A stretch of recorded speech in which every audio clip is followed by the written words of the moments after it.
guys know it is Drunken Chat, son. Here we go. It is time. Friday night. I've been waiting for this shit all week.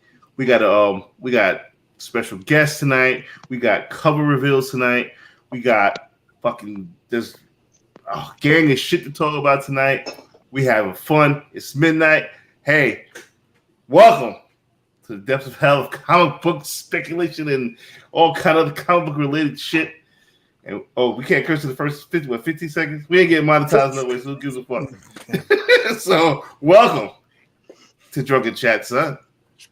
People, introduce yourself. We got a very special guest. So when we get to the middle square, we're gonna break it down. So continue on. Hello, everybody. Is the mighty Ultra Maximus. I've got a very, very nice spec matrix for you this evening, but we have so many wonderful guests. I'm going to have to request that you all stay tuned until that actually happens.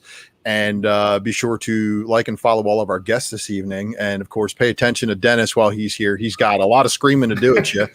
And going to pass this one on over to McClay. I want to give a shout-out to Team Nerd Herd crew. Yes, sir. Nice. So shout out to them. Dope shirt. Yeah, appreciate the hell out of them for hanging out. I think maybe Alonzo. Alonzo. Yeah, Alonzo was on Dealer Flip Side. And I think everybody had a good time with them. So shout out to Team Nerd Herd. Great people in this community.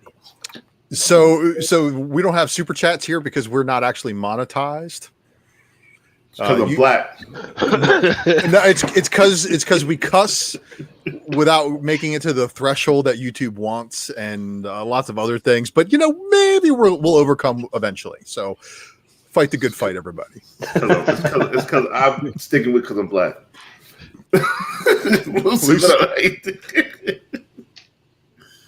Amazing. Lucy, your turn. What's up, everyone? I'm so excited to be here tonight to see Sam and Tony up over here, finally, and seeing all you guys' faces. It's awesome. Yeah, Sammy. The floor is yours. Skeleton Key Comic. It is my honor. It is my pleasure to have you guys come through to his Drunken Chat, son. Let the people know who you are. Go ahead. Yeah. Oh. So we're Skeleton Key Comics. We're husband and wife. We run Instagram. We're on Whatnot. We just started on YouTube, so we're getting that started. This is Sam. I'm Tony. Oh yeah, we're honored to be here. We don't have any kids right now. We kicked them out of the house, so it's like probably the only time we're ever gonna be able to do this show. Yeah, don't let them watch it. They're like, hey, mommy, dad, I want to see you on the drunk show now. You don't want to see you on the drunk show because it's tough time right now. So how did you guys meet? Because I wish my wife was into comics. She hates comics. It was very similar to what we're doing now, except for at a bar. Okay, that's nice. That's what's up. And who had the better collection when y'all met? I didn't have one. She didn't start comics. This was a few years ago. Yeah. She was into like the stuff in the 90s and as a kid, and then we met and I showed her my super nerd room, and then she was like, okay, if he's into this, I'm gonna be into this. That's what's up. That's kind of how it went. That's definitely what's up.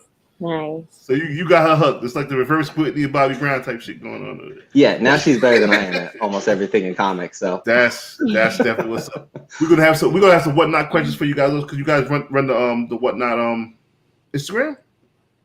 Yeah. Yeah. So I also work for Whatnot.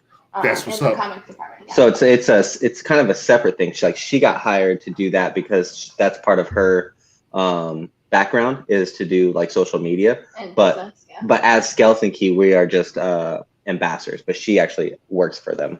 Let us be the first to tell you we love the app and we rock out with that. We bang out with the app. We definitely support what you guys got going on with that. But we're gonna get back to that because the man to my right is the craziest man in comics, Mr. Dennis Barger, Angry Santa Claus himself. How you doing, brother? What's up? Who yelled at this week? Diamond. They're throwing out my goddamn boxes every fucking week now, man. So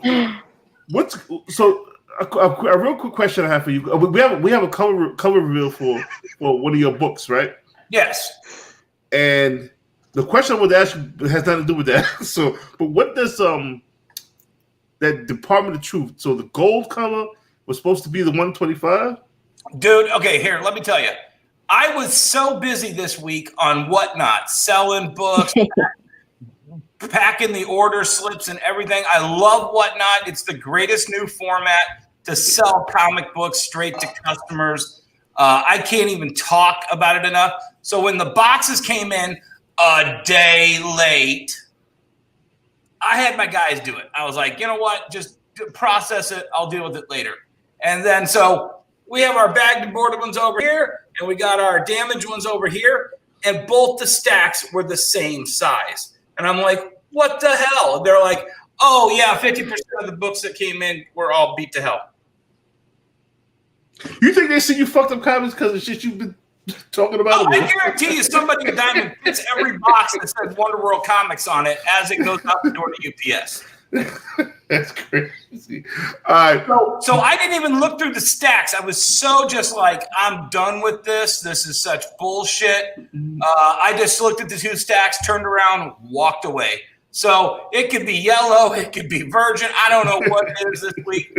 I was done. That's the one I got. I picked up quite a few of those. You know, I ain't sending these shits back. I know I ordered them. Next up to bet, my man 50 grand, the hottest seller on Whatnot. Ninth Wonder, what up, baby? Man, I'm tired, bro. That's all I can really say. Another sale last night. It's fruitful, but it's hard work, man. But the streets gotta eat. Somebody gotta feed them. Streets gotta eat. Streets gotta eat, and somebody gotta feed them. So we giving out the turkeys and all that like it's Thanksgiving. But it's been a lot of fun for real. Straight up, Whatnot has allowed me to make some serious money. So I'm thankful for that. Just being on this platform, starting out on this Drunken chat. I'm thankful for that because I feel like my life is changing right in front of my eyes. Stuff is moving. Your wife probably hates you like she hates me. Yeah. She I'm gonna tell you, she had all y'all motherfuckers. Anytime she hear a mail, Whatnot, nah. Whoops. Y'all not welcome in this house. What? So this is my new update for my pre-sale for Whatnot. You guys see this? This is supplies straight from the USPS, baby. USPS got the bulks, baby. You gotta do that. That's what we do. My wife showed me that. No, my wife showed me that the other day. You can order all of that stuff, and they just online. They just bring it right to my house. Now he did forget to scan a book for Whatnot. And I said something to him yesterday about it. He's like, man, I'm sorry. I'm like, bro, one of them didn't get scanned. He's like, I'm really, really sorry about that, man. But I know the buyer through IG, and I was like, bro, can you be on the lookout for that package? He's like, yeah, man, I got you. I got a picture of it today. He's like, I got it. I'm like, oh man, thank fucking God. So I can forward that information because that's the scariest shit in the world, man. You know, is these little things right here. I love using these things right here. And you can also get them for free too. Like you order them on their website, and I love using this. Is that fucking indestructible fucking shit you put? No, that's the one that you put it inside the box, so they can just scan the barcode right there, and so if you put tape or anything, so it could be easy to scan, so you don't have any problems. It's also on the website. I order a bunch of these. And that's what I use too. But so you go right to the USPS.com website and you can order all the boxes you need. Those are 1097s actually. That's for either individual priority boxing or having a double box instead of a medium flat rate. So you breaking your Whatnot Virginia tomorrow, right? To me? Yeah. On Sunday, yes. I just got approved. On Sunday. Oh. Yes, on Sunday. Oh, okay. No, Sunday. Lucy, we almost had a scheduling conflict and we were having a heart attack because I scheduled my next show for tomorrow and they were like, yo, that's when Lucy's going. I'm like, no. Sunday. All right. Sunday at 1 We're p.m. good. We're perfect. So check me out tomorrow at 1 p.m. Pacific, 4 p.m. Eastern, and check Lucy out on Sunday at the same time. Yeah. Last but not least, El General, my general, Lucas Fashida. What up, baby? Hey, you know how it is, man. Freaking ComicCrusaders.com. Let us get right into it. Don't even ask because you know what I'm drinking tonight. Freaking y'all done made me freaking jump into the whiskey freaking reserve tonight. No, the whiskey tonight. Oh, snap. Hey, on the cool, Street saying Luke is the best speculator in the game right now. Why not? That's what the street's saying, man. They saying Luke has got the keys, man. They saying Lucas knows all the keys before they drop. Let me tell you something. When I brought this crew together, man, boy knew what he's doing, man. Boy knew what he was doing, son. Well, so what do we want to do first? Do we want to well, we would touch more with Skeleton Key. Like we want to dive in. We see what they're about. So, what kind of books you collect? What's your style? You guys are DC, Marvel. Tell the people about you. I think the only thing that we collect that's similar would be that we stay at kind of Marvel a little bit. I do a lot more independent stuff. Nice. Sam does a lot more older stuff, and I do a lot more like less than $50, and she does like diamond plated. Other than her 90s gimmicks, everything is like Silver Age key, you know. So she's spending all your bread. And she's spending her own bread. Oh, she's her own bread. All right, that's what's up. My bad.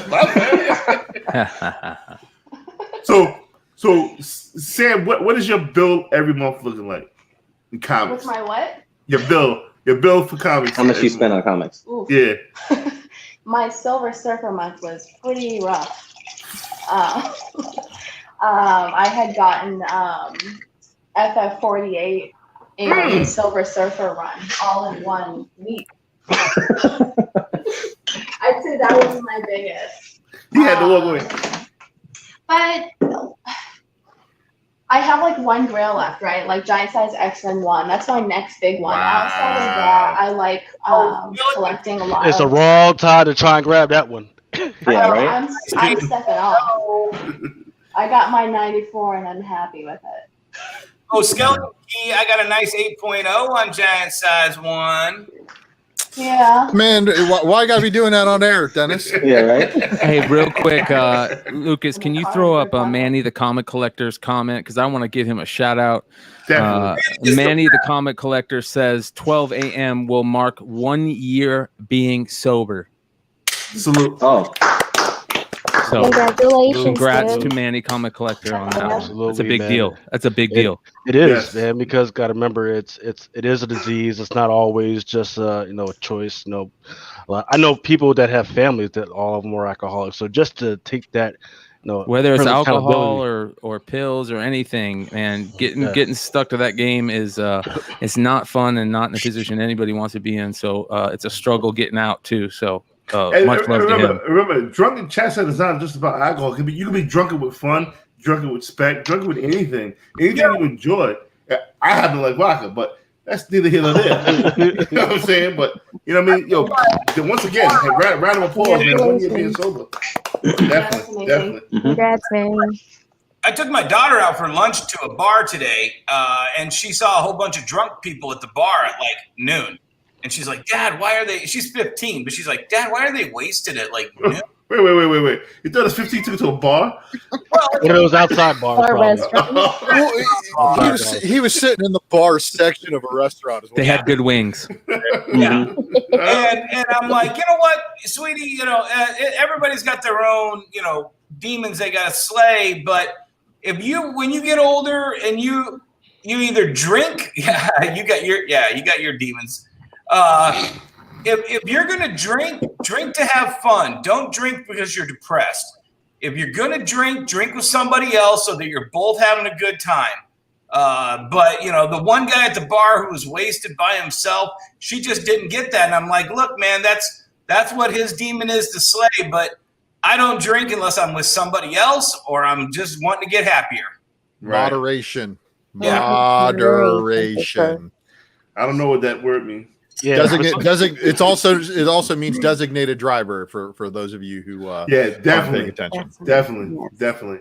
Or your Uber app, your Lyft, the little scooters. Definitely. Yes. I would do the scooters.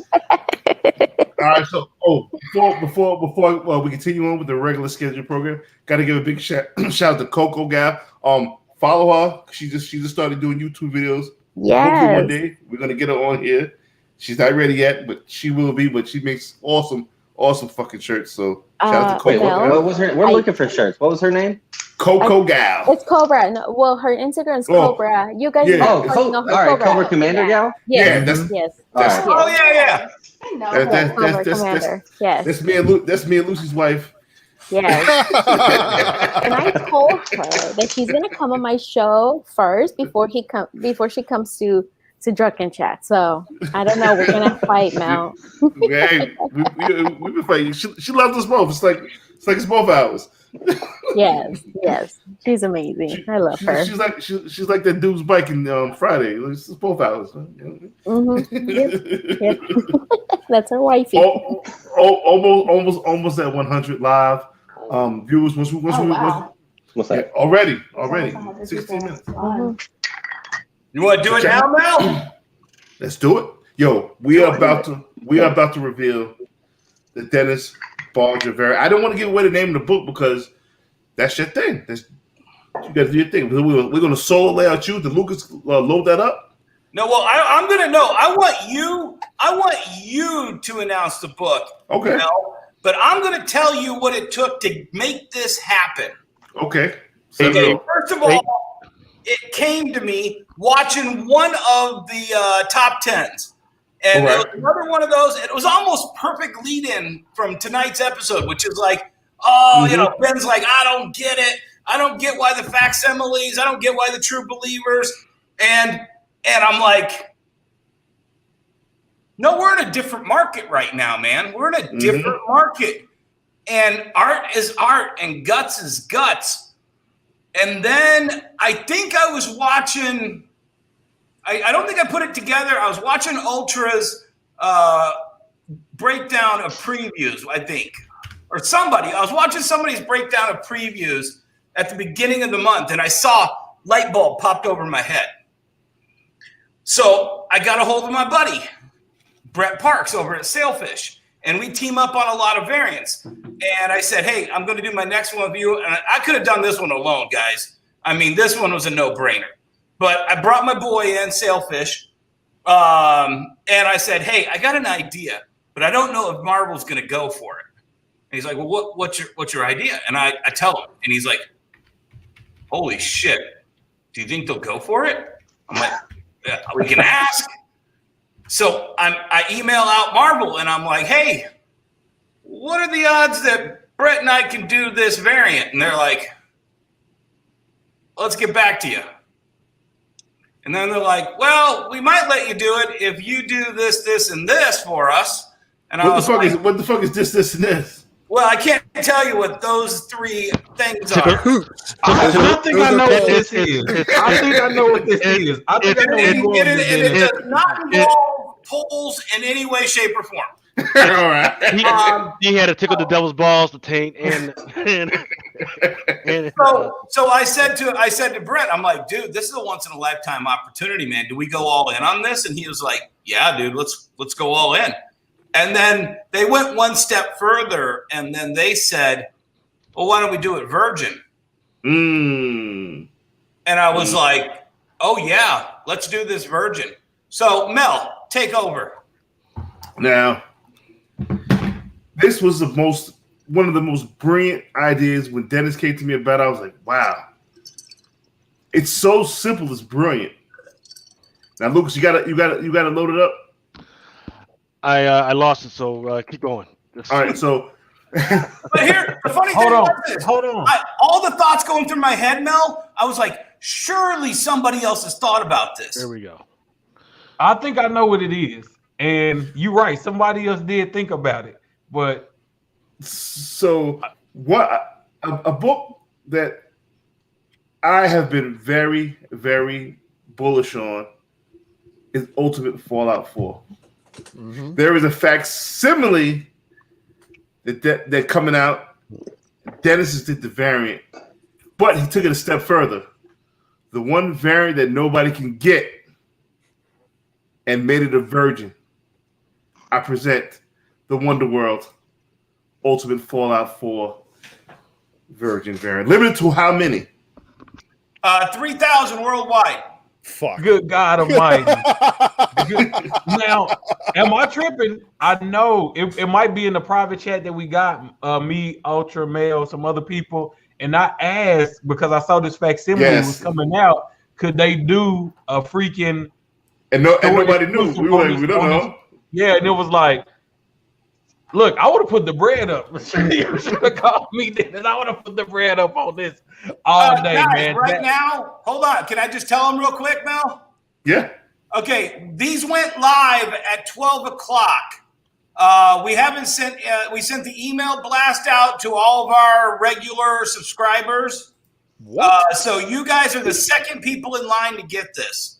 Wait. So you be telling me it's on sale now? It's on sale right now, and my phone's been buzzing up a storm ever since midnight.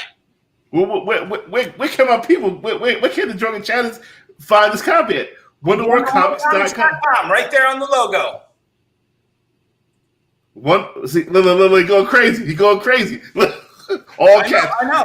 Guys, there's only going to be 3,000 of these. I only have 1,500 of them. Brett over at Sailfish has the other 1,500. But here's the thing, guys. Because of all the commitments that we have to make, we are charging $49.99 a piece for these. $49.99. Dennis, I'm sure you can do better for the Drunken Chat. I'm sure the Drunken Chat can get a code that can be used one time only tomorrow. Give me time. I will look into it. I don't know what my partner is able to do. Get your partner on the phone. I'm just telling you right now, my phone is dinging away at $50 a piece, $54 and change the whole time I'm talking to you. But I am going to give Drunken Chat and Top 10 Flipside and CBSI are all going to get copies to give away on the show for the month of September. I don't know how many of them we're going to have left, but I put aside a nice little chunk for me. So I'm not selling all 1,500 of my copies. So I put aside, because I know I'm going to have to swag you, Mel, and Lucas is going to want one. I know Ninth Wonder's going to want two. I just bought five, so I just bought five of them. I'm going to have a swag bag for both, or for all three of the shows that I fully stand behind and love you guys. So I'm going to have swag bags for that. Plus, I'm going to have giveaway bags. Damn it! Why did I just get a whatnot payout? Look. A lot of people say a lot of people say 50 out.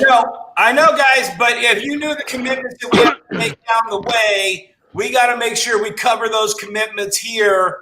And I'll just tell you, it's gonna scare away shaky people, and that's exactly what it is. Serious people are gonna get it, and then you know what? And then these same people who balked at 50 are gonna be pissed 10 months after you and Sailfish are both sold out. 1,500 copies are out, and it's going for $200 online, like the La Mole.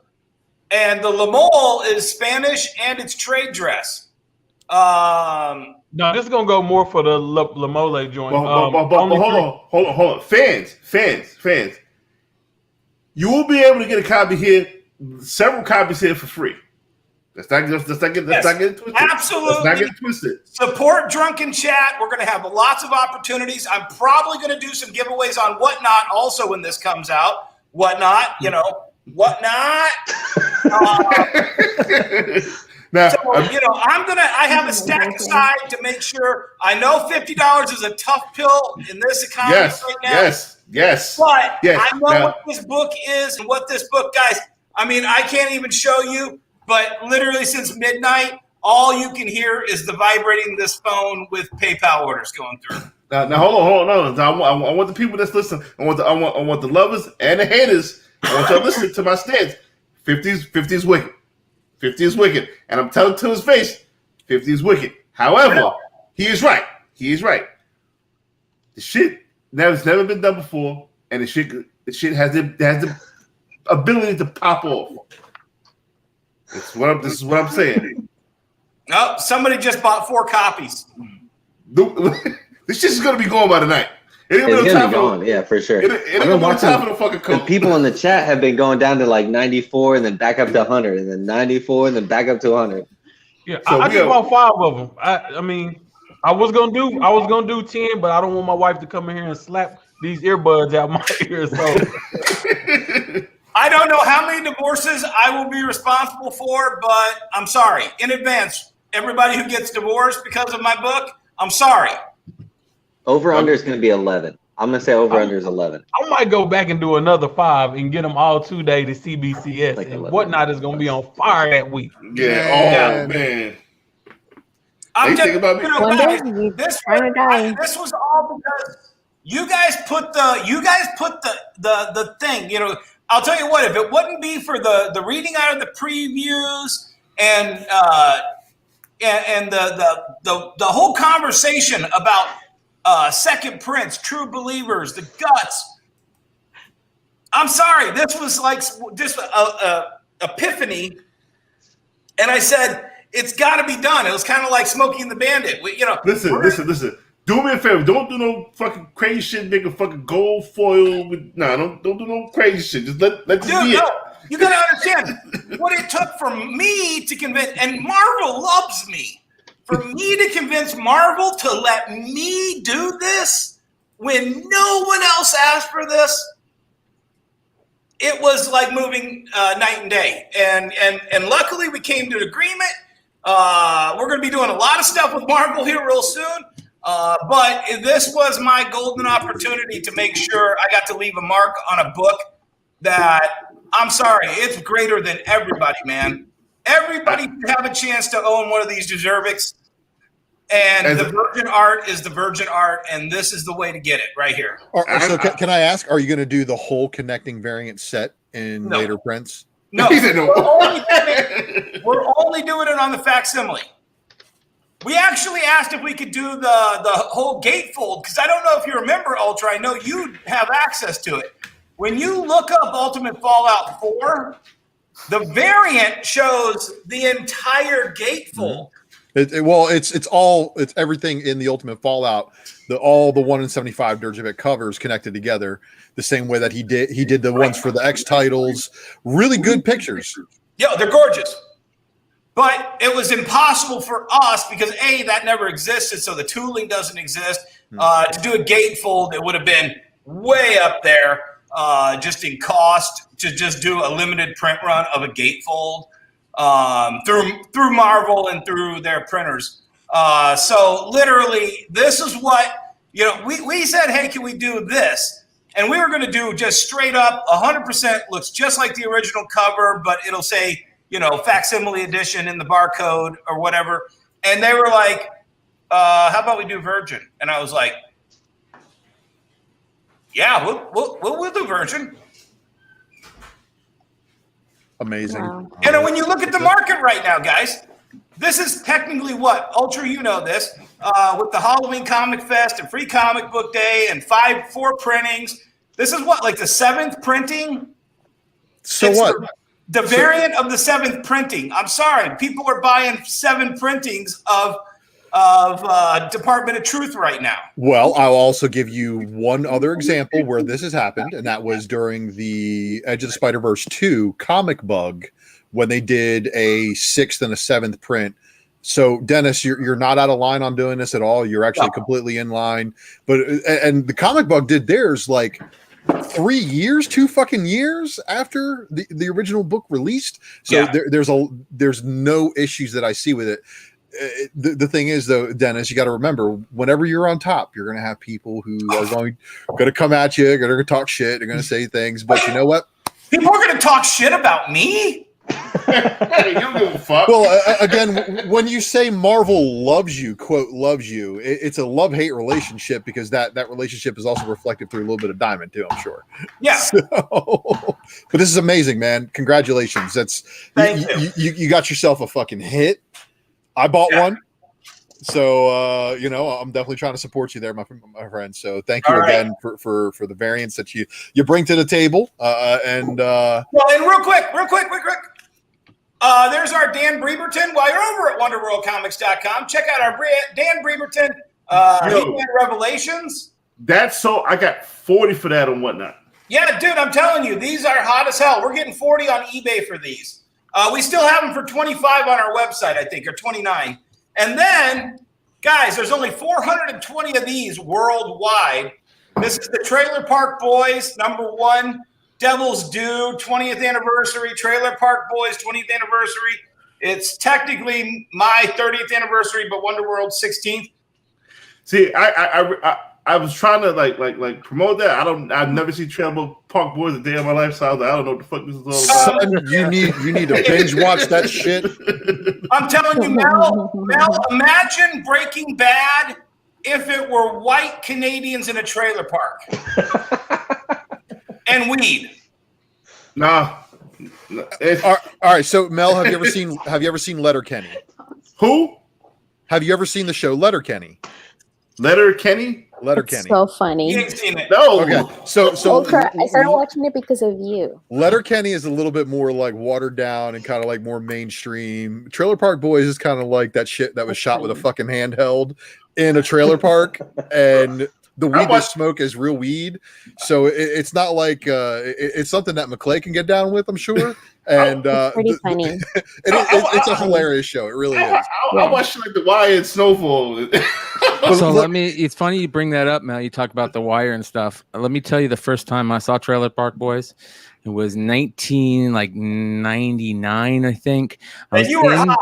I was in Vancouver, staying at a hotel that doubled as a strip club called the Cecil, and I had been living there for a month and a half. And I had a junkie who would throw his needles out his window, but his window was on the other side of my window, and there's a little like rock area in between there. So his needles would hit my window every time he threw them. And it was the first time I saw a Trailer Park Boys. I watched that shit religiously for the next 5 years, bro. It was that good. I gotta give this shit. I tell you, Lucy told me to watch some shit called Kingdom. Me and my wife, this is gonna sound funny. Like I just talking shit about the fucking Wire and fucking Snowfall. Me and my wife started watching this shit called the Great British Bake Off. I am so in tune with that shit right now. These motherfuckers shit fucking baking cakes and it's so intense. Oh man, I love that shit, man. Dude, all right, look, my wife bakes, and let me tell you something. There's nothing more serious than kneading fucking dough. Okay, let me tell you, it's real. My son is her sous chef in training, so she's got her little guy to like help her out and stuff like that. So it's an amazing thing. But making cookies, dude, my wife's been baking bread like almost on a regular. Yo, you know what it is to fucking make bread from scratch, and these motherfuckers got to do this shit as a contest with all kind of fucking other accoutrements and all that. I learned that word accoutrement from watching fucking baking show. So my grandparents were German immigrant bakers. You know that?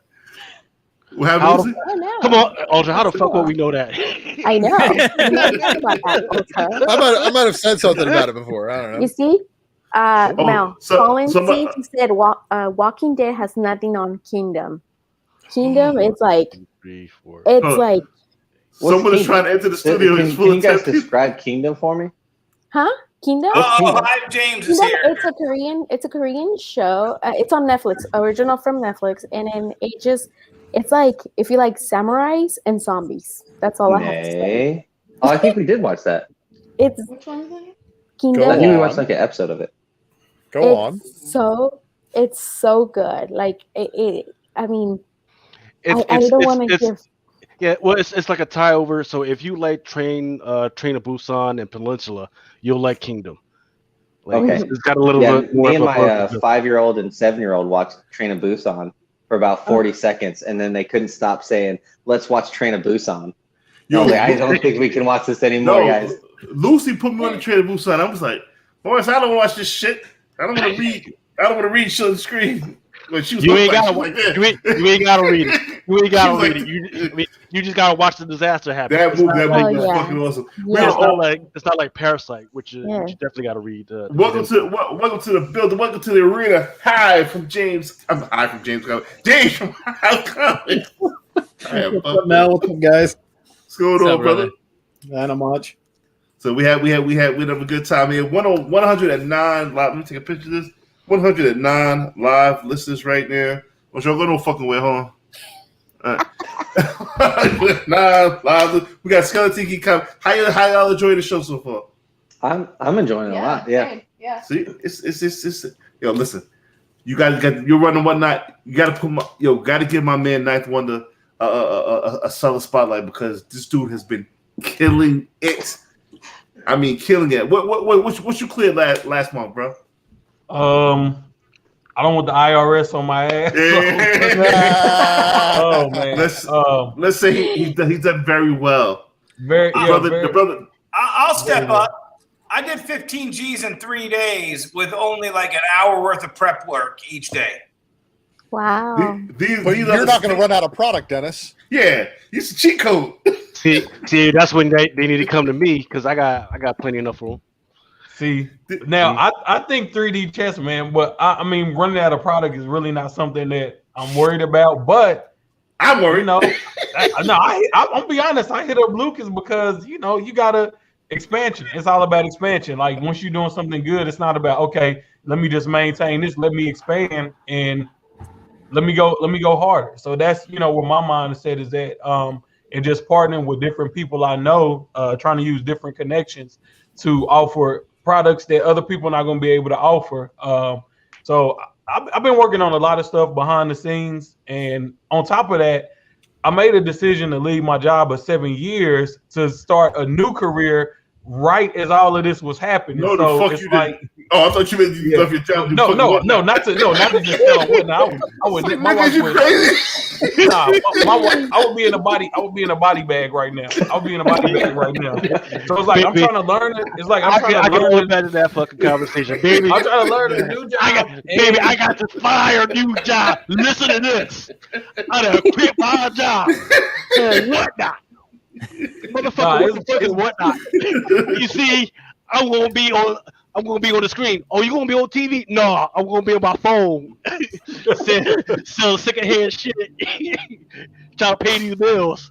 But yeah, you wake up in the hospital. Seriously, put the knots on your head. Skeleton Key, he need that solid spotlight because these the guys that's around me. These are the guys that's putting in that work. These are the guys selling those good books. These are the guys who are going to make that app even more popular than it is today. Trust me when I tell you this. Show these people some love, they're going to show you love right back. I promise you. Honestly, there's only two things I need from Whatnot. I need to be able to load buy it now listings for my comic books. And I need to be able to use, once I've been verified enough as a good enough seller, I need to be able to use my desktop. I mean, that's the only two things that I would be set. It would be amazing. That desktop, man. I feel like Santa right now. So let me disappoint you guys real quick. So there's a whole team, right? There's like the software guys where like I'm not a coder, right? I'm not controlling like making things and making changes like physically on the app. So sorry to disappoint you there. And then like because like we also have like Skeleton Key as our business, I have like even decided myself that I don't decide who gets the seller spotlights. Like even though like I share everybody's I share everyone's stories, I hype everyone up the best I can, but I feel like with conflict of interest, I don't do approvals. I think that's like the biggest question I get asked. I don't take part in like interviews or approving or interviews and stuff like that because we do have our business. And I feel like because we're so close with the community and we have our own business, I actually don't like do the interviews or create the seller spotlights. That's amazingly transparent, and I'm sure the community does thank you guys a lot for that. I don't think the community really knows that information. To be honest, they do now because there's a lot of them that are watching right here that are about to tell 10 friends. So because like I swear to God, her DMs are just nonstop. Like, get me in the app now, please. Yeah, yours. How about mine's? Mine's is crazy. Mine is crazy. I'm like, I'm the man. Sit next to the man. Sit next to the man. Sit next to the goddamn man. You know what's really cool is there's it's to when I'm popping around, there's these little pocket communities. Like my boy George Chase over at Hypno Comics, he's been doing this for like a couple months. Word. And he's got his own little crew. And so I pop over and I see what he's doing on like a Wednesday night. And he's like, hey, my boy Dennis is in here. Go check him out. And all of a sudden, bam, all of a sudden I see my little like alert go, this person's following, this person's following, this person's following, this person. So it builds community to be a part of different communities. And so I was doing my show on Wednesday and I'm burning through some bangers. I call my show Barger's Bangers. And I'm going through some bangers, and all of a sudden, like one dude gets on there, is like, "Holy shit, are you selling this stuff?" And I'm like, "Yeah, man, yeah, bro, go ahead and put some bids in." And he's like, "Hey, shout this out on one of our groups." And then all of a sudden, like 20 people just jumped into the chat, and they're all part of that guy's group. So you know, like, I thought I had my own little crew until like this guy just like popped in and said, "Holy shit, invite our crew." His crew popped over, and then it was like a slugfest, man. The books were like just going crazy. Yo, I fucking my first sale, I made like I was on for like 30 minutes, made like $600. Like, oh, $600 is cool as fuck. I started drinking, man. 4 in the morning. I'm fucking up. I'm up huge. I'm having fucking fun. I'm giving books away that I'm supposed to be fucking selling. I'm supposed to be saving this for the big show. I'm like, fuck this. I'm selling all this goddamn shit. Like, I love the fucking the shit. But then I woke up the next morning and realized I had to pack this shit. Lucy, I'm telling you, sis. I'm telling you. So, Mel, do you know what I did last week's sale? No, yeah. But here's how I did it. So I did that mid-afternoon sale last Thursday, and then I did one, like 12:30 in the Friday morning, right? Yeah, I just stayed up, man. I just stayed up and packed my books and waited for the mailman to come. As soon as he came, I was like, all right, kid, your nap time, my nap time too. Crashed. The shit wicked. Yeah, Mac DeVoe got a fucking steal on some Moon Girl books. But like Dennis said, yo, I'll take an L to build my status up. I'll take an L because these are all doubles of books I got. Yeah, I sold an a first Afra for $365. I think it goes for like $450 on eBay minus fees. You're looking at like maybe $425. You clear. I lost $60 on that book, but everybody bidding on that followed me, and then the next day. Bam! I got those people in my, feed. The second I go live, they're in there. What's he losing money on today? Oh man, I'll bid on that. And then you start getting the real money for it. I got $365 for a Moon Girl #1 second print. On the exact same day, I got $650 over on eBay for it. Now, see, I was salty about that Moon Girl because I was trying to bid on that. Me too. She cut me off. We're not gonna get into that, but I'm gonna say this: the most amazing thing about that app is that some of my best bidders are actually other sellers on the app.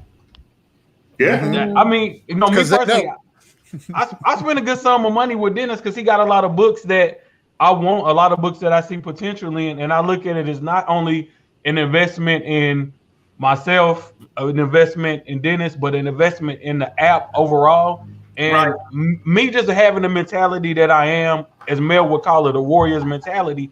I'm not afraid to tell people on my live sales, look, we can use eBay as a point of reference, but let's reset the market. Let's show people what these books should really go for. And let's try to build our own point of reference. And this is the Whatnot universe. We're not going to worry about what something is going for over here, what something is going for over there.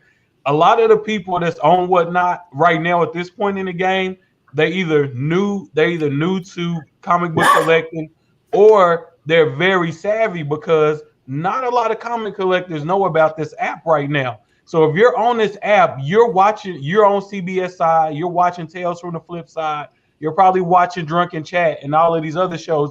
You know the books that are hot. You know the books that are being spec'd on, that people are buying heavy. Let's reset the market. So, because I tell people, I feel like the strongest point of communication is visual. So when we do these shows, we need to be highlighting when a book breaks a record sale on Whatnot and show people that, look, this is just not an app you come to if you want stuff for cheap. We moving big books, we selling big books, and I see books on Whatnot that I don't even see on eBay. We're not even gonna get into that.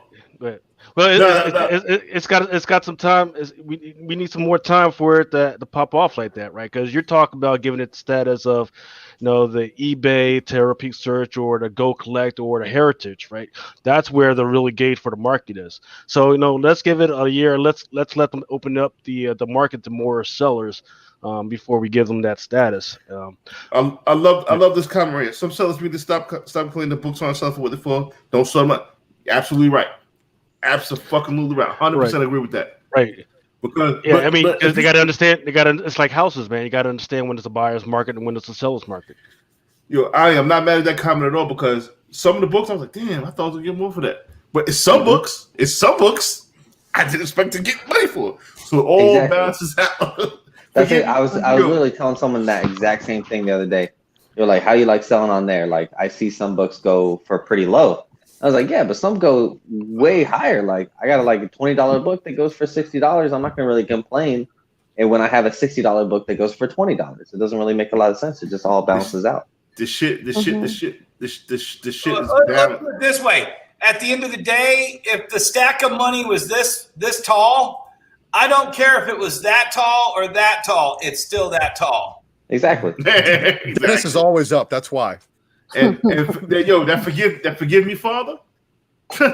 You're not gonna find it on eBay. That's just so what I got for that $380. Let me get that. Shout out to my man Longshow. What up? I sold my Venom Lethal Protector for $1,500 last night. I'm not gonna get into the story about the asshole that I did a private sale with.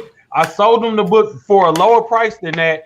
A Whatnot buyer came through, looked at it. He said, "Hey, show me the book. I just want to make sure it's in good condition." As soon as I showed the book, $1,500 gone out the door. Give me that bread. Whatnot don't owe me nothing. Yeah, let me get that. Let me just get for the on headache that. I had on that. I just got that book back this week, and I was like, no. Another guy said he was gonna buy it because I had put it up on my Whatnot live sale preview. He said, I'm gonna buy the book. I'm gonna buy the book. Before I could even get the show going good, somebody else in there was like, "Hey, I'm gonna get the book," and they got the book. Someone is trying to enter the studio, but it's full of 10 people. Yeah. Damn. Drunken chat lit. We got somebody else in behind us? No, we got stuff that we got to show. I'm not pulling in more people. We got. You realize we got another part of the show, right? So I know I'm hearing rave reviews about Whatnot and everything. So what's next? You know what? Real quick, hold on. Before you said that, Lucas, I was listening to Tim Dillon at Bitcoin conference, and I had just heard about Whatnot. And then I had just submitted my application the same day as Jessup, and we both got approved right after that. But in between that, Tim Dillon was talking to the Winklevoss brothers, and they dropped Whatnot. Like when they were listing out like eBay, something, Whatnot. And I'm like, okay, hold on a second. These little fucking clones have been on top of every goddamn thing that has made everybody any money in the last 20 fucking years. If they just casually drop Whatnot in the middle of a sentence, something is up. And this shit is where you need to plant your fucking flags right now. I think maybe Sam can help you out with that situation. Why don't you explain to them like the scale of Whatnot? Not the comic side, but the other sides. You're talking about the investors, investor relations. Not the investors, but the Magic the Gathering, the Pokemon, and the other categories that are on there. Well, Whatnot started as Pops, right? And then of course they went into like cards and Pokemon and stuff like that. The categories that are more veteran that have been around longer than comics are huge, and the values are just like through the roof, like to the moon, as we say in like comics, sports cards, pops, and all that stuff. And the comic category really just started within the last couple months. Still pretty new, so we're all really at the beginning, whether you're a buyer and seller of like the comic. Yeah, I did. Oh, I did sorry, notice Holla. that. I did notice that it was for the Funko Pops were around for like a couple years, right? And then I know the comics it's the app for Whatnot. And what I noticed it was that people will send the pops, talking about pops, sending the pops and get them verified to see if they're authentic, and then they will sell it to the person who bought it, right? Am I correct? Right? That's how it kind of started. She's saying I that. don't know how pops. Oh, we're not. Yeah, we don't know. We're just strictly on the comic side. No, that's what I noticed that went very well, obviously, and then they started doing the cards, the Pokemon, and all that stuff. I know it's a little bit different than what we collect. Right, but what the point I was trying to make was that like the category as a whole, the category scalability of comics when he's making 15K in one session, they're making like 100K in one session. Like the scale is just so huge in the other categories just compared to comics. Easy numbers. Just because the comic section started so he's late. saying just for the sake of easy numbers, we actually don't have numbers. Yeah, there was we were talking about it in one of the private chats. There was a girl that had 300 people watching at like 8 o'clock at night, paying $300 a pack for her to open Pokemon packs, and she had 300 people watching, paying $300 a pack to open Pokemon. We ain't even touched the surface with comic books yet.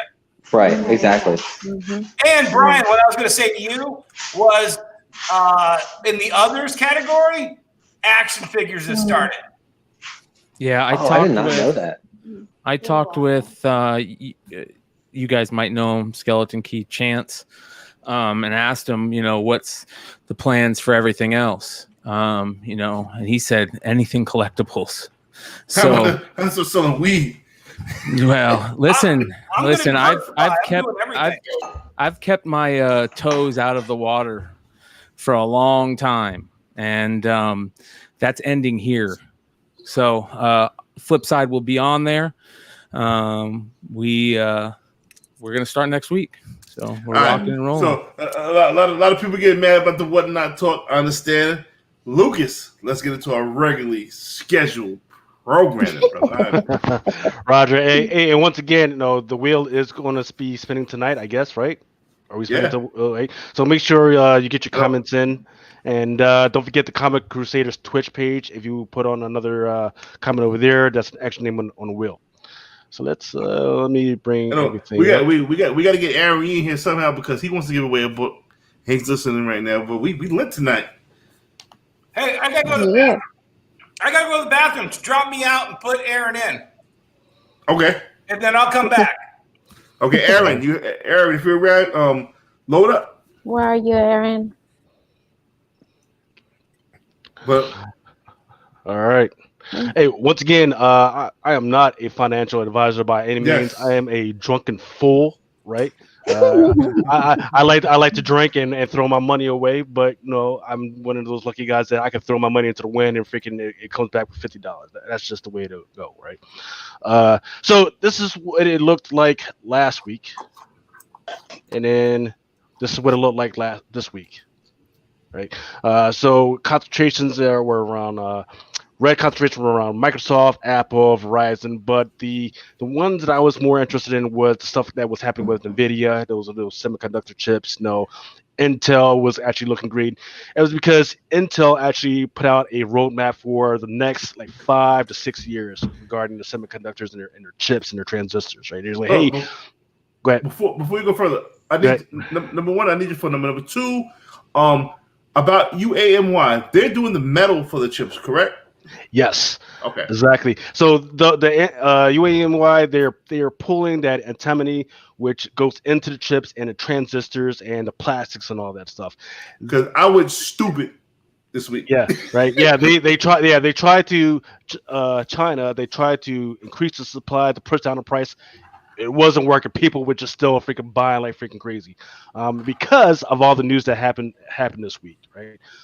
Intel said, "Hey, we're going to bump up our production from the the 10 millimeter, and now we're going to market it more as a 7 nanometer. So for instance, the chip that you have in your phone right now, those are the 7 nanometer freaking chips, right? So they're going to go from the 7 nanometer chips, they're going to go to 2 minute chips, and then there's going to be this all other crazy chips. So they say, hey, and we're going to do it here in America, and we're going to build up a whole bunch of factories, and we're going to do the doggone thing. So I'll get into that later. Once again, there was a whole bunch of earnings releases that happened. They were all connected to this whole big thing with Intel, Cisco, Qualcomm, and Amazon. They released their earnings this week. This is kind of what it looked like between Intel. Intel actually did not bad because of the news, and Oracle actually did pretty bad. It's because there's been some. I'm not sure why that did bad, but so. Now you wanted me to put up this thing about AMC. I wasn't even monitoring what was going on with the AMC. Like, so what happened? Fuckery foot as per normal. But I told Lucas that Lucas is always like probably down to AMC. I said, all right, listen, they're fucking with the stock. But once we get an alert for some kind of crazy call option, now call option is when you bet on the stock to go up. If it's getting crazy, this is probably the time to strike. And Lucas.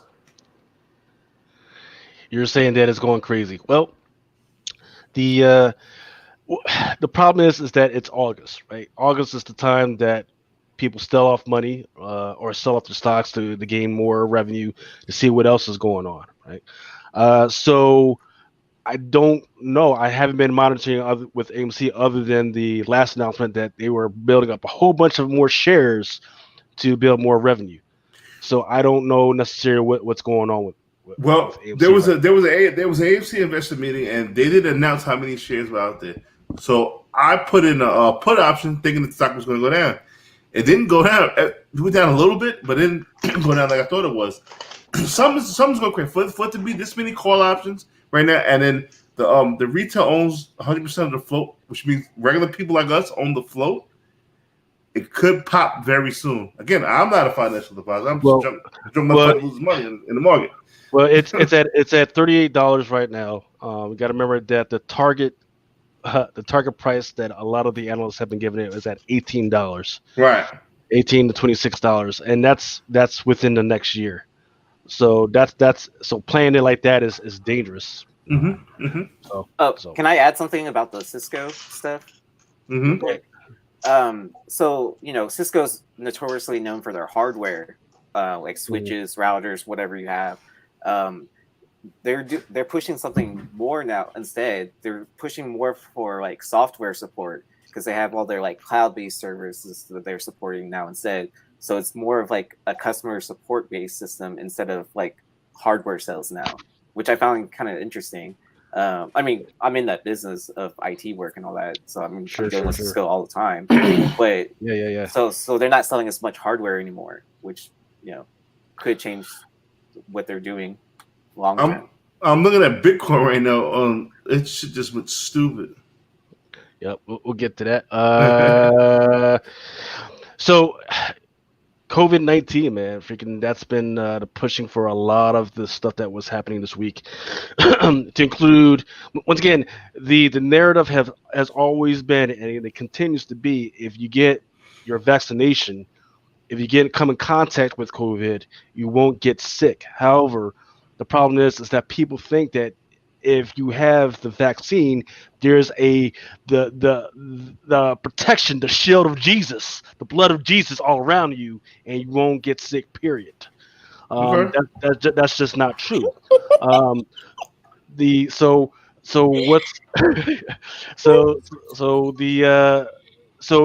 again, another story of these sick people. They went on the ship. They were. Some were vaccinated, some were unvaccinated. Boom, they got sick, and that news by itself. Because remember, Royal actually did everything right. They told people, hey, you got to get a freaking test. They tested them once they got aboard. They tested them once they got back from Bahamas and all the other stuff. And boom, they got sick anyways, right? So there's nothing they can do about it. And that news shot down a lot of the stuff between Norwegian, Royal. I forget the name of the other cruise line, Carnival. And then in the meantime, Johnson got hit. Pfizer actually did do that bad, which is kind of weird, considering the fact that now they're saying that after 6 months you're going to have to go back and get that third booster shot anyway. But you just need to, as we are going back to these Comic-Cons, just be aware that just because you got the vaccine doesn't mean that you can go out and get crazy with it. Yeah. Fucking dumbass Joe Biden had a video saying, if you get the vaccine, you won't get COVID. Motherfucker, that's the most irresponsible shit anybody can say. What the fuck is wrong with you? bro, don't be bad mouthing him. We'll get the channel taken down. I'm serious, because they're like the Gestapo's fucking listening. Yes. Hey, he fucking said it. He fucking lied. No. He didn't say none of that, man. No. So that's on his people as well, right? There's got to be somebody that steps in and says, "Hey, we know he said that, but what he actually meant to say was boom." Right? Somebody's got to come in and step in and fix that. But yeah, that's true. But at what point do people start thinking and researching stuff for themselves? I'm not trying to be superior. I'm not trying to be elitist. But as grown adults, we should know how vaccines work and how vaccines don't work. And nobody should have to explain to you that, yes, you get vaccinated to reduce the symptoms of whatever virus you're getting vaccinated for. It's not a shield. It's not a thing of protection. And just the fact that we have this, what's been going on damn near 2 years, we've been dealing with COVID, man. This shit is ridiculous, man. It's just crazy. We too many grown people in this country. I could see if we was a country full of children, but I guess essentially we are, because that's what everybody acts like behind this COVID shit, man. Yeah, it's sad. Listen, it's real sad. I got my vaccine. I don't knock anybody for not wanting to get the vaccine. Do what y'all want to do. I still haven't gotten. Just stay the fuck away from me. Listen, do what y'all want to do. You do work for you. I do work for me, man. That's it. But at the end of the day, I mean, I got my vaccine, but before the vaccine, before COVID, I ain't want y'all motherfuckers near me. So definitely now, don't get near me. Give me my 20 feet, please. Motherfuckers be riding around a train with the mask. I'm good. I walk to other train. That's you. Well, let me ask the whatnot folks, Skeleton Key Crews. Like, are y'all working in the office, or are y'all just doing telework all the time right now? For Skeleton Key? Yeah. Oh, we were just we work in a house. I was gonna say our Skeleton Key Comics is everything we do is like virtual, so our shop is here. Okay, I have a regular job. I'm in the military, and then Sam quit her job to do Skeleton Key. Yeah. Okay. Nice. Yeah, man. So I think the DoD, they just was it Friday or Thursday, they came out with they're going back to mask and everything, even if you are vaccinated. So, hey Lucas, I can tell you this. I work for a big insurance company now. I don't want to say names, but we had plans. I'm sure they spent a lot of money on this shit to reopen a lot of the offices, at least a 50% capacity.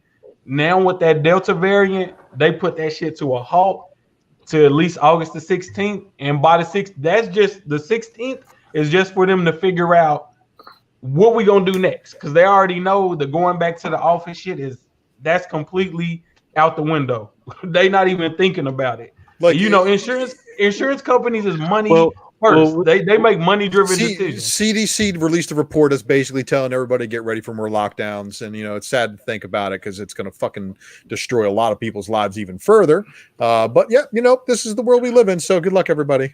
Yep, our contract with my union, our contract is up, and we need the buildings to be fully occupied. And if people don't want to come back, I'll be fucking selling fucking whatnot books. Yep. This is crazy. What else we got, Lucas? All right. This is a free comic book update. Once again, I've got people emailing me, calling me, like, hey man, do you have any extra free comic books? And I keep telling them, oh no, wait till Tuesday, wait till Wednesday, I was supposed to have this stuff like a week ago, right? So now I've just got an email maybe a couple of hours ago from Diamond that says, hey, there's still going to be more delays coming. So it doesn't even give me a freaking day. It says, in fact, I was invoiced on the 20th, right? But it doesn't tell me when these books are coming in. And once again, a lot of this stuff is as a result of COVID because they can't get enough people inside the warehouse to do what they got to do. So just be cognizant of that. I do believe some stores will have their free comic book day on time, but for right now, I'm not going to have. At least me as a smaller store, I'm not going to have that stuff. Yo, you gotta save me a House of Slaughter. Me too. Okay. Look at this. I just want one. I don't want Me 30. too, Lucas. Okay, we'll see. We'll see if I get any the way it's looking right now. I ordered some from you. Hey, if not, guys, hit me up. I think we got a few left over. Jason Hive coming through, baby. Yep. We still got PS5. No, PS5 is not sold more than 10. I still can't get a PS5 for my cousin. Well, I mean, that doesn't mean it's once again. It's like the comic book game. Just because that many were manufactured doesn't mean that's the ones that are actually in rotation, right? That doesn't mean that those are the ones that actually made it out to the shelves. So that's some are probably still in warehouses, some are in some speculator's house, just sitting chilling. There's a speculator with a couple 18-wheeler trailers in his fucking backyard. People want to talk about people. Can you fast forward to this news? Because people want to talk about this Scarlett Johansson getting tight. Let's see. I don't even have that loaded because here's the thing, right? And we could talk about that. Is that really news? I mean, come on. She signed a contract, right? She signed the freaking contract. Don't fuck with my money. And now there was a digital clause inside that contract. She can't say there was not a digital clause. That's bullshit. Because after 3 months of a particular time, it's going to go to it's going to go digital anyways. So she can't say, well, there was no digital clause. Bullshit. You know there was a digital clause anyway. For her to be crying, well, no, it did. Well, it did go to some theaters, right? But at the same time, it went to the drive-ins and it went digital as well. So for her to be crying like that, it doesn't make any. But wouldn't you agree that paying $30 on Disney Plus would probably prevent a lot of people from wanting to go to the theater? No, it doesn't. Because I didn't want to go and see it anyway. You didn't, the only reason why. Let's be honest. The reason she tight is because the movie was low key trash, and it wasn't gonna make the number she thought it wasn't gonna make. I disagree. And that's why she tight. No, I disagree. I think she's tight. We damn near 2 years in COVID, so I think she's tight. I think she's tight because it got pushed back so many fucking times that made us talk shit about the movie, hate the movie. That movie should have been out like a year before. And if that movie would have came out a year before, people would have loved it. And everybody I've talked to that's seen the movie, they said the movie wasn't bad. It was decent. It wasn't bad. It wasn't bad. I liked it. It wasn't a bad movie, but it's no point for the movie now. Don't fuck with their money either. That's what I said. Like if they would have if that movie would have came out before 4 years ago, because now I'm like, well, but listen, now with the whole Loki opening, all those doors, multiverse, so you never know what could happen.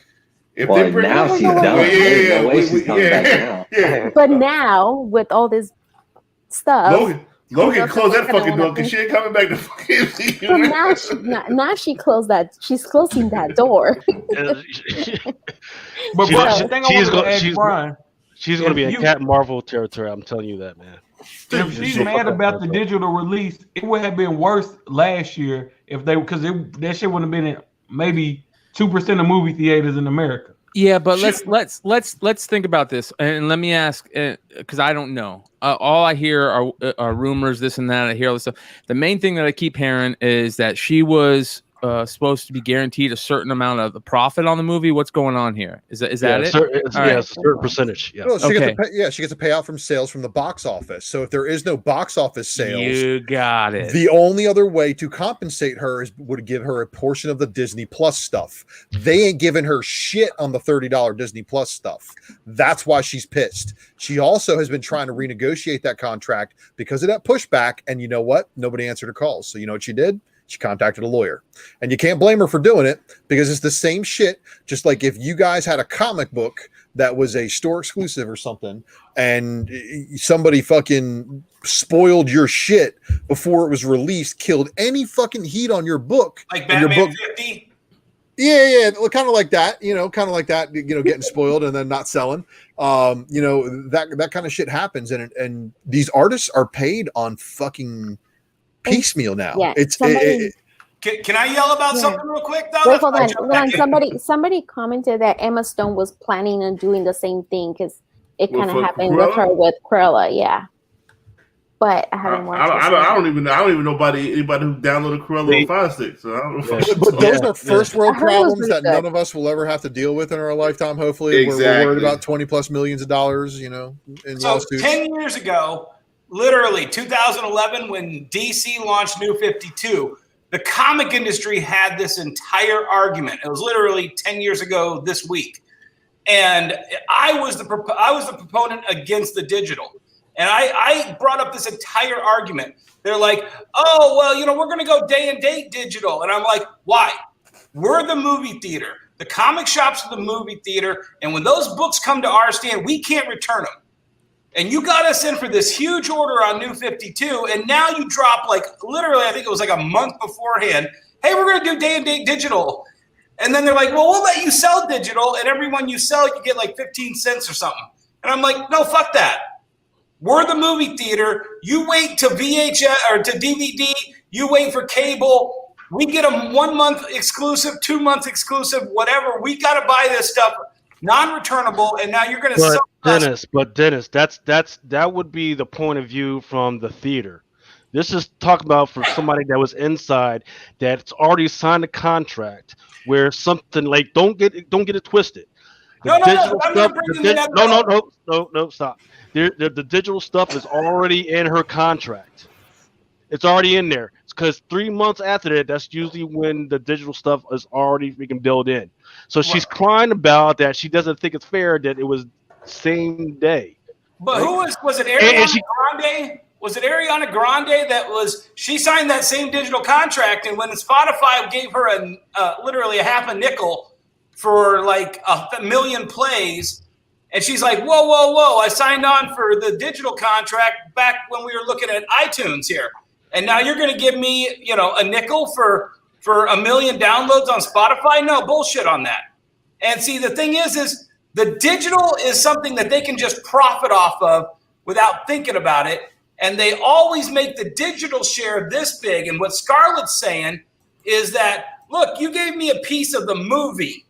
And the digital, I said, sure, I'll take a less % on the digital, but you now cannibalized my movie sales with your digital sales at the same time, and then went and bragged that you made $60 million against my whatever million on the opening weekend. You guys, anybody thinks that she has a leg to stand on is wild. Nobody gave a damn about Black Widow. She don't got a leg to stand on at all. If anything, I would be hot at my representation for not including a bigger share of the digital within my contract, because as your counselor, they should be forward thinking as to where the industry is going, not where it's at right now. Especially in COVID. That contract couldn't be that old. Digital has been a thing for a while, so I'm never gonna feel any type of empathy for a millionaire that's crying about some millions that they not getting. But I will be judgmental into the fact that as a millionaire, you should have enough aptitude to hire you a counselor that's going to say, hey, we're going to do what's in your best interest, not just right now, but for the future. Because if her contract would have been set up right, she wouldn't be in this situation right now. Yeah, but you know what? That contract was set up pre-COVID, and no one saw COVID coming, and they weren't renegotiating that because of COVID. Yeah, but still, that's what I said, forward thinking. We've been watching movies. Netflix been around for 15, 20 years. Exactly. She wrote that contract with a Captain Marvel $1 billion carrot on a stick, and she signed that contract because every Marvel movie made between 600 million and a 1 billion, and this one ain't going to clear 500 million because they put it digitally all around the world. Motherfuckers wasn't going to the movies fucking before COVID. Motherfuckers wait for that shit to come on the streaming. Look, that's not true at all because that's not true because on Thursday, which was when it released, it made $60 million. So you can't say that same day freaking screwed her. It's Thursday, and then through the weekend, it made like 195. She's burnt. Who cares? She's burnt. She's complaining about that she's not making enough money off of a movie that nobody gave a damn about. But I will say this: everybody's saying that nobody gives a damn about that movie. You wait when Hawkeye comes out and Yelena Belova is that Ronin character, and we all think she's bad as hell, and everybody's gonna say the exact opposite. That character's bad as hell. But here's the she was the best part about the movie. You right about that, Brian. Here's the thing, though. One thing you are not hearing. RDJ hasn't said a word. Evans hasn't said a word. Hemsworth hasn't said a word. Because they're getting their money. Look, 2 years ago, when the last time I was in a free comic book day, I was at my local comic book shop and I was waiting in line, and there was like 3 moms. They were waiting in line with their sons, and they were talking about all the Avengers movies, right? And they were talking about Robert Downey Jr., and Chris Evans, and how hot Thor was. You know what never came up? Black Widow, Scarlett Johansson. They never talked about how they were going to miss it. Nobody gives a damn on Black Widow. I remember when she first came out, right, and she came out in that hot little black dress. Okay, but ever since then, she kind of grunged up and Winter Soldier. I'm not with that. I don't understand what happened to the spy point. Let's get a female's point of view. We got 2 females on. What are females' opinion on the Black Widow and the Black Widow movie? Sam, go ahead first. What was the question? What were your thoughts on as a female? What are your thoughts on the Black Widow and the Black Widow movie and everything that everybody's talking about on the panel? I personally really, really enjoyed the movie, and I wish we could have seen how things would have panned out if it came out in order, like before all the shows, because I feel like the hype would have been stronger, because I feel like we mentally didn't really give it a chance, because it was supposed to come out so long ago, and it's really hard to, we can kind of sit back and look at how it should have played out if we just think about putting that movie before the shows. But it's really hard to think about that movie when we've already seen everything that happened with Cap, Winter Soldier, and Loki.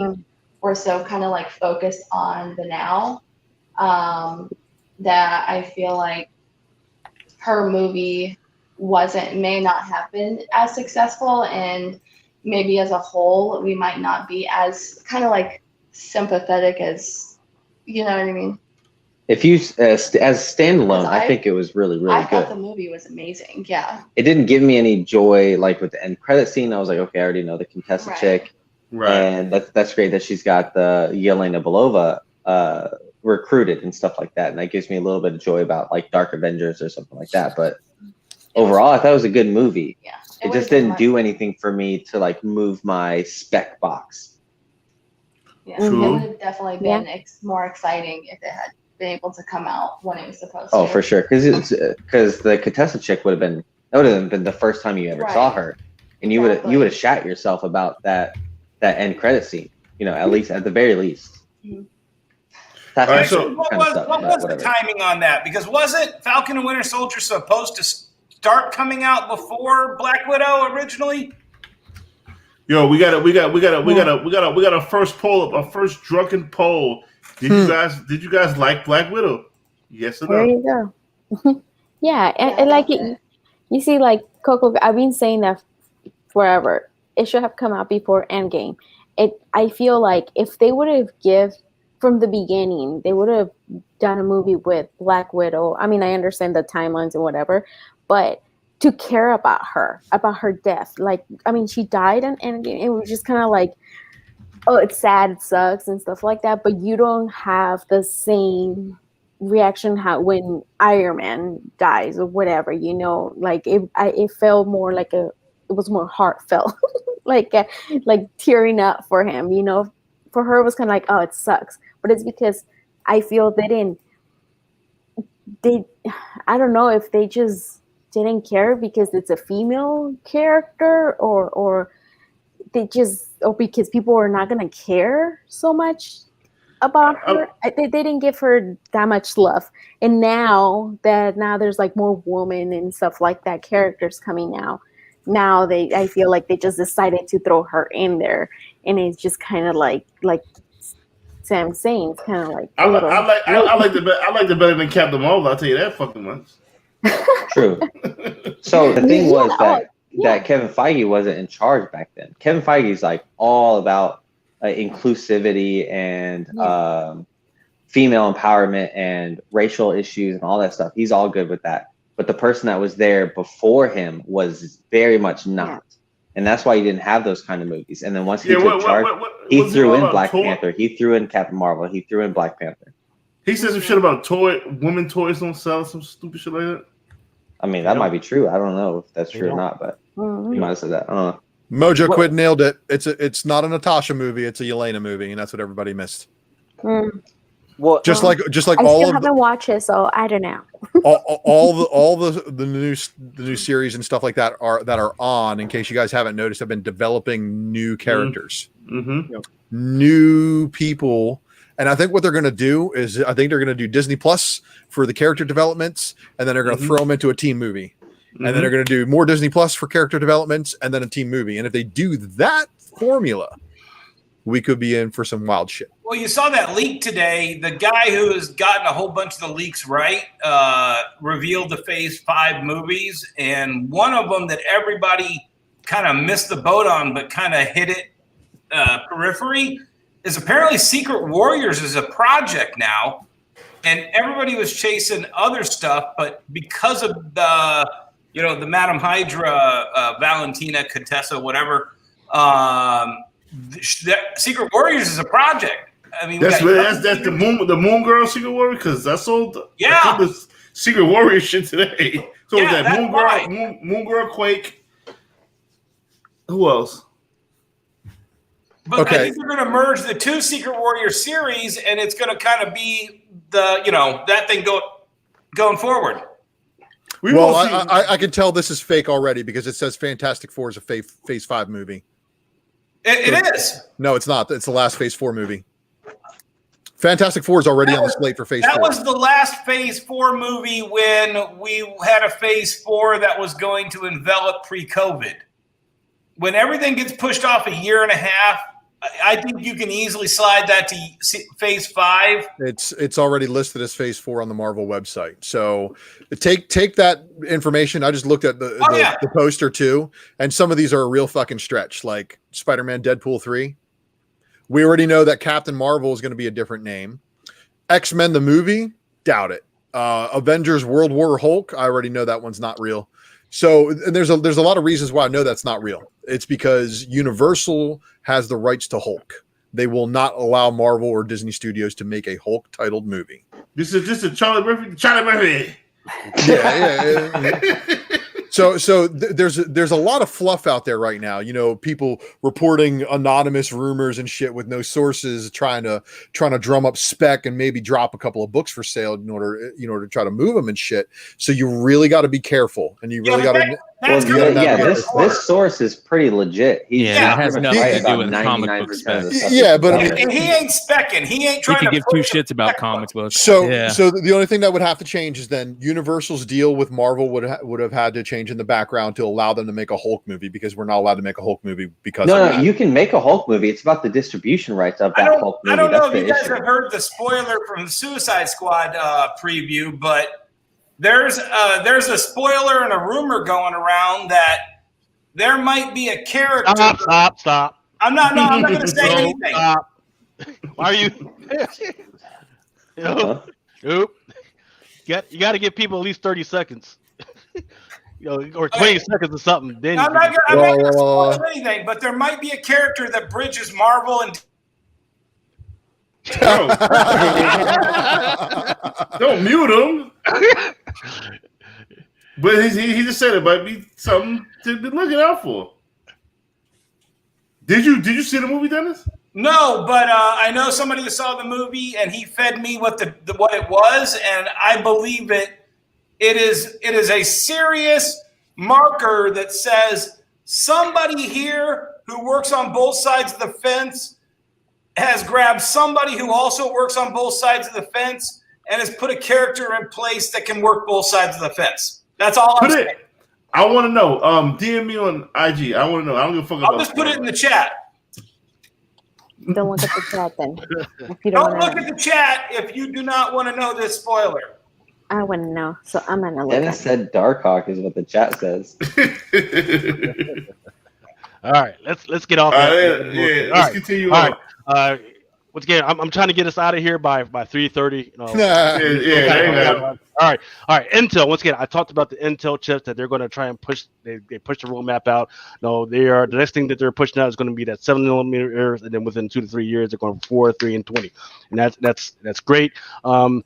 Currently, Samsung and TFC, they are the only ones that currently manufacture 7nm. Apple actually stopped using Intel chips because there was some confusion over the marketing over the difference between the 10 nanometer and the 7 nanometers. And in the meantime, there's been a lot of stuff of talking in between. Hey, Intel is now going to be producing the chips for Amazon and Qualcomm and all that other good stuff. So that was great for those guys, especially when you consider where Amazon is going with the cloud and AWS and all that other stuff. But in the meantime, Amazon actually, once again, I said that they were pushing out their earnings. Actually, they earned $2 billion less than analysts had expected. That's probably because of a lot of stuff in between. Motherfuckers went back to work. Yeah, well, I don't think any of the sales revenues had anything to do with that. But in between what they expected from a lot of their contracts not coming back in, that may have had something like that. But then, yeah, you're right? Maybe people weren't spending because once again, within actually as of tomorrow, right? So actually, the rent moratorium. Right. So people are going to start getting kicked out. So they were supposed to save some of that money to at least pay some of their landlords back a little something, right? So I do know that the left side of the house, they were trying to work on something to hold on to that moratorium. I did not hear whether they got that done. I do know the president was trying to say no, don't do anything, just let it roll.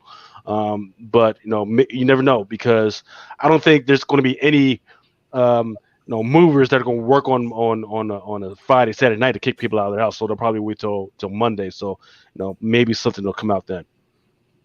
In the meantime, so once again, Intel said, hey, we're going to work on these chips and we're going to push them out, and we are going to be the leader in the industry.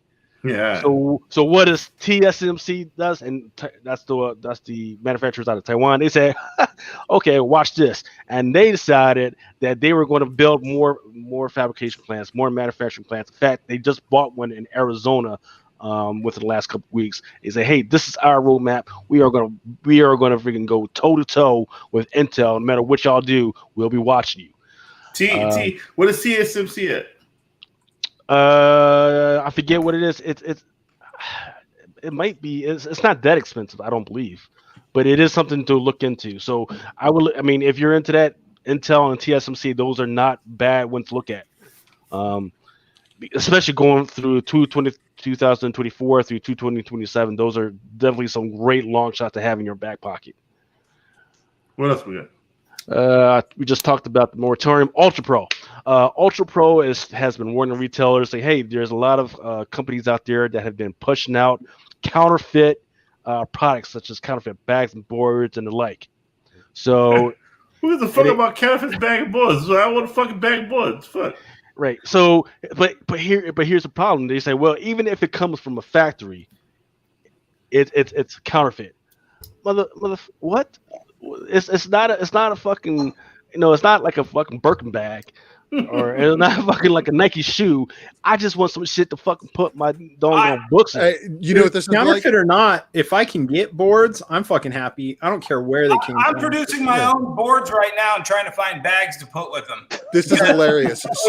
So Lucas, this reminds me a lot, like in the car realm. There is a brake manufacturer who says that anytime that you go to the junkyard and you obtain one of their super expensive 6-piston calipers and you modify and put it on another car, it's counterfeit.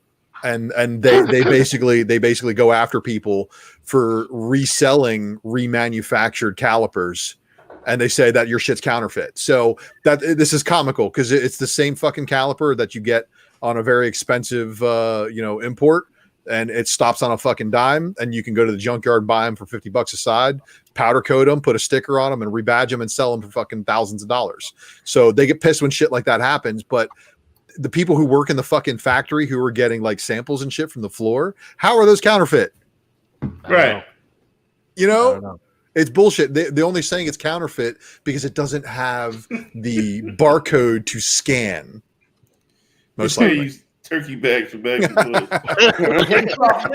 the same problem on Amazon right now, guys. I third-party sell on Amazon, and a lot of the lawyers and the trademark people are filing infringement against things that I legitimately bought from the manufacturer, but I'm selling it third party. And they don't want to share any. They don't want me making money off of them after they made money off of me. Hey, all I can say is I got some My Lights, I got some halfbacks. All I want for it is the Ultimate Fallout 4 at 9.8. That's your go. That's a good trade. That's it. That's all I want. That's all I want. And y'all better do that before the next TP rush. I'm just saying. Okay, so is Brian here? Okay, yeah. Brian, what did you think about this? I don't know if you heard about this. Carson Wentz, who was the former quarterback of the Philadelphia Phillies, he was this year traded to the Indianapolis Colts. Ooh, you guys are getting into my realm right now. I was going to say we're about to go to bed. I'm so tired. Dude, you better not be picking up Michael Pittman. Jonathan Taylor's overrated at this point in time as a first-round draft pick in fantasy. This is just terrible news. Terrible news for the Colts. Well, imagine all those people that bought cards, his rookie card for like $10,000. Oh, that's what you guys talking about? I'm talking about fantasy football. No, we get into sports trading cards right here, and injuries. Once again, we've always talked about how injuries can affect prices and everything. So he was already injury prone, but now this I know freaking the GM for Eagles, he's wiping his brow like, thank God, because that was such a risk. Is the season ending? It says indefinitely. So, it's indefinitely. Like he said that he twinged his foot, and so that's what the coach said today. But there's no real information about it. He been trashed. Yeah, he's a glass man, and so all the people that were investing in him on cards got out a long time ago on Wentz. Yeah, but they had got back in when he got traded to the Colts. But if he's gonna be out for the season or a long amount of time, maybe God will open another door and the Colts will trade for Jimmy Garoppolo, and I can sell off all them Jimmy G rookie cards. I got sitting around. We can only hope and pray, brother. We can only hope and pray. Yeah, we can put a trade in there and we'll be good, man. It's gonna be a buyer's market. One of my neighbors got traded to the Colts. Let me get the first. Let me get the first round next year and the third round following year. You can have Jimmy Garoppolo. Yes, sir. All right, let's go to Doctor Who. So Jodie Whittaker, who was the first female Doctor Who, is now stepping down, as well as the showrunner. So now they got to find a new showrunner for Doctor Who and a new actor for Doctor Who. So there's all types of speculation on who the showrunner and the new actor is going to be. And once again, I know y'all motherfuckers will say, Lucas, why the fuck do we care about Doctor Who? Yeah. No, it's a one annually. Doctor Who makes about 1.8 billion. Think about that. This shit is Bill and Ted from the 60s. Yeah, so basically the day after JFK got assassinated, that's when this shit came out. Nah, I never watched that. That was the premiere. That was the premiere pilot. I never watched not a fucking Doctor Who ever. Well, right. Well, I mean, go ahead. You'll see the Doctor change usually around the Christmas episode. It's when they always make the change of a new Doctor. Like that's how they've introduced every other Doctor now. So we had a black Doctor Who because that's where they're probably gonna go. Yeah, that's what people have been talking about. In fact, there is a black Doctor Who. It was like a one-time episode. It was like he was in and then he was out, then he freaking went away. What is it? Is this shit like Quantum Leap? Is this like Quantum Leap? I don't know what that was about. What the fuck? Kind of, but not really. Like Weird. Yeah, it's like it's time travel like across galaxies, and then there's like all these like certain characters that are reoccurring throughout. It's like Kang. Oh yeah, no, I'm good. I know my wife used to watch this shit. Like she was on this shit hard for a whole minute. She watched binge like all the seasons. Yeah, it had a really good resurgence for about like 4 or 5 years, but when Jodie Whittaker came on board, it was like, nah, we're good. She went too hard to like she the first episode I ever watched with her, man, she had freaking Rosa Parks, Martin Luther King, and Malcolm X in the same fucking room. I was like, nah, I'm done. Like, nah, he's like, I'll tell you what, up until the 50th anniversary, I was so rehooked back into Doctor Who. And I tried to give Capaldi, but I just could not get past that writing. I tried 2 full seasons and I was done. I came in with Jodie Whittaker. I'm like, okay, I'll give this a shot. And when they did like, the Trump episode where Trump made a deal with aliens that eat people, and I'm just like, guys, come on, man, you can't get this woke. This is just over the top. Yeah. And I was done. Yeah, it was just. Man, you guys hate on females so much. Jesus Christ. Well, I mean, her quirkiness was fine. Meanwhile, it was just a show. It was just a show writing was just terrible. Damn character on that show. Yeah. So in the meantime, the first appearance of Doctor Who period was Marvel premiere number 57. 98 goes for $180. There's plenty of Raws out there that are for like $30-$40. You could probably most likely find it in the back bins and all that other stuff. So this is one of those that it's a franchise that's been around for 50 years. Yeah, I don't think I'll ever nobody Doctor Who. I don't fuck about Doctor Who. I found my copy at Half Price Books, so it's not that hard to find. What else you got? Fuck Doctor Who. So this was this is crazy. This was BTC last week, and where's Ultra? But in the meantime, so once again, I was talking about how congressmen and everybody was working on something regarding the housing and all that other stuff. Well, they at the same time they were also working on the infrastructure bill. That was the big news this week, that they actually think that they got something done. But hidden inside that bill was cryptocurrency, and they decided that they are now going to tax cryptocurrency. So it was bound to happen.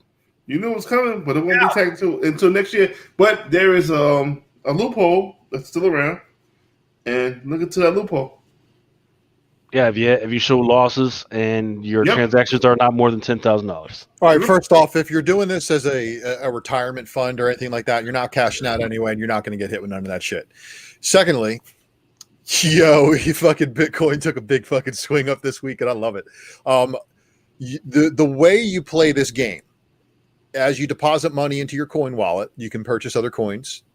But if you play the coin trading, you transfer or convert the coin that you purchase with your money to Bitcoin. Into Bitcoin. I mean, that's the overall goal, is to have the most Bitcoin at the end. Now, what you can then do over the course of the day is, if you see another coin that's trending at a higher percentage rate, you convert all your Bitcoin into that coin, ride that wave up, and then convert it back to Bitcoin. You remember Dogecoin?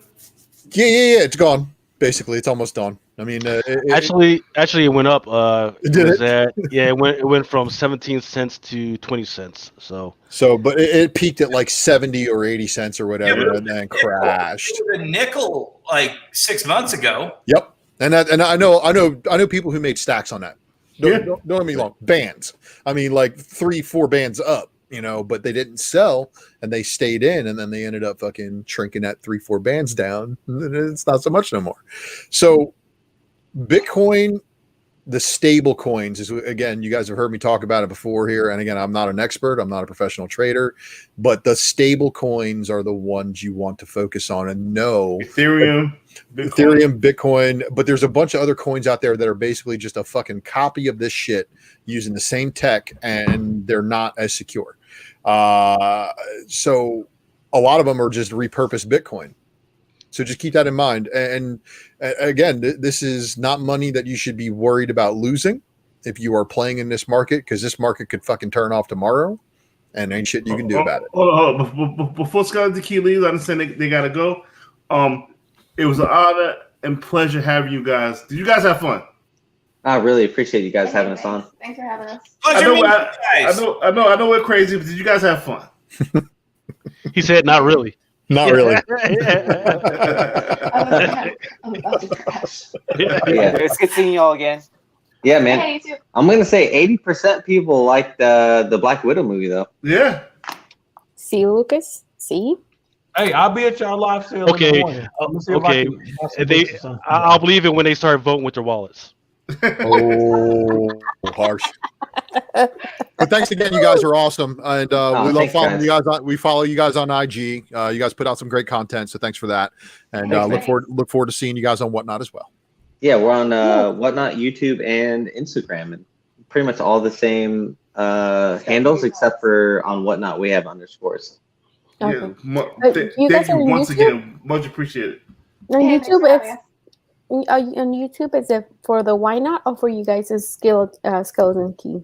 Just Skeleton Key. Okay, good. And you guys have something coming up with Comic-Con coming soon? Oh yeah. Yeah, you want to plug everything you're doing? Yeah, go ahead. I can't put that all out there yet. It's the time. Do it. But Yeah, we're anything gonna you start tell doing me. stuff together on Monday. Awesome. Oh, Nice. I'm so happy for you guys. Oh, thanks, Mama. Can't wait All to see right. everything. Have a good one. Hey, you too. See you guys. Thank you. Good night. Bye. Literally doing the Lord's work right there. So, Blue Green, if you want to come through, load up. If you should listen. Oh shit. Oh. All right, let's keep it moving. Black Widow #9 had first appearance, I believe, until we figured out who this guy really is under the mask of Apogee. He's been mentioned several times. You know, Black Widow is constantly missing, but we finally see him face to face. They fight and everything, and he's got some weird chemical that he can bite into and make himself more powerful and give himself powers. Yeah. Word. United States of Captain America #2. We just actually discussed this about a month ago, or maybe 3 weeks ago, on when we talked about the FOC stuff. Michelle Wright. She is a. She's kind of homeless. She's kind of like actually the correct term would be a transient, moves from place to place out of New Jersey. But she's more like an eco-terrorist, freaking trying to keep everybody safe from, bad water and all that other stuff. So all these Captain Americans are homeless. So far, the ones that we've seen so far, they're more like transients. It's not like they can't go back home to like mom and dads or their sisters or anything. But in the meantime, they've been jumping on freaking car trains. They've been going from house to house. In fact, the cops are looking for her right now. So she's kind of like a fugitive state,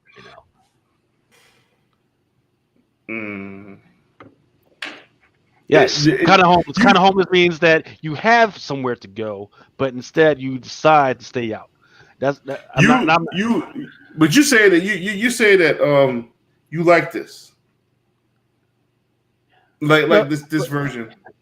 It's about the because I heard you guys talking about the fact that they're the one leg with the FloJo. Yeah, so yeah, in high school she actually used to be a runner. Yeah, she used to run track. That's why. So it's kind of like a homage to that. Okay. That's why she got those my legs.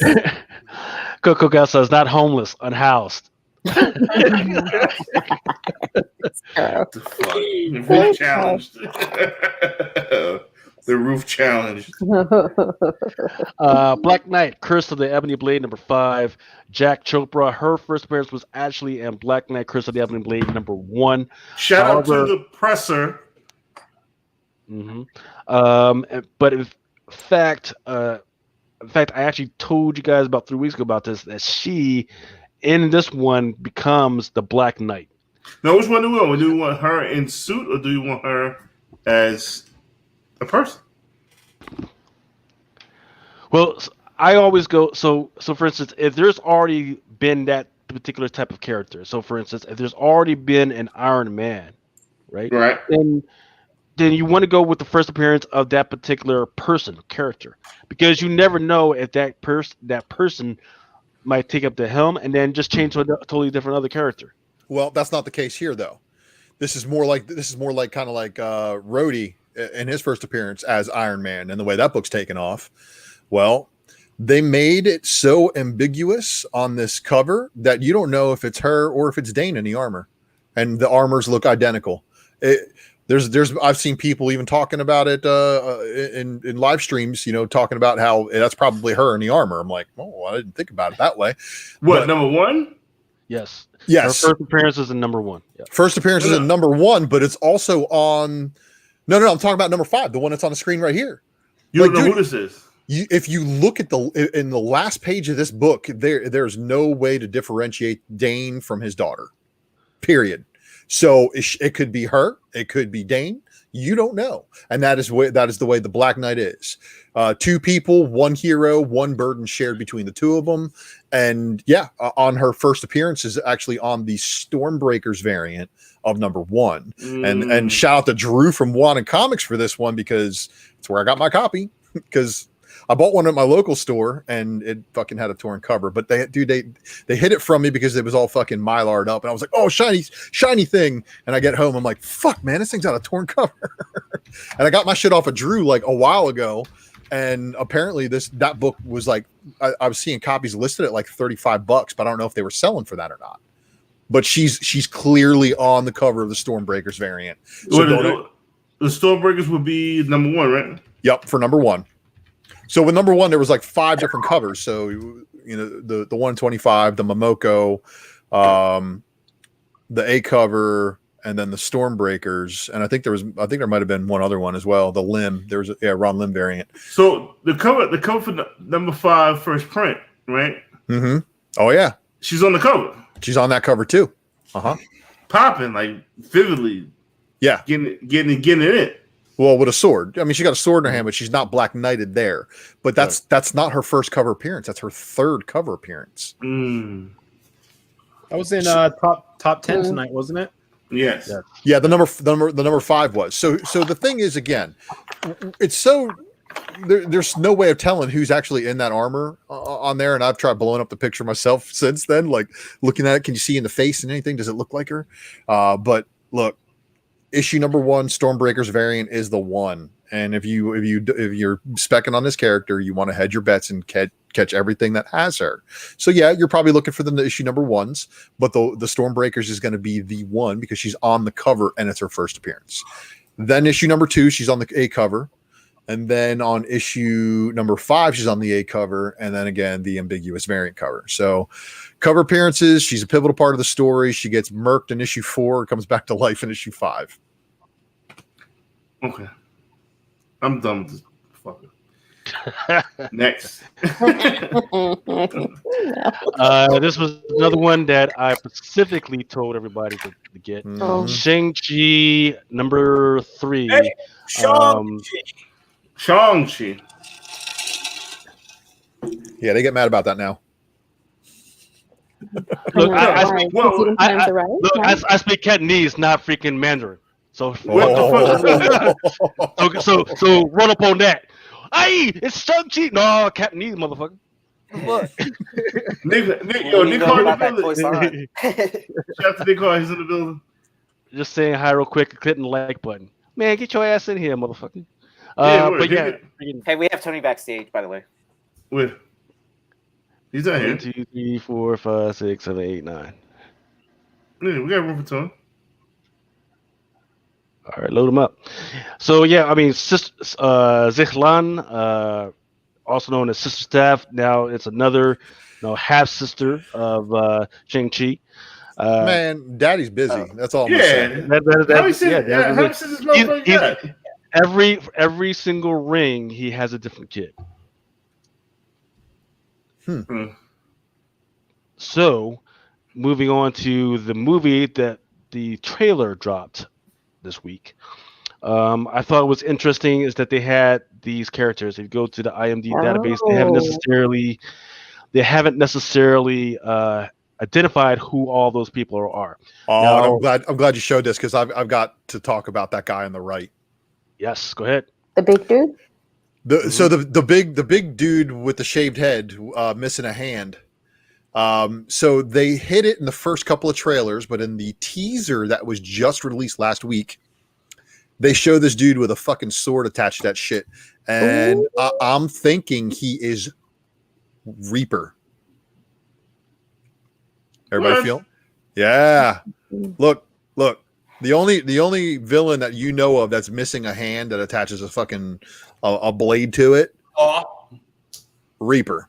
Well, Claw's dead though. He's already dead in the MCU, so we know it's not Claw. And Claw's shit's like really far up on his left hand. That dude's on his right, and I think it's Reaper. I think it's Simon Williams' brother. And if it is Simon Williams' brother, that means Simon Williams exists. It's Razor Fist. Okay, I don't know who the fuck Razor Fist is. It says confirmed as Razor Fist. That was confirmed as Razor Fist. Well, damn, that screws up that spec. Because I was really hoping that it was Simon Williams' brother Reaper, but Razor Fist is a stupid fucking name. It's everybody want it. Everybody want this Razor Fist. It's better than Taserface. Yeah, that's what I was gonna say. Like it's up there with Taserface. I don't know who Razor Fist is, but I'm not excited for this movie at all. Well, I'm just excited to see the actor because I used to watch the show that he was in. That's it. But Lucas, so with all these people showing up, I too am wondering. Like the Shang-Chi miniseries that just dropped had 5 siblings in it. Sister Hammer was introduced in that one, and so was Sister Dagger and Brother Saber right there. Wasn't their father introduced in Battle World #1? His father, well, no. That's that Battle World universe version of all those characters. So don't believe the Legend of Kung Fu is or the Master of Kung Fu or whatever that was the Battle World series. They count that all as first appearances, even though those characters appeared in the 616 prior. So don't spec on that. Please do not spec on that. The trailer though is showing, that girl over there, on the far left wearing the lima bean colored pants. She's like, what happened to your shirt? And he's like, I don't know. And he's in that cage fight where we saw Abomination. So there's a lot of things that they're hiding from us and they're kind of mixing and matching. But I'm wondering if that miniseries, and also shout out to Drew at Wanna Comics because he did a second print variant of that. Sister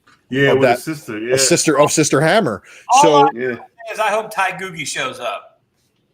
Yeah, there's a lot of cool things that could happen. And I'm sorry I didn't for my Drunken Sharks. I didn't know that was Razor Fist or it was confirmed Razor Fist. Yeah, I'm not following that closely. I cannot stand Aquafina. Oh my god, I'm the same. I can't. I don't know why she's on everything right now. She's so annoying. She's the worst. Why do you hate women so much? Why do I get to say that? I'll tell you why I don't like it because. But that's true, Mel. What he said. Why are you hating on women? No, I'm not hating on women. I just hate on Aquafina because there was a thing on my train that I take to work. They put her voice on there, and it's so fucking annoying. Yeah, it is. Laura hates. Yeah, she didn't like. What was that one on Disney? That she was the dragon, the last dragon. Her voice, she was the voice of the dragon. Oh yeah, it was Raya, the last dragon. Raya, there you go. That one. Yeah, she was a little bit. It's a little annoying. Yeah, I can't. I asked my brother who she was, and he's like, "Oh, she's a comedian," and I'm like, "Dude, she's not even funny though." She's not. I don't think she's a fun. Like, I'm into comedy. I love stand-up comedy, and I have never seen her before. She started as a rapper, actually. But really? Stop! I don't hear no fucking. I know. Hey, I just want to say thank you, Mel, for plugging me in here. I got a beef with you guys though, and it kind of links with this Shang-Chi thing. Blue green. So you all, we were talking. I heard you talking about the Black Widow, and now we're talking about Shang-Chi. Where I get it. You want to find chinks in the armor. Oh, this doesn't work. We're talking about Asians. Can't use that word. Stop. Stop. You all are so not. I love you all, but y'all are so spoiled. Y'all are so spoiled. If you were alive in the late 80s, early 90s, how many Marvel properties? What did we have? We had nothing. We had Amazing Spider-Man. You had Spider-Man and Amazing Friends, and that shit is still shit. One Spider-Man movie, and then we got one X-Men cartoon. No, man. There was more. You guys are getting spy movies with Black Widow. You're getting Kung Fu Van Damme tournament. Whoa! What spy movie? Hold the fuck up. What spy movie are you talking about? That Black Widow was an action-packed bullshit. If I wanted to watch Fast and Furious 9, that bullshit, I will watch Fast and Furious 9. I got a question. That's not what. If I want to watch a spy movie, I want to see a spy movie. There was no spying. There was no freaking. There was no tradecraft. None of that. It was more like fucking Jeopardy. What are them three arrow holes? Fuck out of here, man. And she got paid $15 million for that shit. It was the MCU version of an over-the-top James Bond movie, which 60% of James Bond movies are no good. But James Bond, what? Get the fuck out of here! There's no James. You all are spoiled. We got to wait is like 2 more weeks to get one more TV show, and then another TV show, and then now we're getting 3-4 movies a year. We live in a really damn good time, and I'm not saying we gotta jump on every bandwagon and can't say anything bad about anything. That's not what I mean. But it's like an embarrassment of riches right now. We got so much out there. They're not as shitty. You know, even the ones that come out like Ant-Man and the Wasp. That wasn't a huge hit. It was good though. Yeah, it was good. A First Avenger. That wasn't a huge hit. like these movies will hold up. They'll stay important. We'll see 3 movies down what happened in this last one that actually that was a little bit important. It's easy to trash them, and I don't love every MCU movie, but no. Don't get it straight. I'm not trashing them. I'm trashing that this lady is asking for more than the $15 million plus residuals that she's getting. Any single MCU star would have done that. If that was Robert Downey Jr. who lost $30 million because his income was tied to box office, and then they cut half the box office, he would have sued. Chris Evans would have sued. Chris Pratt would have sued. Any of them would have sued. It's like their final paycheck they're going to get, right? You can't say somebody would automatically sue, because here's the thing about it. If you're in the contract negotiation, sometimes you want to negotiate with good faith. And even though you might have illegal claims to go after money, you might want to let that slide, because you know the play will be bigger on the back end. If you just say, you know what, I'm going to let that be, but we're going to tighten up this contract the next time around, because we don't know where this COVID shit going. He needs that extra money for that baby. She knows she was getting ran out of the movie. She need that last payday because ain't nobody really checking for ScarJo no more. That's what it was. She's getting her bread. Let her get her bread. Then you pay her for the side. Give her $30 million. Shut the fuck up. And let's move the fuck on. Same thing they did with Terrence Howard. He fucked up all bread early, so he fucked up. He laid the blueprint of fucking up. You know what I mean? You look at any athlete who holds out to get a little extra money. You got to look out for yourself, man. Disney's looking out for themselves. They'll be just fine. I'm telling you, Chris Pratt ain't pulling that shit right now. ScarJo is.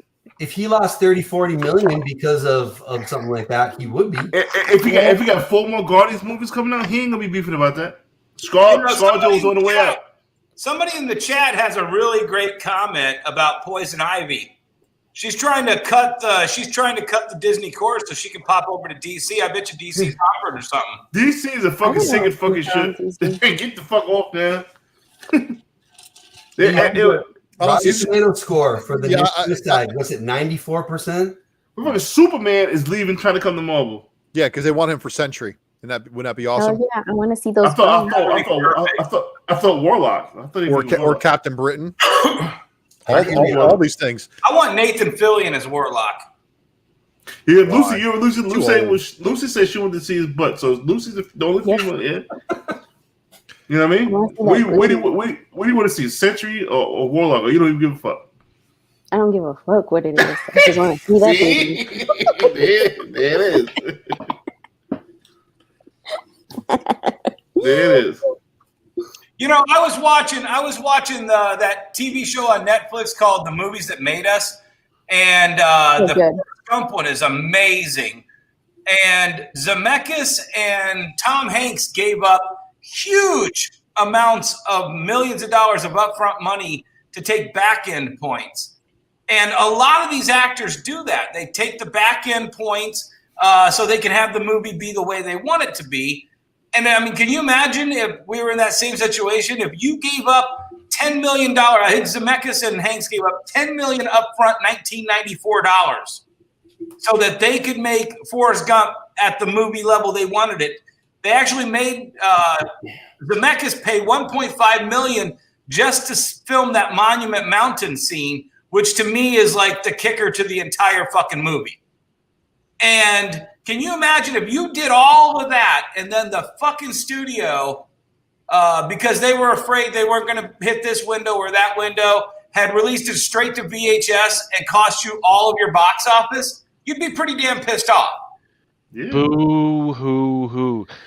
Remember, it's $15 million per movie. Count that by how many freaking movies she's in. Tell me how many other movies that she has made that aren't Marvel movies that are worth $15 million. Lucas, It don't matter. Stop. Listen. Athletes are holding out. You get this mad at athletes that hold out for an extra.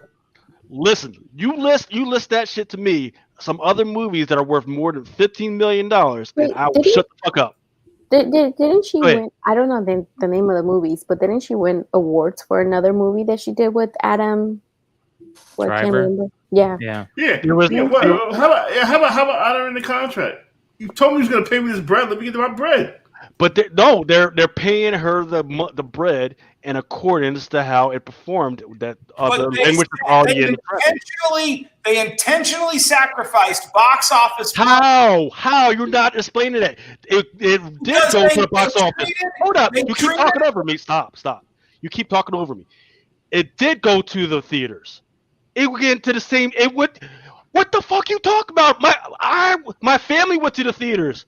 My family went to the theaters. They saw it on Thursday night. So what are you talking about? It didn't go to the theaters. Lucas, it went to the theaters. Feige was pissed about this too. He wanted. He's an idiot. $1 million. He's an idiot. He's an idiot. Well, it goes back to what Knife Wonder said. Her management should have renegotiated that contract based on COVID. There's nothing to negotiate. Okay, spin the wheel. She doesn't have nothing to say. It was in the theaters at the same time that it was on digital. So what are you arguing about? She made 17.5 for goes to the show. Man, I'm just say this with it, bro. Like this. So are we really saying the Ghost of the Shell is good? Nobody gave it. In fact, everybody was saying that what the hell is she? Why is this little white girl playing an Asian character for? But here go my thing. Because they never seen the anime, so fuck them. She made 75. ScarJo probably. Aaron's ready for the giveaway. Here go my thing. ScarJo probably done made more money in her life by playing an Avenger outside of just based on all right. She an Avenger. She been an Avenger for what 10 plus years. That shit done opened up so many opportunities for her to play in movies like Ghost in the Shell, where she wouldn't have got them opportunities before. You gonna do all of this over a little back end from her first movie was an Oscar-nominated movie. Lost in Oscars don't mean shit. Grammys don't mean shit. Go look at the movie. Go look at the movies they select every year. That shit don't mean nothing. Not back in those days. That shit don't mean back nothing. in what days? 1990. You talk about you talk about like she's 50 years old. Get the fuck out of here. She ain't 50, man. She's not Glenn Close's age. What are you talking about? I don't know. You guys sound like Disney shareholders looking out for Bob Iger. If I made you a deal and then I renegotiate that deal after we made that deal and you make less money than what you thought that deal was going to make you based on what all the numbers on the table, you'd be pissed too, whether it was $1 fucking or $15 million. I can boo-hoo and cry about it, but I ain't nothing going to budge. Nathan Lucas is hating motherfuckers. Well, how am I hating? How am I hating? I'm saying, remember, you hate her because she's making money. How am I hating? She's already made her money. Fuck that bitch. She made $15 million. Fuck her. No. I didn't say she made 15. Gotta remember, 15 million per movie plus residual. If she was promised to sign this deal, she'd make 16, and they only gave her 15. She could be pissed about missing out on a mill. She's missing out on what, $30 million? Yeah, she could. Yeah. She. No, you can't even say that. You can't say that because are you telling me, Lucas? Are you telling me right now, hand to God, that if those 60 million people did not buy? Why are you talking about hypotheticals with that shit that you will never say? You know me. I'm about the numbers. I'm a true numbers man. I don't play hypotheticals. $60 million got plucked out of the box. Get the fuck out of here, man. Don't ever play hypotheticals with me, man. Get the fuck out of here. Don't ever play that shit with me. I don't play hypotheticals. I play true numbers. Bring me the numbers, and I'll be all about it. Don't talk about some shit that's happened. Okay, she played this movie years ago, and then over 5 to 6 years, she finally made a little bit of money. Lucas, it's not a stretch to figure out that the box office is going to be lower if people can just watch it at home. I mean, that's any rational person would know that. Okay, we'll you know what? The law will decide. She put in her little lawsuit, and we'll see how that works out for her. How many? Oh, it says here that you start to do this and this and this, and this is what you get. Let's see how this works out. That's exactly right. The lawyers should be don't have worried to argue about this. this anymore. Nobody else needs to be worried about this but the lawyers. The judge, no. The judges and the lawyers will figure this out. Yeah. All right. How's the hate? I'm just saying that. All right. That's enough. I'm just saying that the contract will decide it. That's enough. All right, we'll give a fuck about Scarlett Johansson's money another time. I want to hear about this Valkyrie shit because it's covered. This is not even about the money. It's about the contract. Hey, real quick, guys, I gotta bounce, but I want to share something with you guys. Wait, Brian. I want to share something with you guys. So, for all of you guys that feel shitty right now, I'm gonna show something to you guys so you can feel even more shitty. So, share my screen there, Lucas. This just sold for $250 on eBay. Oh, and you all missed it. It says 84 Marvel Star Wars Return of the Jedi set in volume. They're gonna cancel. They're not going to ship that. They're not going to ship that. They're not going to ship those two other ones. Are you kidding me? I bet you. So that's for everybody out there that's angry. Get even more angry. And much love to all you guys. Follow Tales from the Flip Side. Follow Comic Book Women and Nearing Nirvana. Flip Side, Dealer Flip Side. And hit me up on Whatnot. I will be there. Follow Tales from the Flip Side on Whatnot. It's already there. And I'm out. Much love to every single one of you guys. McClay, before you leave, text me right now. I got to ask you a question about something. All right, I'll hit you up, brother. Bye, Brian. All right, much love, everybody. It's good seeing you. For instance, TK says, how many NFL players holding their contract? Whoa, wait a minute. Who is the what the fuck is this? Look at the comments right now. What? Who is the? Yeah, somebody needs to block that asshole. Yeah, what the fuck is this? Yo, for real, go fucking ban somebody. So you never make me a wrench, man. If you'd made me a wrench, I could take care of that shit, right? Wow. Where's Patrick? Oh hell no! There we go. That's crazy. All right. Okay, so for NFL players, I got a they don't get to perform their contract and then go back on the freaking contract, right? For Scarlett Johansson, she's already performed what she's going to do. She's already freaking dead horse. She's not going to dead horse. Hey, real quick, spam the chat with some love. Okay. To get rid of that hate. Let's start wagering some books on how that's going to go. So, because y'all are wild. Guys, I gotta go because I gotta please. buy a whole bunch of tires. Go. Thank Bye. Don't ever come back. Wait, calm down. What the fuck? No, that motherfucker ever since the last time he was on the show was disrespectful as well. Who? What are you talking about? For the dude from Hero Comics or whatever? You don't remember that shit? Oh, you're not talking about Dennis. As long as you're not talking about Dennis, Dennis is always welcome in. So you're wilding right now. I'm like, what? Yo, son, stop chill. What the fuck? Oh, that guy? That's just bad timing. No. That other guy, right? I've been trying to get out of here since 3:30. Y'all wild, man. Anyways, Valkyries. Anyway, Valkyries, the unnamed children. This was guy's inducted. still here. This guy talking crap. Oh, you're talking about the guy in the chat. You're not talking about Dennis. Oh, Yes. I thought you were talking about Dennis. Oh, no. Oh, Dennis, you got to leave. All right, fine. That's good. No. This guy in the chat. Yeah, I even sent that to y'all in the Google chat from last time. and there he is again. So There he is. Yeah. People moderate some people, man. Yeah, get him out of here. Put as moderator. He's just logging in on their. No, don't make me a moderator. Make some people who are always in our chat a moderator. I'm too busy. Big pussy. Spam bot. Yeah, it's a spam. Somebody's doing a spam bot on us. So who cares? Oh, there it is. Yeah, another one. What an honor. Jesus Christ. Anyway. All right. Anyway, so Mighty Valkyries #1. There was these 3 babies that were born, and now in Mighty Valkyries #4, unnamed children, they actually freaking speak, and they actually got these powers. It actually turns out that they're actually gods. They are the children of Carlina and Hela, apparently. And it's kind of crazy. Apparently, Loki has something to do with this. I don't know. It's like this weird tri-trait freaking thing that they got going on, but it's going to be interesting to see what's going on with those. And here they are in Valkyries #1. Hey, Ultra, have you been specking on Runa at all from that series? No. What are your thoughts on that? So don't really have any. It's not really in my realm of vision at the moment. But of course, if I read it, I'll probably like it. But what don't you fill me in? That old Exiles book, is kind of known for the first Tessa Thompson version of the Valkyrie character.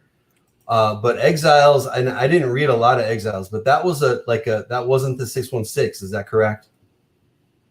As far as I know, I don't know, but I that book's also highly contested because she appeared the month earlier on the design variant, and everybody likes to shit on the design variant and go with the book that debuted a month after. Right. So that version of the Valkyries, who knows? What's the original Brunhilde doing? Right. Well, the question I have is this new character that showed up not in the Mighty Valkyries, but in the one before with Jane Foster. Mm-hmm. Jane Foster Valkyrie, I think, was her first appearance. She's had a bunch of feature covers. She matches up a lot more with the Tessa Thompson character.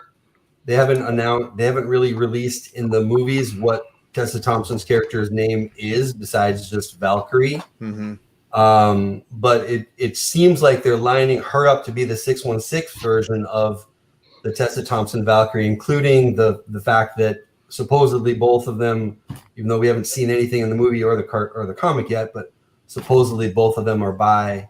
It seems like this is an effort to. This is the 616 Tessa Thompson. Well, I mean, they're going to try to streamline as much as they can, and we've even said this before. Like I don't know if I'm just like psychic, but that precursor to Nadia Pym being, hot again spec wise, I even said, in the quantum realm, what if Scott and Hope have a kid named Nadia, or what if Nadia is the sister of Hope, and she's in the quantum realm, and mom had her while she was in there, because of course the whole time works differently. Shit. So there's a whole bunch of different angles you can apply. This is very similar to just like, do you spec on 616 or do you spec on Ultimates? Spec on the first appearance. First appearance usually wins, but there's always exceptions and never the rule. And it's anybody's guess, but honestly, I don't think either of them are really that much of a safe spec play when the Valkyrie character first appeared way back when. Right. Do we care about Valkyrie? Not enough. We don't yet, but that's what I'm saying. It's, you can look one step ahead, 2 steps ahead. Honestly, for the MCU, having a Valkyries show, that would be the easiest way. They've been talking about doing an all-female show. it wouldn't be so easy to pull that off. A-Force. Valkyries, yeah, I know that's what everybody points to, but Valkyries would make sense. I mean, it is an all-female team. It just has always been an all-female team. Yeah. And we've got multiple Valkyries in the 6. What covers this? Cover's fucking badass, by the way. Yeah. So this cover is coming out next month, right? And the reason why I point that out is because I've been trying to figure out who these 3 little girls are, right? And once again, I said that the first appearance of these 3 Pacific little girls was in Valkyries #1. However, there's these color codings amongst the little girls. So if you can see the little girl with her hand out, that's red. The little girl in the middle, her thing is blue, and then one on the right hand side, that's yellow. So there are 3 sisters that are in Norse mythology. They're called the Norns. One is the human body of the past, the future, and the things that are going to be the future. So I think these are reiterations of the Norns. Cool. Let's see, what else do I have? And their first appearance was actually in Joining the Mystery number 102. Now, of course, you say, hey, well, they were already there. Well, apparently, at some point, Thor actually kills them and the people and the gods that actually gave them powers like a while ago. So, Ragnarok.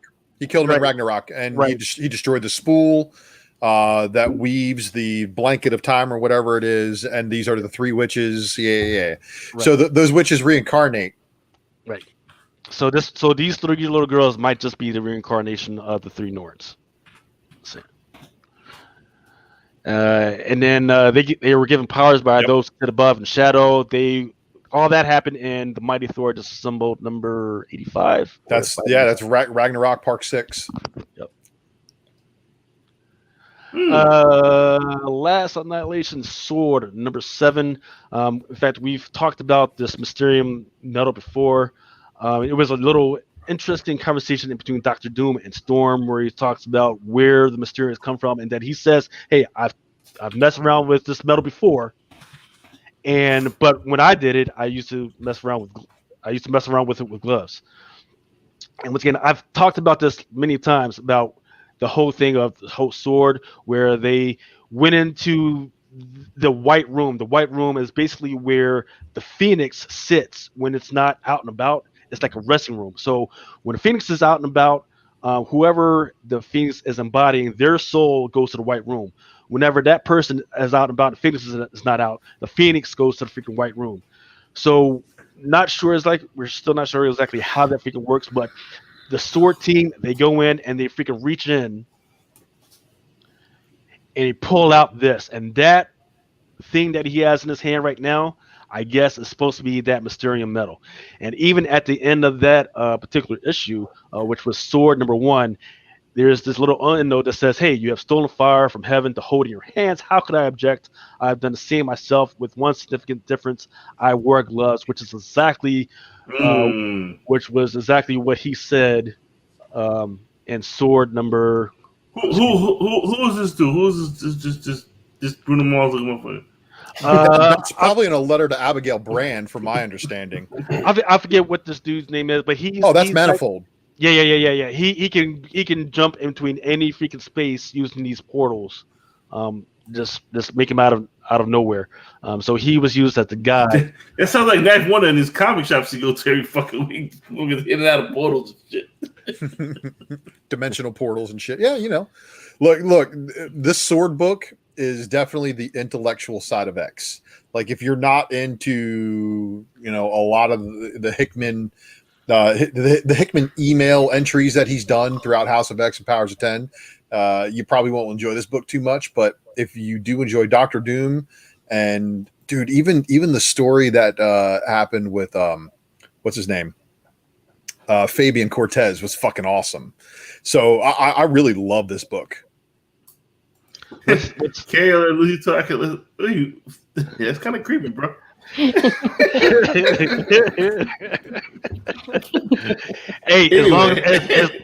as long as he's hitting that super chat. Hey, yeah, one. Well, I mean, you have super chat on Comic Book Woman, right? I don't think we're there yet. No, I think we had like one. Anything Oh, on comic book anything moment. on Yeah, sorry. yeah. Anything on Yes, flip side comic is book super moment. chat. Yeah, yeah.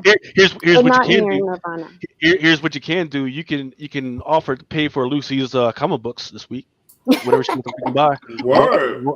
I just put in an You order. can also join Lucy's auction on Whatnot on Sunday there at you 1 go. o'clock. Mhm. There you go. There you go. That's Yes. awesome. The Coco Gal One says o'clock. they still make phone books. Believe it or not, they They still do.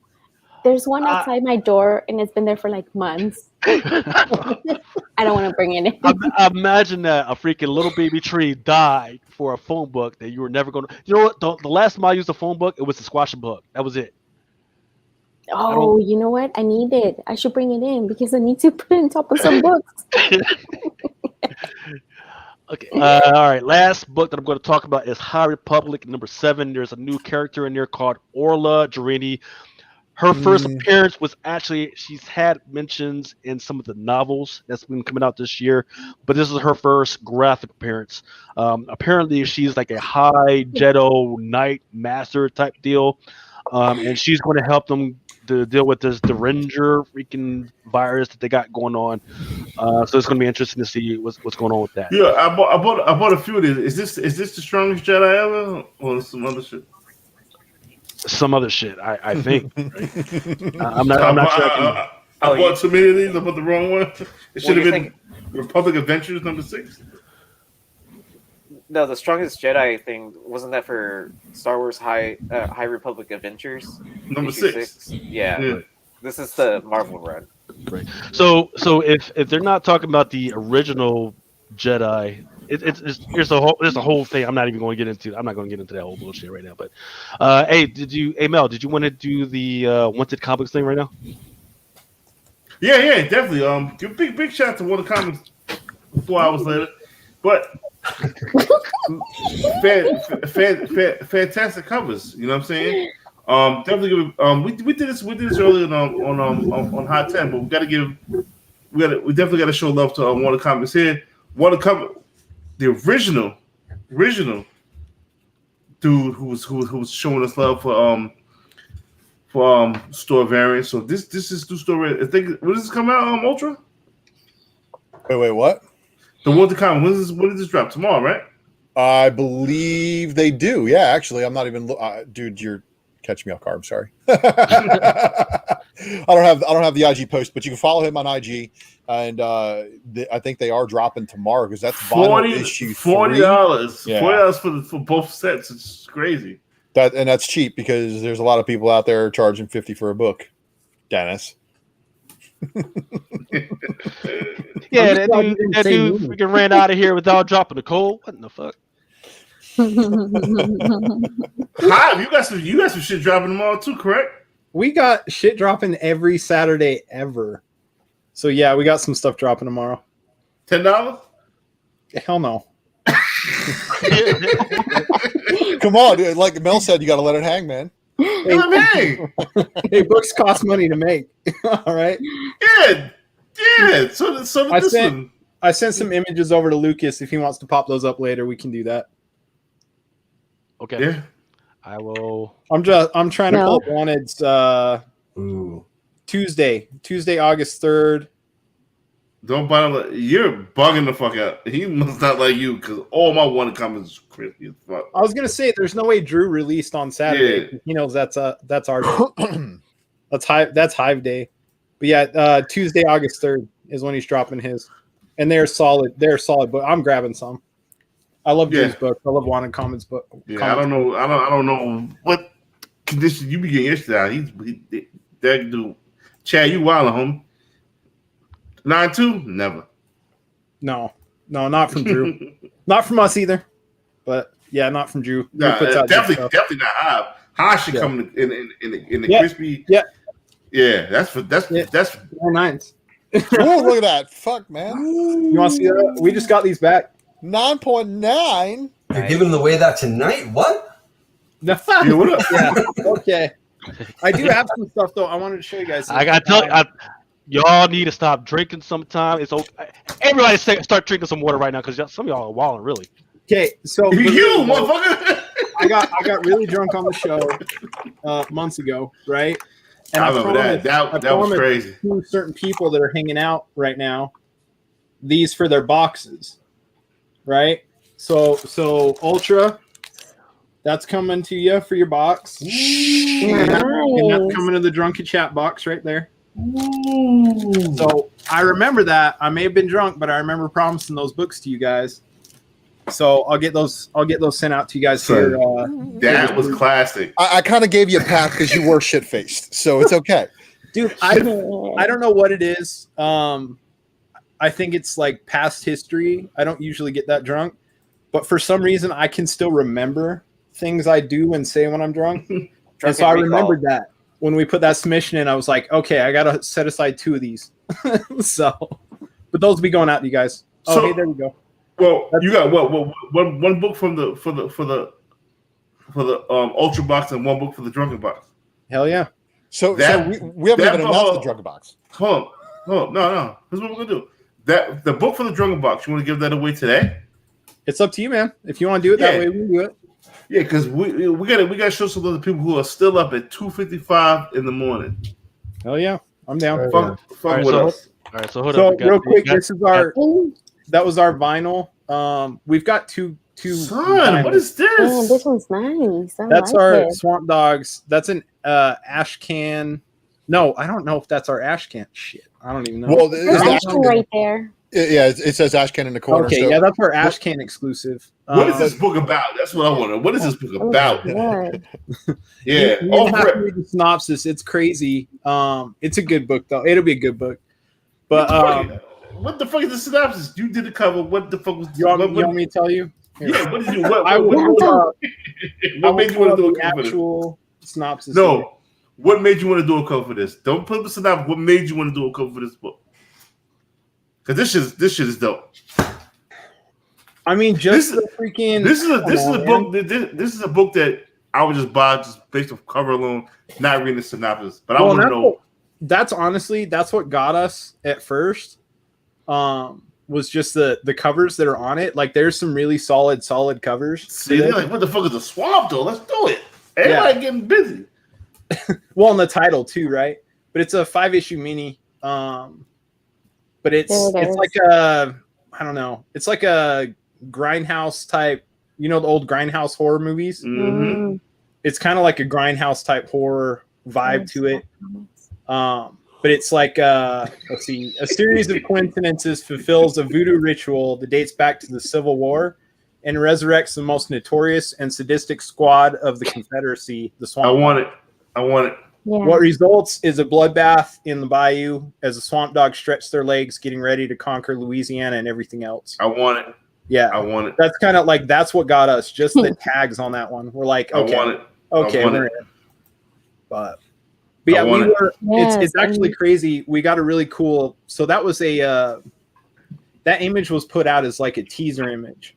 The artist that did it had never done a cover before. It was just put out as like here's something to kind of get people thinking about the series, right? It wasn't meant to be a cover. And when we saw that, we immediately reached out to them and we're like, hey, can we do this? Like, this image is cool as shit. It fits the story. It fits the synopsis. It's very, I don't know. It grabbed us. You know, we're like, what is, you just look at that image and you're like, what the hell is this about? Yeah. 100%. So they let us. They were like, absolutely. And the artist has been super cool with the whole thing. He's so excited. You know, his first cover. He's super excited about it. Let me know what I gotta use. I gotta use some bread. I need like a few of those. All right. So hold on. You got one more, right? So that's our Ice Cream Man 25. We didn't get a chance to show that to you guys. That's our Black Cat 50 homage. For Ice Cream Man. That's Isaac Morales, of course, who we've been doing all the Ice Cream Man covers with. So that's the oversized issue 25. I think it's like 40 pages or something. That's pretty big. It's a big boy. Why's he got those black girl fingernails though? Those are his bones, man. Look closer. And then I forgot, you guys did fantastic with your Stray Dogs cover. It's just like $4 or $5. That's what's up. Yeah, we did the we did that trade last week, trade paperback. Let me ask you a question. And I got a gripe. It wouldn't be Drunken Chat. It wouldn't be me if I ain't beef with. So why did you do a dope cover? Why did you reproduce that on a trade paperback? Actually, there's a really good reason behind it. Talk to me. We've had so many. I mean, it is every week. We probably get 10 or 15 emails from people saying, "Hey, this is the one book I'm missing. It's the one cover I'm missing." And there's only so many that can go around of the comic, right?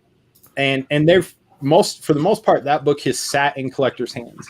There's very few that trickle up on eBay, and when they do, I think 9/8s are going for like $1,400 now of that Stray Dogs cover, which is great. Mm-hmm. But there's collectors that want it.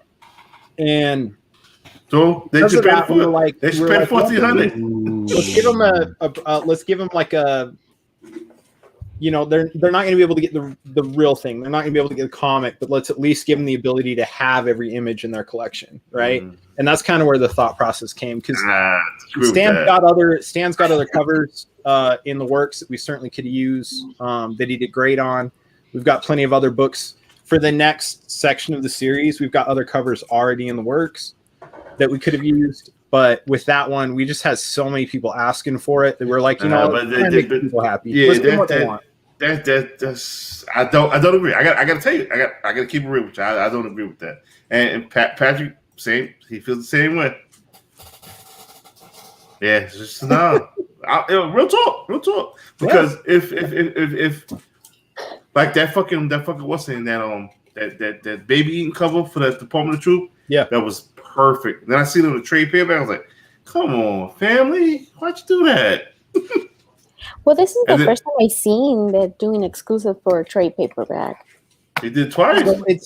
It's kind of a newer thing. I think a lot of it has come from the fact I was actually having a conversation with the LCS owner, and we were talking about that, and I think a lot of it has to do with, and he agrees, that trades weren't getting, like, you get hardcover editions, right? Collected editions that see good secondary market value later down the road, years and years down the road. But there's never any immediate secondary market value. It's after they go out of print, right? Yeah. But you look at Something Is Killing the Children's first edition of a trade, and what happened with that. And I feel like that was the catalyst. That was the time that Boom sat there and went, wait a minute, can we do something with this? And I think Image looked at it too and was like, well, wait a second. If there's a secondary market want for this, are there retailers that want to do it? And with us, it's cool because we were able to do something and throw our spin on it, but keep it just slightly above MSRP. There's not a huge difference between what most of us retailers were charging for trades versus what the trades are anyways. Right. Versus comic books, right? Because a lot of times the difference between a comic book and the comic book variant is, sometimes significant. But with the trades, it wasn't. And we were able to keep it pretty tight. And still give people, a way to get that art and a way to get that story. And I mean, so we were down. We got asked if we wanted to do one for our first one, and we're like, yeah, why not? We'll give it a try. And our customers loved it. James, you're saying all this.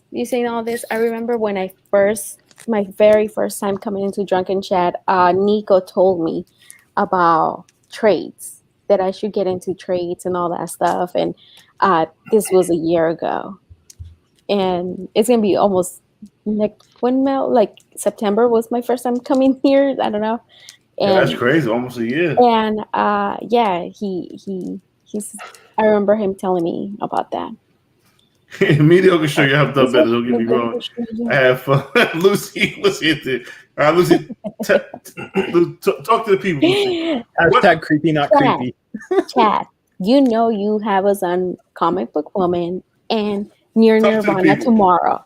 Tomorrow we have Near Nirvana. So watch us tomorrow at 6 p.m. My time, which is Pacific time. So, and also, Aaron, you're gonna be there tomorrow, right? And depending if we can finish. We plan to start an hour early, so I might be a little late. Yeah. So tomorrow, Comic Book Food Chain and Near Nirvana are gonna do a show together. And somebody loves Lucy. yeah, chat is all talk. But yeah, I think it's 9 Eastern. Is that right? Yeah.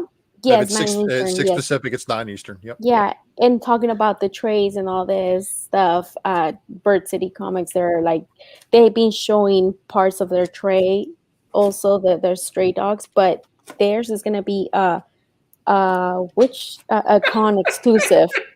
Oh, Baltimore. Shut your freaking mouth, Coco.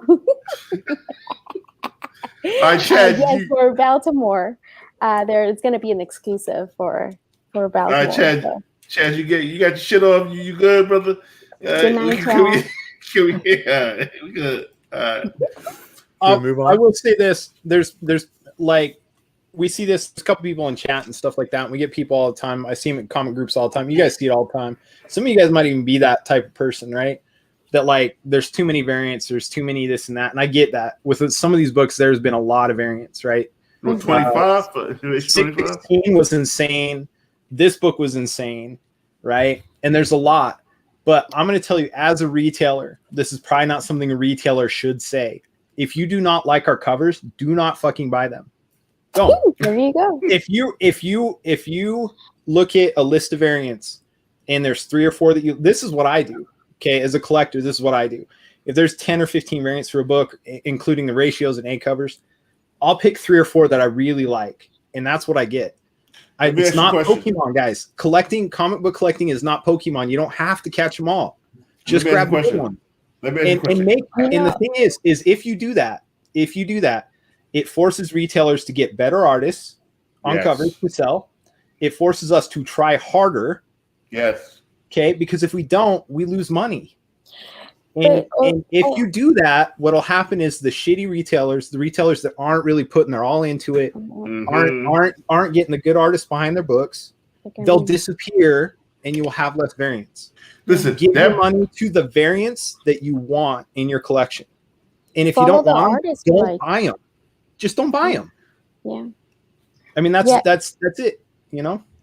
That also, I think at first I was one of the people, I guess one person that I didn't really care for the store exclusives, but now I'm starting to buy a little bit more because now also if like say Jenny Friss, and that I love whatever she does, so I'm gonna go follow whatever she, if she's doing an exclusive with whatever store, or a lot of us, we pick an artist, but I think not a lot of people know that the artists doing exclusives, they get also a better money. They make better money doing the exclusives. So if you want to support your favorite artist, buy their exclusives. That's one way. So I mean, if it's a store you like, support the store. Like it.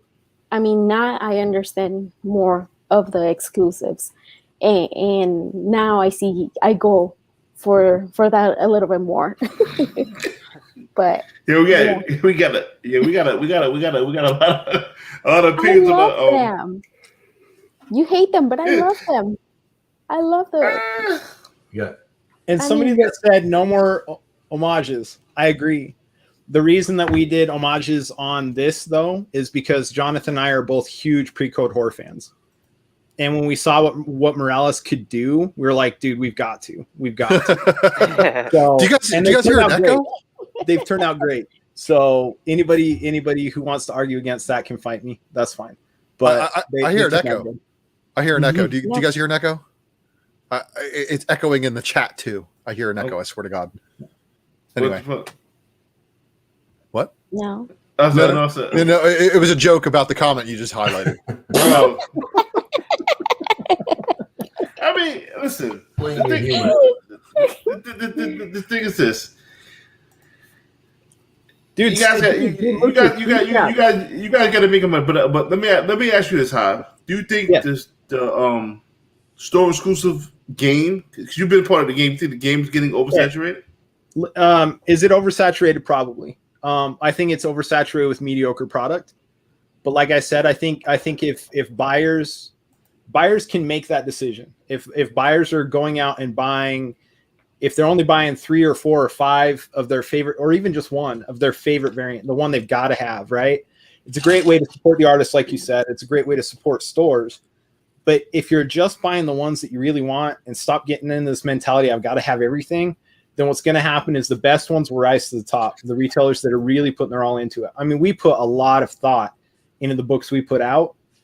And I feel like there are other retailers that certainly do that as well. But you have books that get hot real quick, and you get a bunch of retailers that very, very fast and rapid just try and get in and get out with money, right? I think if purchasers are making smart purchases as far as just buying the stuff that they visually think is worth adding to their collection, they're not making a bad decision. And then that'll stop a lot of that, that doubt in whether or not, okay, does this increase in value? Does this decrease in value, right? If you're buying it for the art, you can buy the book for $4. You can read it, pick it up and read it, right? When you're buying a variant, you're buying it for the art. And if you're buying art that you enjoy, then what does it matter if it increases and decreases in value? Now, some of them will, and that's fantastic, right? It's always great when you buy a book and next week it's $200 because it was a low print run. It was a book that got optioned that nobody saw coming. I mean, that's always great. Everyone loves that. But you can't hope for that every time. And I feel like that's the problem, is a lot of people think that like they're going to get that every time, and that's just not the case.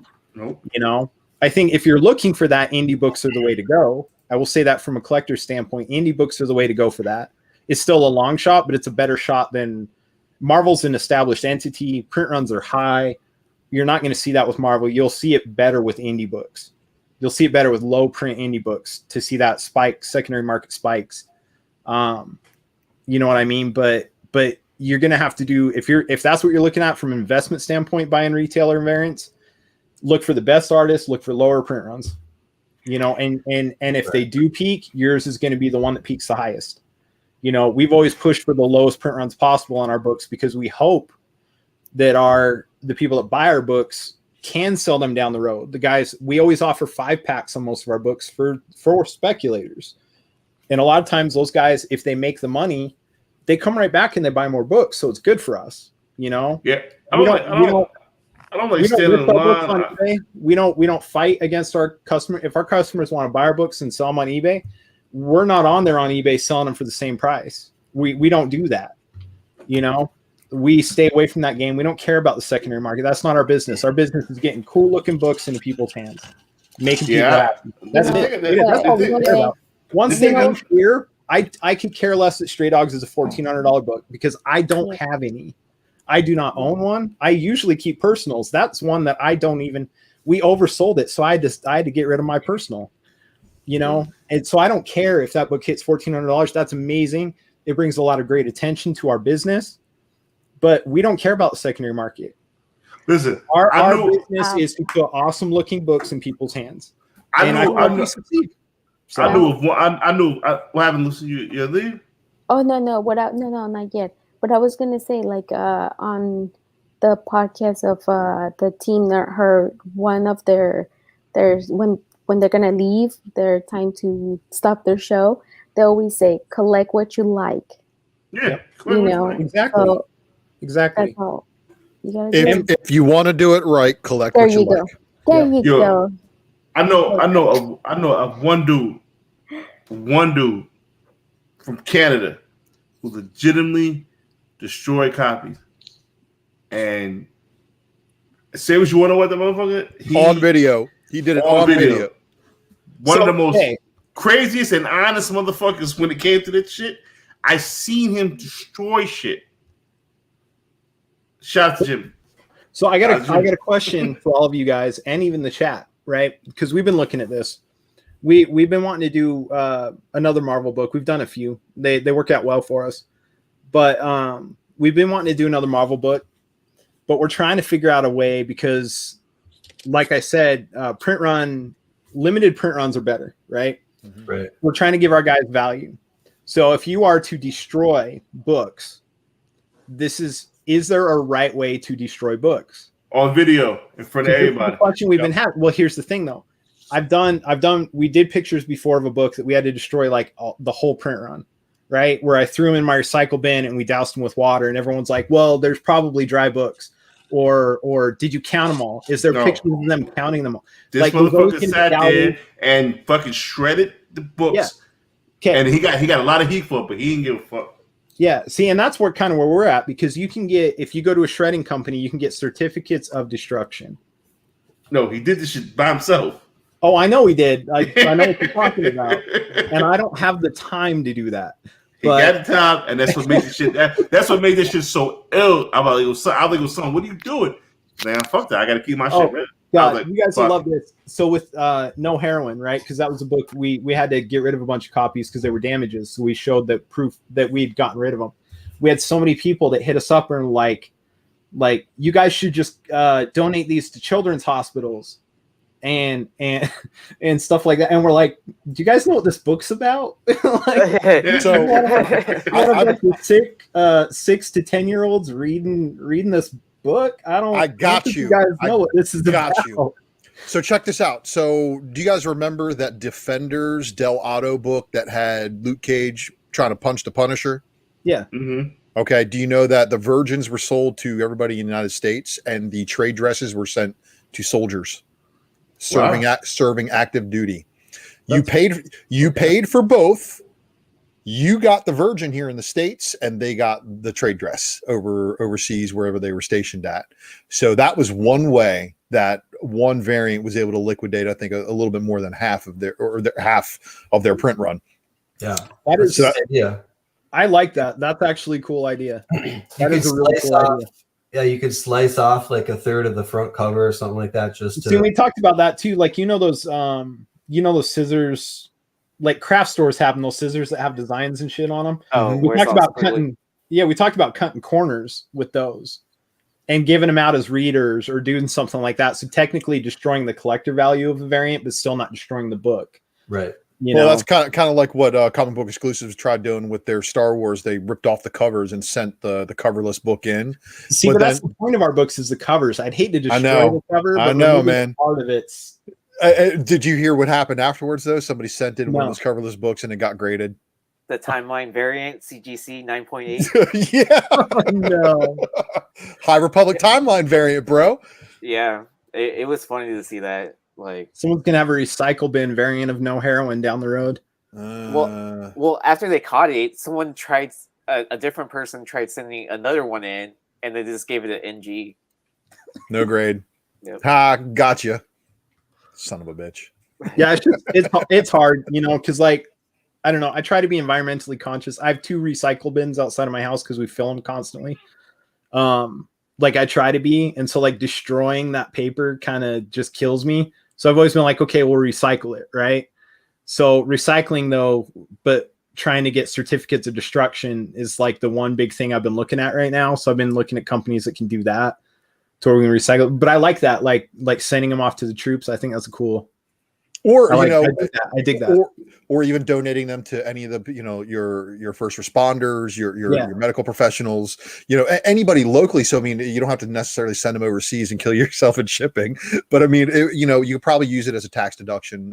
I'm not a professional advisor, but there's a lot of those options. But yeah, I mean, finding some way to use it is one thing. But what you could do is like tear off the barcode on the unsold copies and pack those as readers. Demolish the back cover. If the barcode's on the back cover, that would make great sense because you tear off the back cover, you still leave the front cover on it, and that way, it's an unsellable book unless they're that seller on eBay that doesn't show fucking pictures of the back cover starts taking people out left and right. So I mean, there's always a possibility, but there's definitely ways around it, man. And I wish you the most success with whatever way you choose. And know this, I'm an idea man. I get no credit for a lot of the ideas that I make. In fact, cloud storage was actually a research project at ITT Tech in 2001. Hi. So I mean, there's a lot of shit that I come up with that I hope people take and run with. And if you do make it one day, just remember the little guy. I'll always remember you. Appreciate it. So I speaking of, will remember you. I got animals kicking down office doors and surprising me and sniffing me on my arm and shit. I'm like, what the fuck? All right, well, I guess you're inside here now. Okay. All right, well. Hey, Mel. Do you think these guys are worthy? Wait. I'm gonna go. I'm gonna watch, but I'm gonna go laying down. I'll be in the chat. I want to watch the Spec Matrix. Wait, what the hell? What's your name? Ultra, you changed your name. It threw me off. I am Robo Malal, right? Robo Malal. Oh my god. But I'll be watching because I want to watch the Spec Matrix. But I'm gonna go lay down. Okay. Hey, Mel, I'll see you guys tomorrow. Let's get rid of this before the Spec Matrix starts. If you don't mind. Watch me tomorrow on Your Nirvana, and follow me on Whatnot, and buy I call them Kaka Comics, by the way. So Kaka Comics? Yes. Just so you know. Because it might be caca for me, but it might be a treasure for you. Trademark. That's good. So yeah, have a good night, guys. Yes. And then I'll give away books after the Spec Matrix. There you go. Bye. All right. I just might not be awake that long is my problem. I got to learn how to take naps for real. I said that earlier. The problem is during the Spec Matrix, I got to be on eBay buying stuff. Yeah, so that's the problem. Not tonight. No. Right. You won't find it. And if you do, good luck. What you got? Oh, is it my turn? Hold on. I'm saving a cool ass picture here real quick. Hang on. So this week. No, we got to do the wheel. We got to do the wheel. Yeah, do the wheel. As I was saying, like, what the hell is this doing up? Hey, no, I'm here to hang. Let's just do it after. Let's give the people what they want, which is a Spec Matrix. No, that's just because they want a 9.8. We want a game show. Let's do this. Well, I have like 3 sets of books. You want me to give away a set? Yes. Okay. Ultra, do you think? Are you finished, Ultra? Oh yeah. I'm ready to rock. Okay. Just give away some shit first, man. It's good. I'm good. Spin. All right. Spin the wheel. There we go. Is my name on the wheel? My name on the wheel? I could have sworn an hour ago I specifically made a statement. Hey. Y'all might want to get on the wheel.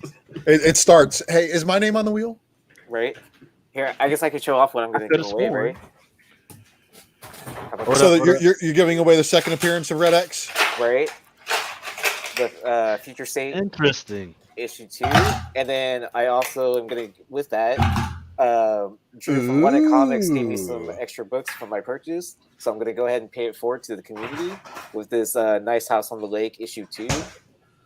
So you will get both of these books. Luck. So, and then win. Holy shit. Nice. So I'm giving away this set. So if you win, That's House on the Lake Part 2? Yep. Issue 2. And then the Future State Red X book. Let's do it. And just making some adjustments. Last minute people. Hey, as long as I'm in there, that's all that matters. So just put me on there 80 something times. Yeah, you're on the secret wheel. Cheap wheels. Looking good. Oh. Yep, good. 8138. Okay, I think we're good. All right. We shuffle.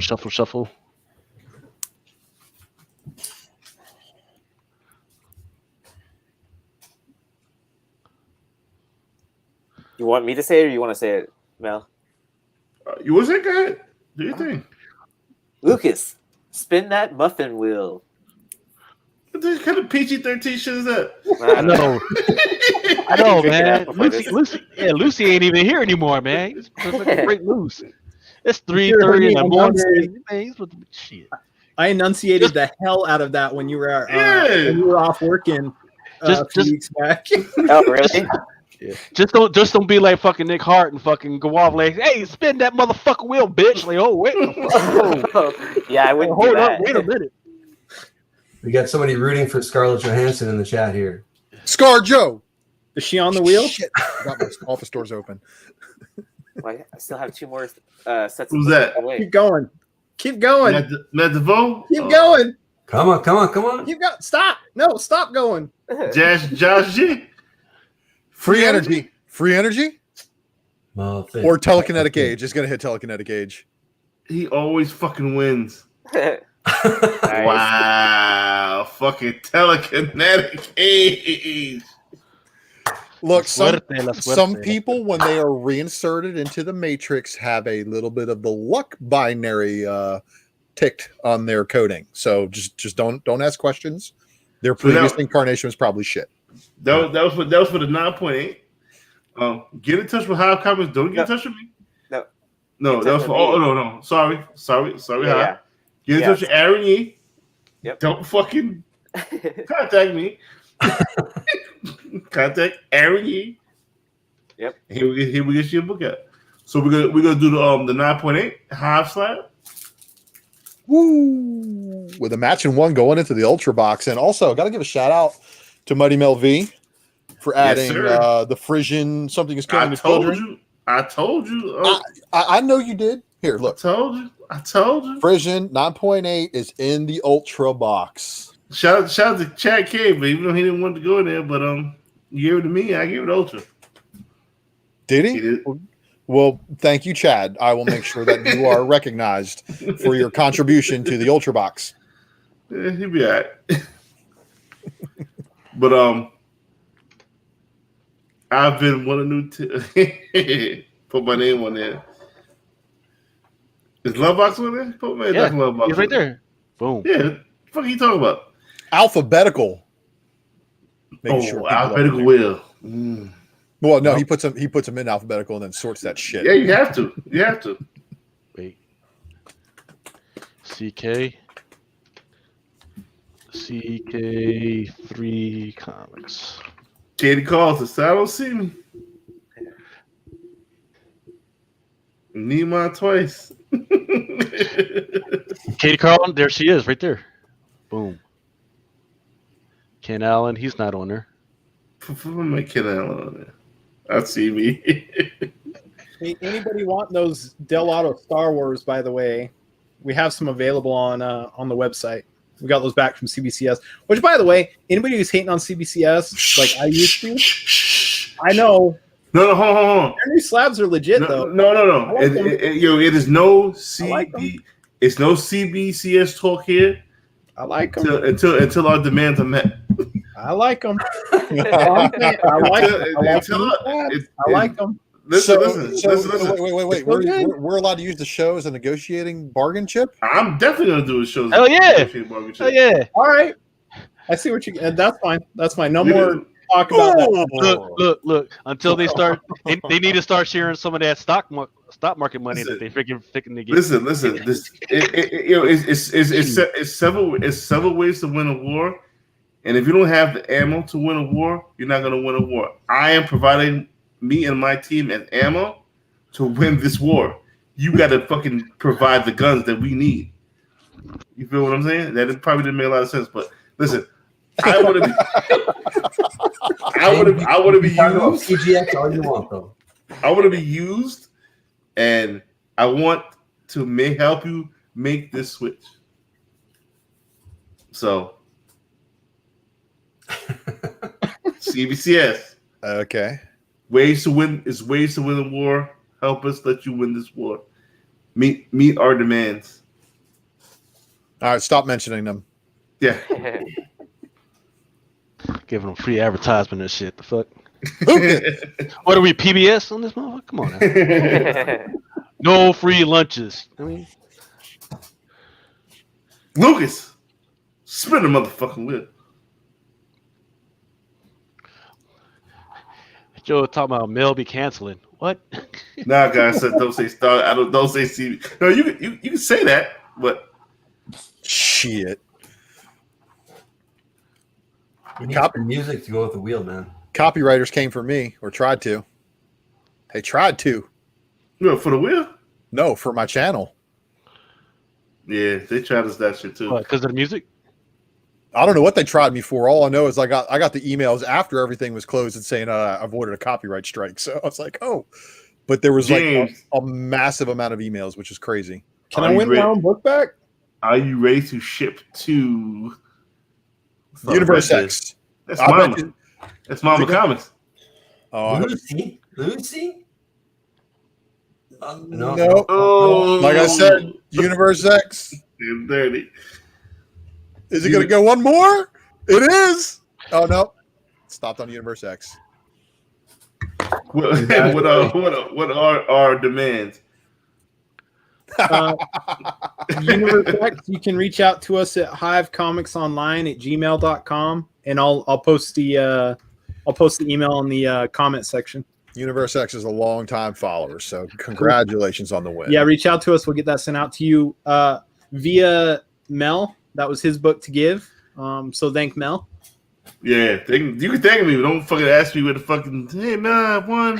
You fucking hit it's been this gentleman right there. That, Hit this gentleman right there. His name is James. Now, without further ado, it is 3:30 in the morning. Surprisingly, I am not hungry yet. And it's no salmon, it's no fucking green beans. But you know what we got? You know what I'm hungry for? Cornbread. Because that Doom shit the other week was on fire. Thanks, man. That was last week. Bro, that was last week. I got a stack of Doom books like this.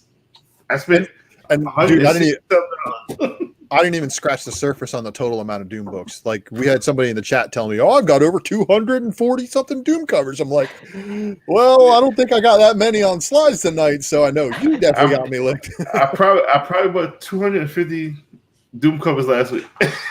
That's how crazy it went on the Matrix. Well, so look. So do you guys feel me when I'm saying Doom is bigger than Galactus? Doom is bigger than Kang, and that's why they haven't introduced him yet. That he is more quintessential Marvel villainry than some of these lesser name guys have been. So if you guys are on that wavelength and you follow the flow that I'm on, then boy, have I got some shit for you tonight. Okay. I love it. So thank you all for joining in this very, very late edition of the Spec Matrix. Is my microphone good? Yes, sir. Yeah. Okay, then we're good. All right. So let's see here. Alt tab. Where the hell is my little controller? There we go. All right, everybody. Now, the Speculation Matrix Variant Edition, of course, is exclusively on here on Mel's channel. But of course, I do my own thing. I got my own channel. I got my own giveaway with all these wonderful books in it called the Ultra Box, because I learned from the best teacher, which is Mel and Lucas, of course, who told me that if you're going to give away some shit, you give away a whole bunch of it to one really, really, really lucky person. And I'm a firm believer that that's actually a really, really good method. And the tow truck company that's going to come and take the Ultra Box to its delivery is going to cost me a fortune. And get it, tow truck. All right. Mm-hmm. You guys are slow tonight. Is it because it's 3:30? Y'all are drunk? Fucking alcohol, man. Because the motherfucker's too busy simping on Scarlett Johansson. Like that. The joke was pretty bad. That too, by the way. Anyway, so here it is, everybody. The Raw Report Speculation Matrix Variant Edition, brought to you in part by moi. See, when you say tow truck, I'm thinking it's going to be Constructicon variant. Nah, man, flatbed. Fucking rollback. Make sure that you guys follow me, U1 Maximus on IG and FaceSpace, and of course X Ultra Maximus X on Twitter. Tag me in anything you see newsworthy. I love that tag. And again, don't forget to check me out, everybody. Tomorrow, 4 p.m. Eastern Time, 1 p.m. Pacific. I got some heat, and if you go check the preview video, you see some of that heat, including a Taskmaster number 3, 1 in 25, including an Invincible Iron Man number 1, second print, Riri Williams volume, So please stand by as we enter the speculation matrix. And of course, I got to give a shout out to my friends over at Wanted Comics for doing big things and helping me with giveaways over the past couple of months. And of course, delivering lots of amazing exclusives. And of course, you guys saw some of the stuff that was just dropped. Now, there's going to be some spoilerific things ahead, of course. You know what? I'm going to skip this slide. There's no need to go into that. I was going to talk about something else, but we're going to go right into this. I was just going to talk about how I'm still having my name attacked, but it's cool. What? Yeah, you know. Listen, man, the Matrix is what it is. You're gonna love or hate it, but you're gonna watch. Goddamn it.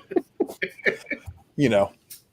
Anyway, so you guys ever looked in a mirror before and seen some weird shit? Like you look back at yourself and go, I wonder if there's another person living on another planet looking at the exact opposite image of what I'm looking at here. Anybody done that before? Look in a mirror and looked at that shit and imagined there being another realm on the other side? Well, I have. I have too, but under the influence of something I'd rather not admit to. So. Yeah. DMT is caused by breathing, so it's cool. Right. You know, it's natural and naturally occurring. So you guys also know that I love conspiracy theories, which is why my previous slide was going to be a really, really cool, funny joke. But let's just say the beard of integrity holds for audits. I'll leave it at that. Here we go. And if you want to give me shit and have people, do I get people messaging me, yo, man, they're talking shit about you on this show? I'm like, what? And fucking, yeah, you know, it is what it is. But the Illuminati Here we go. is something that we should probably get ready for a version of. Now, I don't know what version of the Illuminati we're going to get because there's no way of telling. Because the version that we saw in the New Avengers, of course, was one of the many incarnations. Now, I like that cover. Yeah, I do too. That New Avengers 2 was a very, very cool cover. We're going to take a look at that again. But just follow my flow here. You guys are going to love this. So, of the Illuminati members, Mr. Fantastic has yet to be introduced. Doctor Strange has been introduced. Namor has yet to be introduced. Professor X has yet to be introduced. I doubt they're going to use Black Bolt. Mm-hmm. And this guy's fucking dead. So he ain't going to be in the Illuminati. Mm-hmm. So what are they going to do? Maybe a little bit different than what we've got here. But New Avengers number 7 is your first appearance of the Illuminati. And if you are specking on the name Illuminati, the formation of the Illuminati team, first incarnation or whatever, that's the book. I mean, until we know more makeup of the members, there's really not a way to focus and dig down a little bit deeper on that one. However, do you guys know about the Sentry variant for New Avengers number 7? So it looks like a Sentry comic, and you're going to want to look for this book in the Sentry back issue section because it just says New Avengers right on the top left-hand corner of the trade dress. And I guarantee you lots of comic shops fucked this one up. So get yourself a Sentry variant, and that's a actual first appearance of the Illuminati, which does kind of help and ease you into some things because Illuminati is only just an opener. There was so many details done by Hickman in this intricate story that led up to one of the biggest Marvel events ever, but there's a lot of interesting characters that appear in places. The Sidera Maris. These are basically kind of like, I guess you can say these guys are kind of like the TVA charges. They go in and they fucking clean up on the soon to be, dead universe or dead planet. So they're usually found on the planet that's losing the side of the incursion. And of course, we're talking about the incursions that happen in New Avengers and the Avengers crossover. But New Avengers number 2 is their first appearance, which has this 1 in 50 Simone Bianchi variant as well. All right. Inside the guts of this story, as you guys know, is the incursions. So the incursions is something that happens when the universe is basically collapsed on top of themselves. So they go into great detail as far as how the incursions happen. When you lose an Earth, the universe contracts, and when that contraction happens, it creates a variant zone that allows you to actually see the other Earth, and it's like a small period. It's like a window. Just so much detail, and I got to give it to Hickman. So if you guys would like the sword, didn't that kind of happen in the Loki TV show? There's been a lot of things. So look.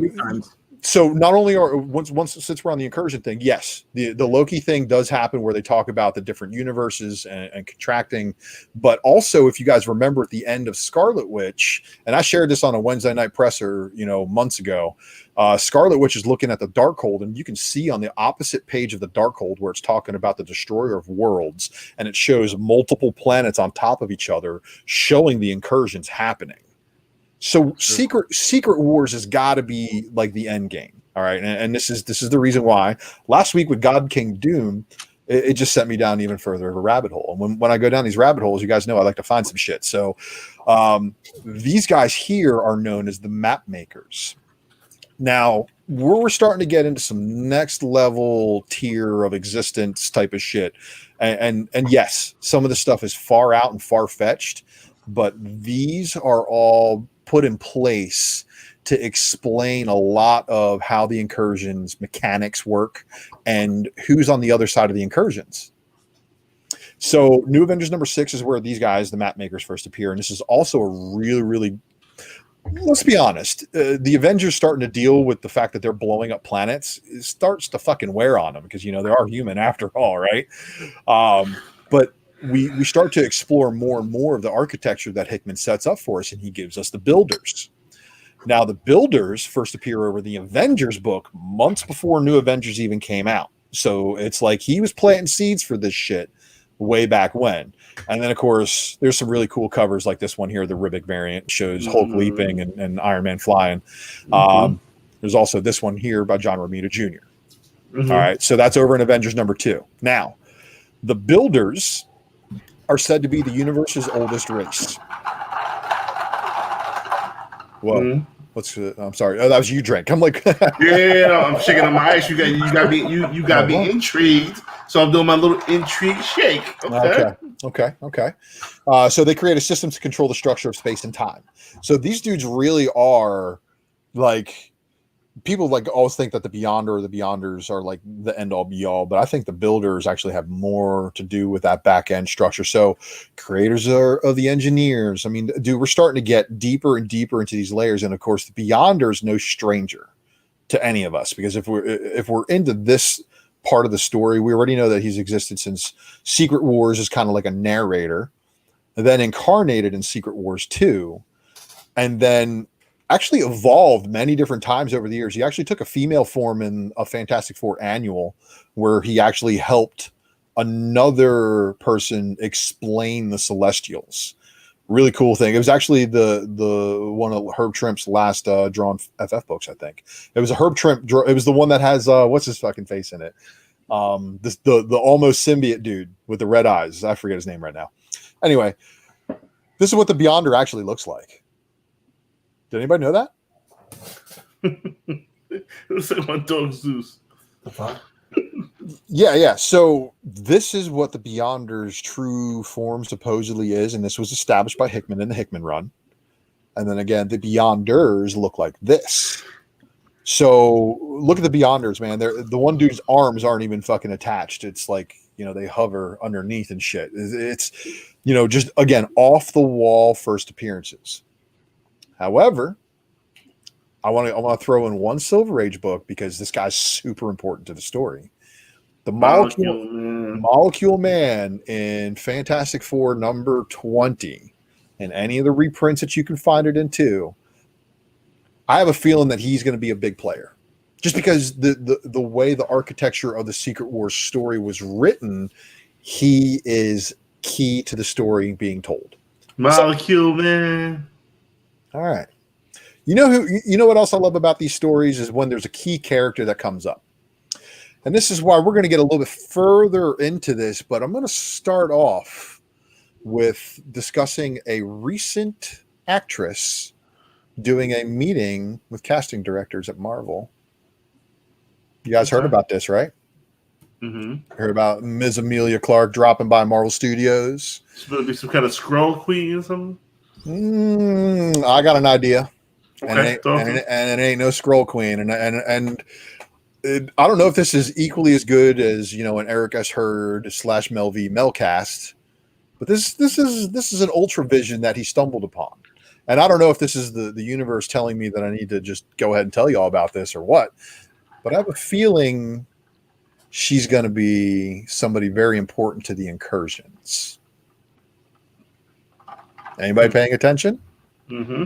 Mm-hmm. I don't even know who that is.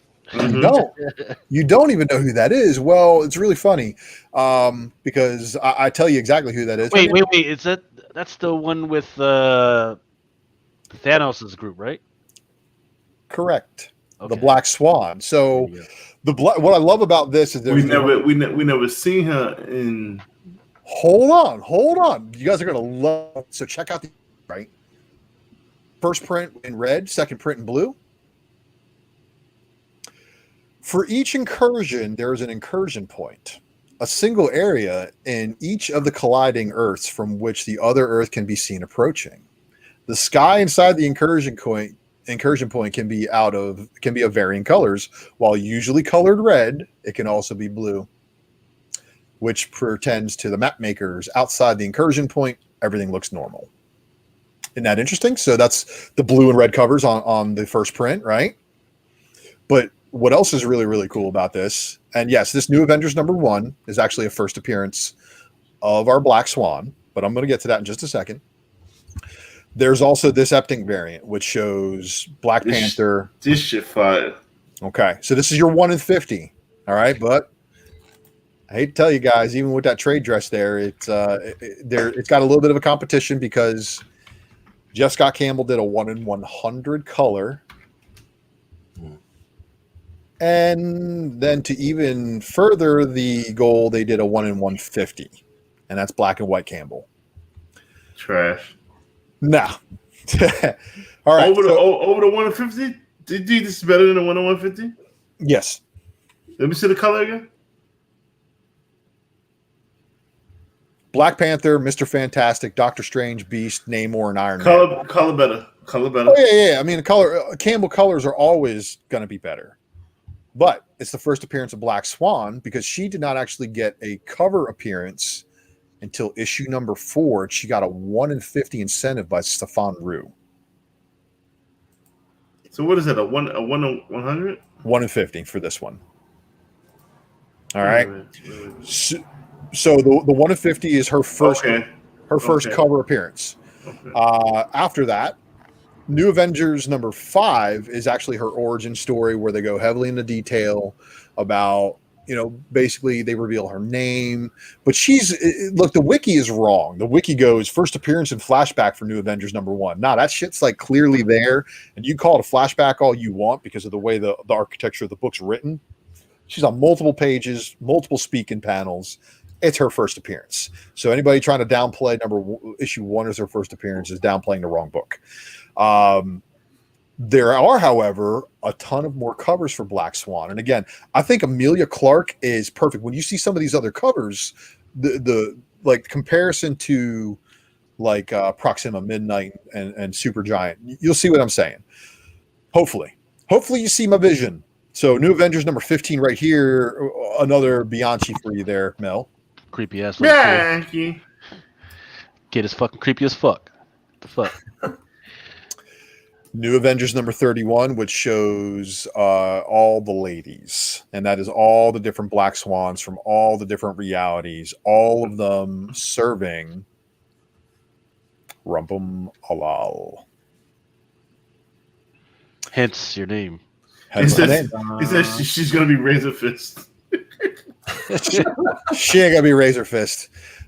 So she doesn't show back up again for a while. Like she shows back up in Unworthy Thor she kind of like joined the Black Order, but she was like a prisoner first. It's kind of like she got Stockholm syndrome because like at first she shows up and the Avengers capture her and she's all kept in prison. She's like, boom, she shows her power. She like cracked the fucking prison cell with one hit. And so her power is like unmetered. She also she has like an Omega beam almost, like laser beams shoot out of her eyes and shit. But this one was a really, really cool cover because this is Avengers 677 second print. 676 is the second print that's connected to this one that has the first appearance of Captain Glory, who just made a return a couple weeks back in Guardians of the Galaxy. And then Guardians of the Galaxy number 5 with the whole Dark Guardians and Hella. This was the weird Donny Cates run where he mashed up Death as we know her, Cloak sometimes got a skull, sometimes, a cute little brunette chick, Thanos' squeeze. Well, they like mashed her up with Hella in the same body. And it's like it's supposed to be like the same fucking person. So that was a weird thing about that run, but there's our little Black Swan right there in the background. Shows up here again on this cover, diving in the action with everybody else. Now we're getting interesting. So as you can see, she's definitely in this, the way she's drawn here, she's drawn more like Emilia Clarke's build, like a little tiny petite chick. And this is your star number 2 second printing. And then here's your star number 5 with her, again, background on the cover. So she didn't really have too many, like her first appearance, didn't have her on the cover, but her first cover appearance has a variant. She doesn't appear on a regular cover until the issue after that. And then she's like a background character for so many issues. And then they decide to give the Black Order a miniseries, and Eun-Young Lee puts her front and center. I remember that one. And this one still Ignore it like a motherfucker. Ignore it like a motherfucker. Mm-hmm. Nobody gave a fuck about that damn cover. It was fire.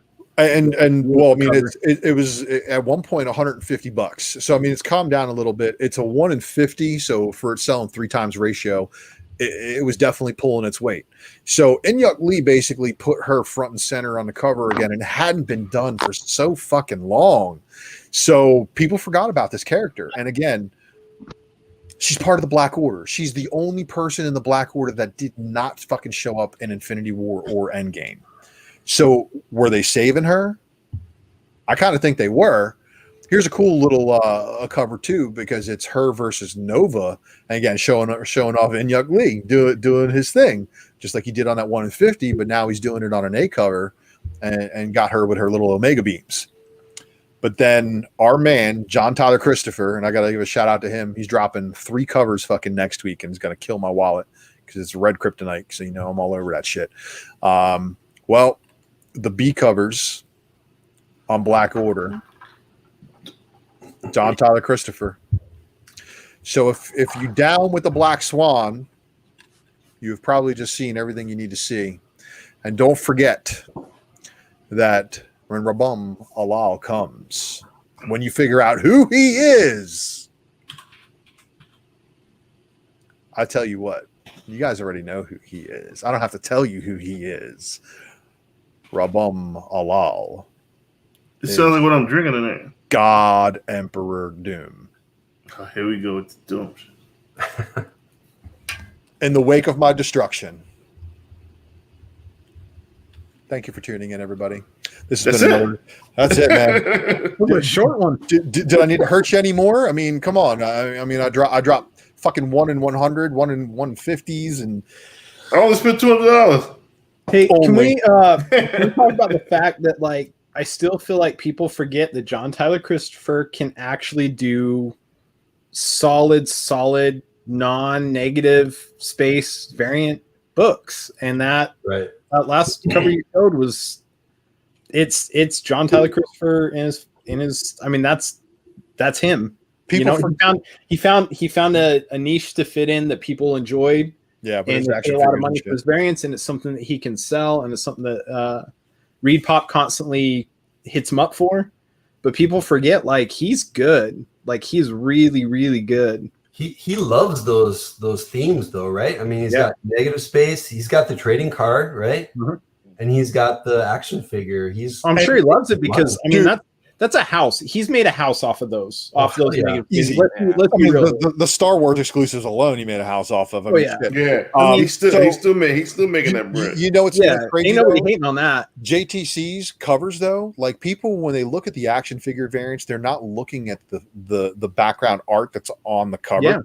people are looking at the figure itself and going, "Oh, that's cool." But when you get their eyes to move away from the action figure itself, people are like, "That's not a photo. No, that's not a fucking photo. That's exactly artwork." Yeah. And that people get you just watch the mind just blow up when I tell them that. It is an artist that has attention to detail better than 95% of artists out there, and people forget that about him because a lot of his stuff it looks, you're either looking at photos or you're looking at negative space, and people are like, "Oh, that's what he does." That's not what he does. He is a really solid, all around artist that does a lot of things, but those are the two things that he's really asked to do. You know, it's yeah. We've talked about getting him on covers forever, but he is so busy.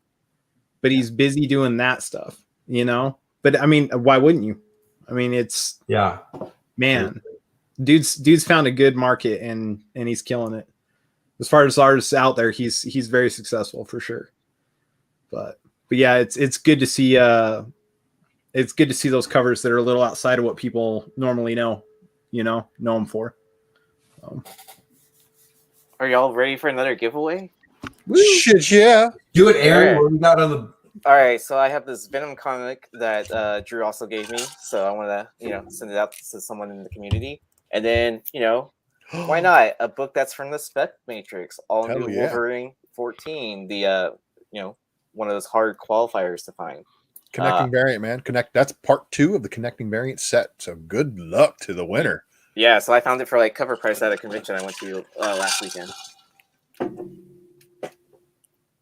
Tight. Yeah. All right. Is Mel too drunk to navigate? Are you too drunk to drive right now, Mel?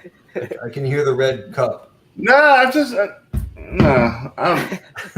good. I'm good. All right.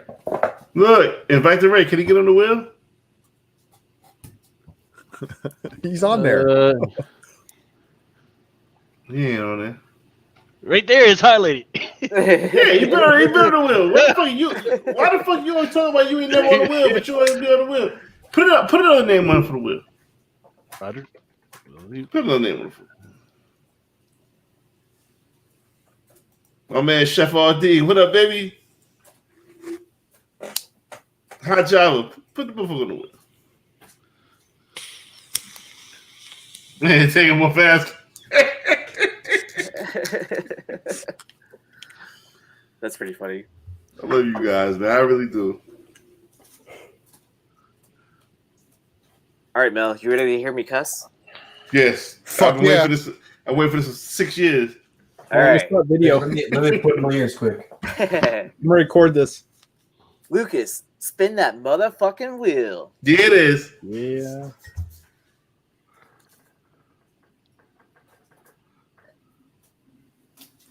Aaron, I want you to say that on dealer flip side every time we gotta flip our card up. All right. Hey Mel, when we coming out with the t-shirts, man? Eric Hurd. I know Eric Hurd's probably sleeping, but well, Mel was supposed to have a meeting with me before tonight, but yeah, that's on me. It's on me. It's okay. It's on me. We can do it. We can do it after the show. We can do it after the show if you want to. I mean, yeah, if you don't want to go to sleep, I mean, or we can wait till tomorrow. I had a nap and I'm getting hungry, so. Oh, baby mama. Love us, JJ Maxwell. Big Remo. It's my man Remo. Oh, it might not even be Remo. It might be. Oh, Rated Roar. God damn it. You're super excited. That's dirty. That's some dirty shit. All right, Rated Roar. Hit me up on IG with your address and I can mail this out to you. All right. And I have one more set of books to give away. And so, this was brought up earlier today, the error version of Department of Truth, number 1. Yeah, so this was supposed to be the 1 in 25, and then But is it really an error version? Because they don't have to send it back. Yeah, they don't have to send it back, and then they're sending them replacements. So it makes it more like an open to order, and then I guess the only rare one would be the 1 in 50. It's one hell of a marketing gimmick, is what it is. Yeah. There's a very good conspiracy on that. That's an expensive speculation fuck up, because most of the people who settled on that 1 in 25 were the speculators, and the hardcore fans were like, I gotta have that 1 in 50. It's the only one I want. And now 1 in 25 in a regular cover kind of, but the error will be more desirable than the other two. But this will be more desirable. Yeah, probably. And are they not? They're not reprinting the 1 in 50 because nothing changed. So the 1 in 50 became a 1 in 100. No, the 1 in 50 became a 1 in 25 basically because they doubled the print run. No, they're not double. They're not reprinting the 1 in 50. Well, they're not doing the C cover. Hold up. Because there's a replacement. It literally says replacement in that. Yeah. Let me see if I can find it. Not on the 1 in 50. I thought. For everyone. Yeah, they're doing the A and B cover again. Yeah, so A and B. So this will become the B cover, and then the A cover that they short printed on. Yeah, here we go. So, Department of Truth, number 1, replacement. I've never seen them do that before. They're literally saying this is a replacement, 6 printing. And then what's the UPC? That's what you need to see. Go check the UPC on this one, because I bet you it says something that tells you why. Yeah, it says corrected or something and it'll say like 116. It should say 116 on it. So what they did in the solicits was they solicited this one as the 1 in 25, and then the Virgin as the 1 in 50, and the yellow one is the A cover. Yep, and they're not reprinting the 1 in 50 though. Correct. Right. So yeah, I mean, I became a 1 in 100. Well, all I could say is it's still the same ratio. They're just replacing the other copies. But they're not sending out extra 1 in 50s, which made it a 1 in 100 if you look at the total print run. Right. All I can say is congratulations to Jacob Kerr, because I sent out about 50 of those out to them. And then my box of those. And then I'll also throw in a Basilisk number 1 cover 8. First print. That's a good book. Look at you, Aaron. That's a really good book. Right? So so you'll get whoever the winner is. We'll get both of these books. Nice. You second print? First print. You ain't got a second print? I only got 1, I think. So I want to kind of keep that. Mel, hit me up. Yeah, definitely. I think we got 2 left. Hit me up. Definitely. All right. What else we got? What else we got going on? I wanna end the show. All right, Lucas, spin that motherfucking wheel.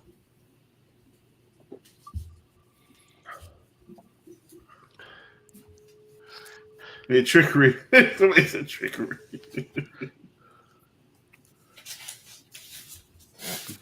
What's the deal? Face the wheel. I like that. I like that.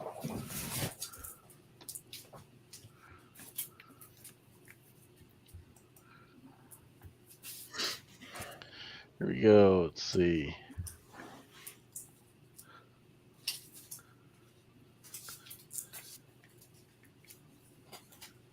Column C, maybe? Oh. Maybe Dave Durbotov? Dirty. Nope. Dirty. Dirty. Mean Scott. Dirty. Oh. Dirty. Oh, it's still going. What in the hell? All right. My man, the way Scott. That's my man. That's my man. That's my man. We need to start putting money on freaking betting on whose name is going to drop on. I think we should. Or the color. We can bet on every one of us can pick a color. It'll probably be the only way we make money on.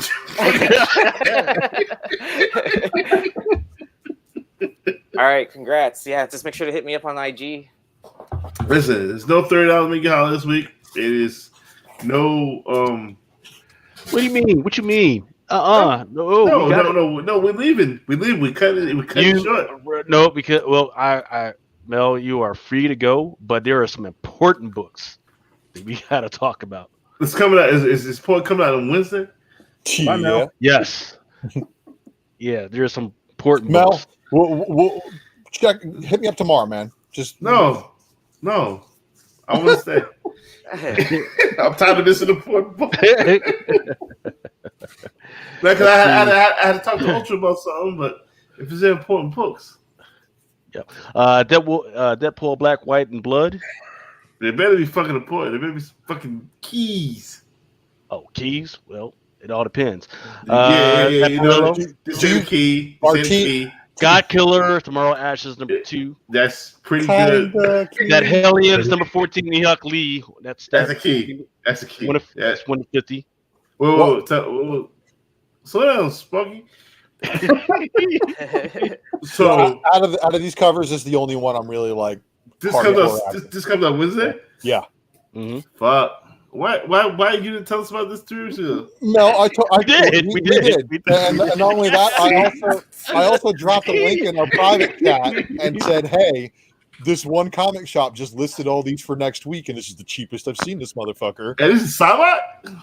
Yeah, and it's Quan and Psylocke too. So yeah, this fine. It's fine. It's fine. Immortal Hulk number 9, Mihawk Lee. Nah, I ain't fuck with that. That's not Magic Mike variant. Lucy might fuck with it. Yeah, the Me You Love in the Dark number 1 to 25.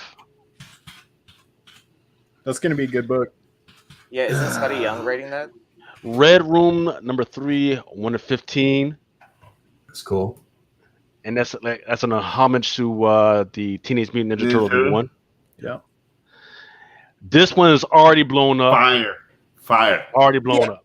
Blown up like as in pre-saled with unknown numbers of people paying for these things. Like, come on. Right. Once again, I've told people, Fuckery foot? Nah, I don't know. I don't know. We have to analyze it and a little bit further, and we have to wait for analyzation results to come. So we're gonna look at that one a little bit. You know what? It's not better. It's not better than the Frizzen. No, it's not better than the Frizzen. But why? Nice cover though. It's not better than the Besh. But right, exactly. It's an early cover by this artist that obviously has a future. Right. That's true. So it's one that years down the road, this is a book that we might be talking about.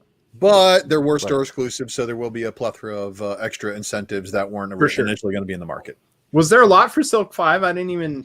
Was there a lot of store variants? I don't think. Well, we don't know because FOC happened, and you know how those guys like to fly in the middle of the night, and then all of a sudden just announce their shit. So, I've seen a few of them, but I don't know if there's any unknown ones out there that I don't know about. I haven't really looked at the comic database on this one, but again, I try not to give too much merit to pre-sales before release. Because a lot of times it's people who are just scared shitless that they're not going to get the book, and then Midtown fucking has 40 of them. But Midtown has this shit at overpriced at $73. So, and it's sitting. Yeah, I'm not. So it's still in stock at 73. Yeah, well, at least it was last time I checked. I'm not. So look, actually this is part of my variant battle. So next Wednesday on the presser. Last Wednesday I actually asked if you would have this one or the Inyuk Lee Psylocke 1 in 50. So this is a 1 in 25 versus the 1 in 50 Virgin. Which would you rather? Like Jay-Z said, it's all right, but it's not real.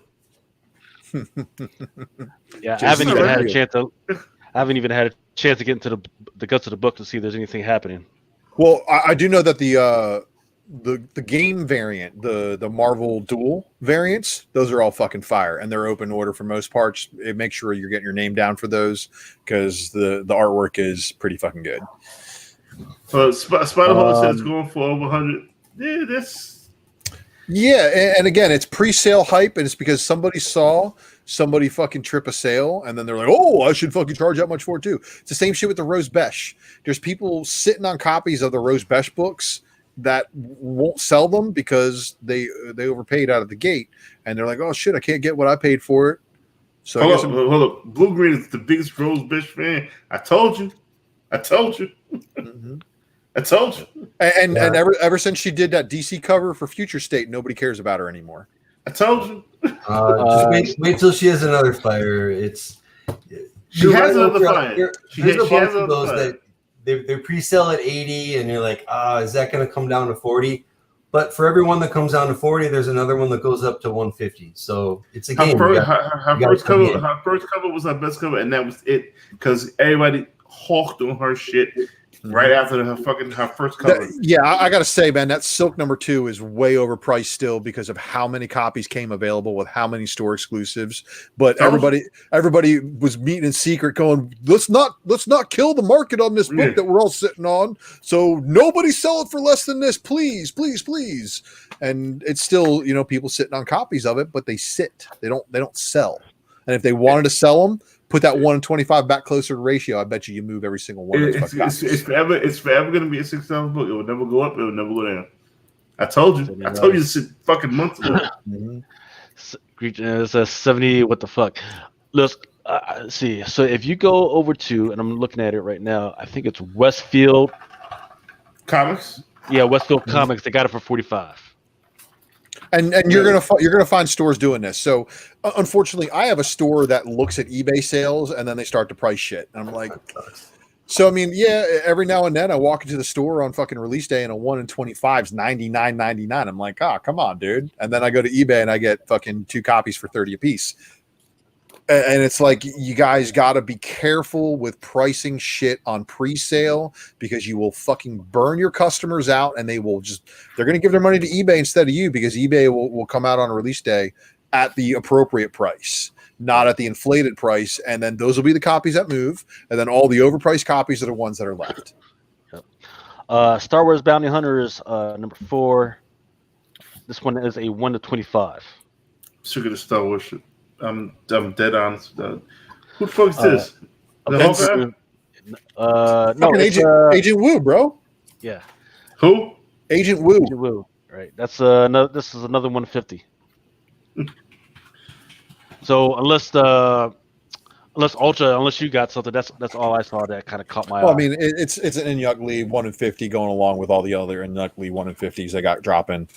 So it's going to be weeks upon weeks of that shit. So I hope everybody's wallet's ready for that onslaught because that's going to be a fucking monster. Go back to that first one. Which one? The Psylocke? Yeah. Yeah. Stay alive. This shit is the sick beyond sick beyond sick. I'm almost regretting not buying more. Because that's I got one en route indefinitely, and I got one that's kind of like they're probably going to cancel that shit. So what is that Psylocke? What's the ratio on that? It's a 1 in 50. And what issue? Hellions number 14. Hellions 14. So pre-sale last week, there was a couple of them that tripped at like 100.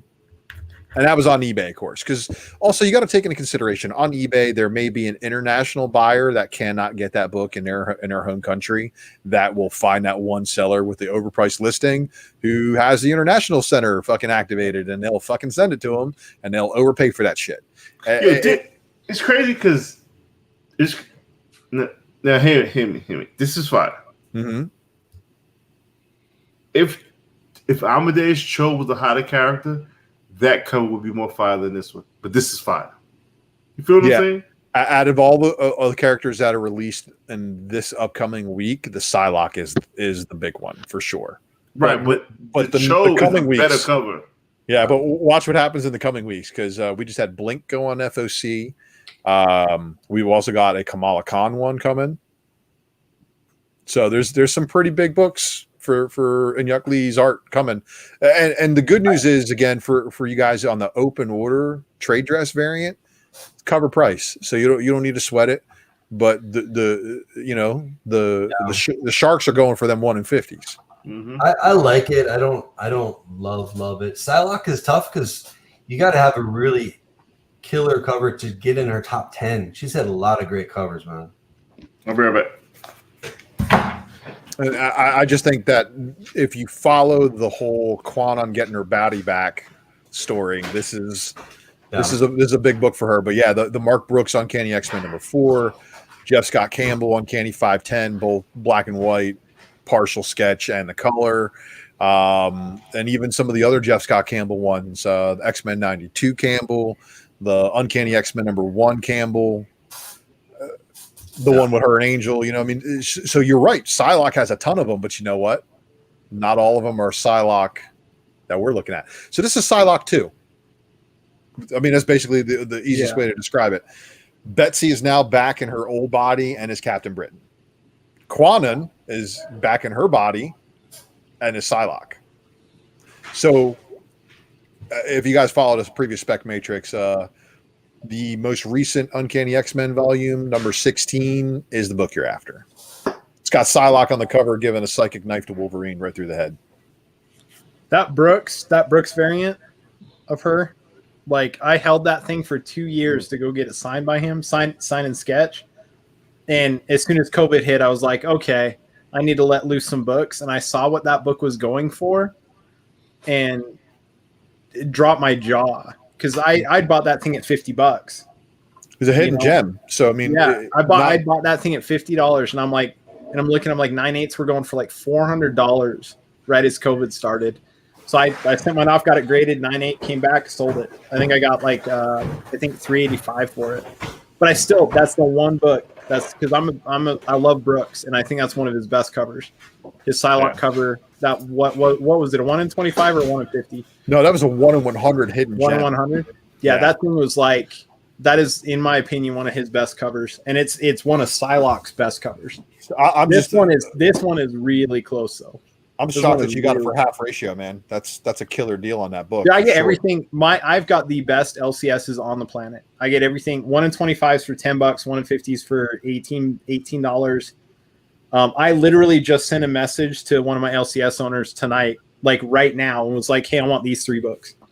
I see right shit there. I'll probably get 2 of them. Yeah, dude's legit. He takes care of me. We take care of him too. Hive takes care of him. He takes care of us. So what's up with your partner? Where you at? How you doing? What? Your partner, your homie. He's been doing family stuff. You know, he's still teaching. So he's the teacher full time, along with helping me run Hive. So he's been on summer break, but summer break's coming to a close here in a couple weeks. We got some conventions. We have a convention the week that he goes back to work. So he's coming to NYCC, right? Spending some family time right now. You know, he's just doing some family time. I did the same thing. So we got a bunch of cons coming up. So I was like, well, I got to spend some time with family. We just went down to Nevada this last week. He went up to Oregon to visit his family. Nice. My brother, who does all of our order fulfillment, he's on a 2-week vacation. He's going from Oregon to California and then back here to Utah. So everyone, we were kind of all spread out all over the place. So, did you do an NYCC, correct? I'm gonna try and come, but we're not boothing. Oh, damn. So we're boothing right now. We're boothing at Rose City in FanX, and I just put in my 5th application for Emerald City. We'll be at Emerald City no matter what. For some reason I thought you was on the East Coast. No, we're west. We're Midwest. Okay. So, but we're hitting all the stuff here. Next year we're hitting a lot of East Coast. So we'll be hitting a ton of East. We're going to Baltimore just to hang out. Oh, that's what it is. Side crew. Baltimore. I'm really gonna have to fuck with Baltimore, man. You need to, man. Everyone's going on. Yeah, I'm gonna be there. Yeah, Aaron's gonna be there. See, the thing is in Baltimore. If my work schedule, it all depends on my work schedule. Yeah. If I get out at 4:00, I can make the 5:00 bus be there by 8:00. That's fine. If I'm working 4 to 12, there's no buses running. I'm gonna miss out. So I'm gonna play it by ear. But yeah, we're all just kind of. He's been on hiatus from these shows and stuff because he's just trying to soak up the family time before he goes back to doing 60 and 80-hour work weeks between school and Hive. So he's soaking it up right now, so it's all good. I ain't mad at that. Yeah, hell no, you can't be. I ain't mad at that at all. Let's see what we got going on. We got a lot of people still in the chat. What you got, Lucas? Now I want to do the FOCs. I'm talking about the incentives for FOC that is coming up on Monday, right? And some of these will be, just regular, order all you want. But if it is, it's something that I think that looks pretty good. Transformers Beast Wars #7. Nobody's been ordering Transformers from me, but this one is a 1 to 10. Let's see. Department of Truth. This one is a regular. #12, cover A Simmons. It's got freaking, JFK right there in the freaking cover. I think that's definitely interesting. Now I gotta freaking read it to figure out what's going on. Go ahead. Is that a 1 to 25? No, it was just a regular joint. Well, with the Department of Truth, they just finished up their story arc with the Bigfoot. Bigfoot? How was it? It was different than like some of the other stuff. Like, there's like a lot of like handwritten journal paragraphs like in both issues of 10 and 11. It was, it made it interesting, and then I enjoyed the story overall. Right. So it got pushed back again, or did you just close that one tab out intentionally? That Black Widow you just had was that? No, that's later on. Okay, that's coming up. Sweet Paprika number 2. But did it get pushed back another week again? Nope. It's on 8 shipping date 8/25. FOC is 8/2. Yeah, so it got pushed back because I covered it last week. Because okay. That was supposed to be an original in store of August 25th. Really? Yeah. Or I'm sorry. Yeah, they updated the product. They said it's a product update as of 7/27, which was 4 days ago. We'll have interpreted blah blah blah. So yeah, pushed back. Sweet Paprika number 2, cover B Cedric. This one is the Order All You Want. Fire. Love this. Wait. So did you guys see the second print for number 1? No, not yet. No, the Merca one that I sent you in the private chat. Yeah. So the the dude's name is Dill-Do. Okay, that's his name. Look, Merca's an Italian freak. She writes the book. I don't write the book. I'm just repeating. The dude's name is Dildo. Okay, and they need to get Dildo and Porn Sack on a book together. It is what it is. I will tell you this: if you are not into like erotica, it's probably not your thing. Because this is basically what this thing is shaping up to be. This is your little girl grown up with a strict parents who turns out to be a freak as an adult. So and she's a devil. Will there be a crossover between this and Unnatural? Probably not, but Unsacred might be possible because I think it's like very similar, the realm of devils and angels. That's like what her thing's all about. Like she has a book called Unsacred that you guys have heard me talk about before, where it's the devil Damio who chases his bombshell angel wife. And now it's reversed. It's the devil female with a angel guy. So we'll see. But Sweet Paprika number 2's cover A or cover B here is insane. Right? That was an Italian release like years ago too, wasn't it? I don't know how many years ago, but yes, it was released in Italy first. Cool. What the fuck is that next one? No, I don't. What? Mom. Yeah, this is the one. Yeah, this is the one by Clark, Emily Clark, right? The lady from Game of Thrones. Is that the name of the shit? Yeah. The same one that also wants to be. What's the name? What? Yeah. No. Yeah, actually, yeah. Swan, Black Swan. That's the same girl. Yeah, it's Black Swan. Amelia Clark. Yeah, that was her in her Game of Thrones attire. And she's perfect, like I said, with the white bleach blonde hair and the black eyebrows, man. Like, next. Yeah, and that one's going to be a 1 to 25. Mona, Mother of Madness number 2. This it also has a 1 to 10. Let me see. It's not that good at all. No. Now this is the one that I've gotten several calls, several emails. Yeah. The 1 to 250. The King's Spawn number 1. I think it was Invite the Ray who asked me if he orders it. Well, he wants all of them. He wants the whole shebang. So you got to ship for like $875 on the site. $875. Nobody's put in the cash yet, but it'll be $830. So let me for what? For 100 for everything. So he gets the 250 copy incentive and all the other incentives along the way. As you guys know, right. Lucas does you good in the pull box. Yeah. So Invite the Ray. This is answer your question right here at 3 in the morning, 4 in the morning, 4:23. You can order all the shit. I said added ass. I forgot who it was. But my fault. My bad. Yeah, you get all the shit. Yeah, right. So, Dave, Dave. Okay, so let me see if I can find that email real quick, because apparently what's going to happen is that there's those certificates right? Yep. Right. Apparently, every single one of these is now going to have a certificate of authentication, and now when you send it to CGC will slab that certificate along with the freaking book. Oh, That now is, they play catch up. It's a certificate of witness with CGC authenticating destruction of remaining copies. So that's why they're allowing it.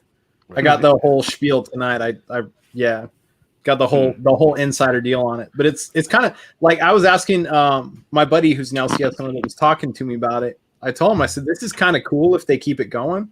If this is something they can keep going. But the only way this works is individually numbered, like they're doing with this, where they're hand numbered, numbers match certificates. But I mean, it kind of lends itself to something cool down the road as far as CGC is concerned with SIG stuff. Right. They've been needing to do this with variants forever. McClay's even talked about it numerous times. Yeah. If you're gonna have an incentive variant, why can't you digitally fucking print them with a number?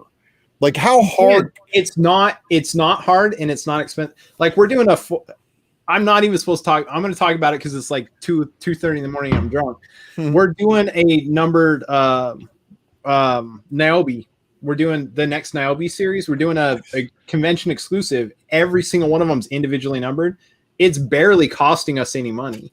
It's hardly any money to individually number books. It's a digital printing process. It's already a digital printing process. It's not hard to add individual numbers. He was definitely there when Sebastian was on. See, this it's because of your show that we're doing. That's what I'm saying. That's what's Sebastian up. That's what's up. That's what's the up. coolest guy on the planet, and it's because of your show that we linked up with him. That's fucking what's up. That's what's he hit us up and he's like, we don't usually do store exclusives, but you guys seem really cool. And so we're working. We got some plans in the works with him. We got some cool stuff on him. Definitely what's up. Definitely what's up. So, what else you got, Luke? So let me run it down. If you get guys, get it through the poll box. You get the one of the 250. You get 5 of the 150s, which is it's not right here, but it'll come up. Plus, you're going to get 250 of the other qualifiers broken up however you want. Now, if you don't want 256 freaking books, let me know, and then I'll freaking I can do 800. Yeah, $800, right? And shipping out the door, and then all the other stuff, top loaders, and all the other good stuff. So just let me know what you guys want to do. But so far, this has been the most requested book I've had ever right now. And if they're doing this CGC shit with the certificate of COA, that's definitely going to be freaking worth it. Well, it's basically the same shit they did for Berserker #1 with the 1 in 1,000 Keanu Reeves signed book. They said, look, you got a certain amount of time. You can send this book to us and we'll give it a yellow label. So just don't sleep on your window. And get that Shattered Glass back up. Let's talk about that. Yep, Shattered Glass #1, 1 of 10.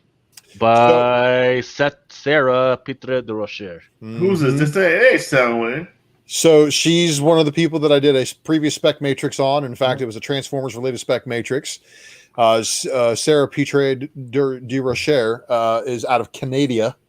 And so that's pretty cool that this is a 1 in 10. But guess what else? The figures are going to come with a limited edition pack-in comic as well. And there's going to be a figure for each issue. The first one, of course, is your dude right here, which is Blur. The fake sound wave looking over. Look, they got a one-eyed Blur here, but issue 2 is Autobot Megatron.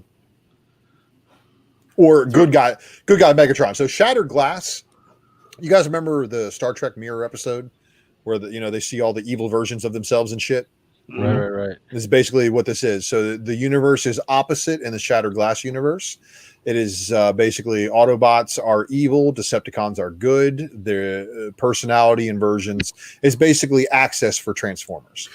I want to see. I want to see issue 2. Yeah, that's the one I want.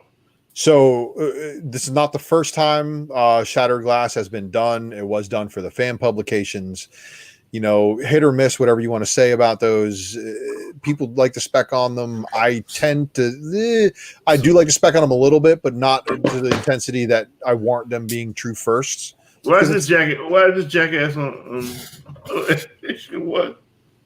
It's because it's Blur, and he's Blur is better than Optimus Prime. No. So what the fuck is this jackass since you on? Because Optimus Prime's an evil son of a bitch in this universe. This is the universe where the Black Nemesis Prime look came from. That's where it all originated from. Is from Shattered Glass. Megatron being an Autobot, Shattered Glass. Okay, yeah, I like that. Rodimus Unicronus, where he's black and purple with the mustache. That's Shattered Glass. So, what is the first appearance of Megatron Autobot? That actually happens in continuity in Transformers More Than Meets the Eye, number 28. Is there he's on cover as Autobot? Yes. That's the one I want. But there is a Shattered Glass fan publication that predates that one, Transformers BotCon, I think number 7. I have it. It's basically Megatron as an Autobot. The Decepticon symbol's red on his chest instead of purple. That sounds good. Sounds like really good. Yeah, there's a lot of cool things, but we'll see, because Transformers has been very lackluster for me. I have not been buying the new Transformers ongoing series. It's been, but I've been buying Beast Wars, and I'll probably be buying the Shattered Glass limited series just to see how it goes. Yeah. Okay. All right. I'm with that. 88 live listeners at 4:30 the fucking one. I've tapped out a long time ago. I'm glad you guys are still. All right. The Department of Truth number 1, that replacement that I was talking about, the FOC has already passed, but I think I can still order it. So let me know if you guys are interested. TMNT ongoing number 120. This one is the 1 of 10. And this one's by DJ Bryant. And look, Jenica's on the cover. About fucking time they started getting more of them. Yeah. Nice. Doesn't look good, but it's not about looking good with these turtle variants. You have to read the solicitations.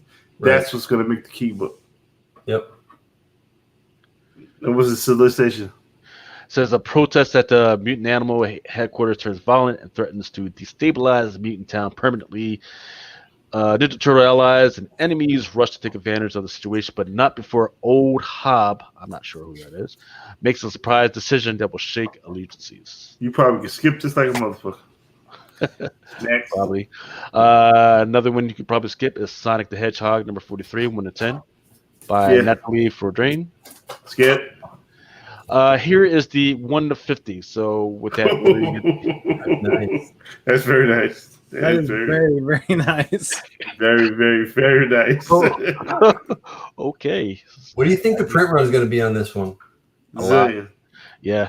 I mean, when they've been doing these special events, they have consistently been doing over 1 million. So really, yeah. So this ain't going to be nothing but a thing for them to freaking get their numbers in. This shit Todd's really stacking that money. Yeah, I mean, he's been doing it right, but the only difference in between this one and those other covers is that consistently Spawn comics and some of the Image ones have been like $3.99, right? But the difference in between this one is that some of these books are $5.99. That's the big difference. That's I was once again, like some people were, like somebody said $8.70. That was when I was like punching it in before, and I saw like $5.99. I was like, oh shoot! So the math is getting all types of weird this week. So I just got to keep an eye out and make sure that the numbers are good.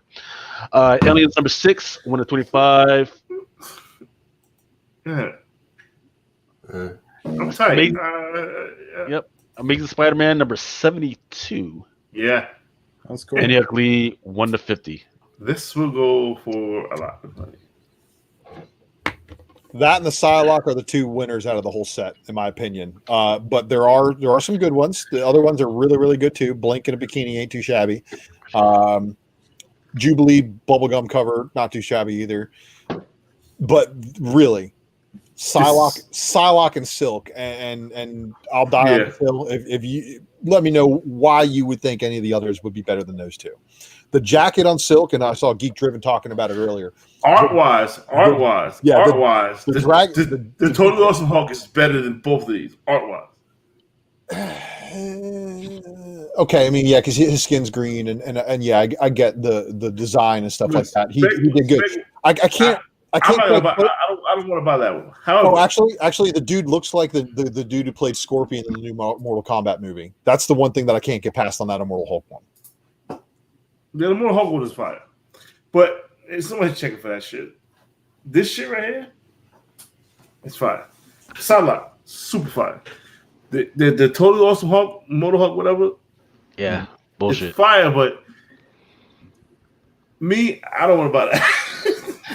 You don't want to be walking home and then somebody like, man, fuck you, and then rip your hole in your bag and all that shit falls out. Like, you and the green dude with abs. Okay, man. I didn't know that was your thing. Okay, sorry. You know, it ain't for me. It ain't for me. But by me saying that, it could be a buy. It's probably a lot of motherfuckers thinking fucked up like I am thinking fucked up. So you know what? I'm gonna put that number 1 in terms of speculation. Total of 1, Psylocke 2, Sook 3. Crazy. To invite the raid. You're right. No Spawn comic has hit 1 million copies, but post issue 300, there's been many copies that have broken 100,000. There's been many issues that have broken 100,000 copies. All right, like and quite a few. And I got another for invite to raid. AAPIH is Asian American Pacific Islander homage. Look, he sees it. He understands. I didn't know Heritage that. Month. Hulk 1. Oh, Heritage. Psylocke 2. Heritage. I'm sorry. Yeah. Sook 3. But these are both. I'm gonna buy both of these. But are you buying the Inyakli 1 in 50, or are you going to buy the open order trade dress? I'm buying this shit here. I'm buying the fucking the 1 in 50. I don't do trade. I'm not. No, I'm a hunter. I'm not a fucking scavenger. Whoa. But you know what? Actually, I think the returns on the A covers, look, we're starting to see it, and thanks to guys like the guy all the way down there at the bottom setting stupid sales prices on books that are selling for cover everywhere else. Sometimes these regular cover price variants come around and they'll be cover price for a little while, and then after a wave of people come about, they're like, holy fuck, these things are amazing. Like this one on screen here that has been FOC'd now twice and is now to be FOC'd a third time. Open order? Yeah. Yeah, because nobody gives a fuck about Black Widow.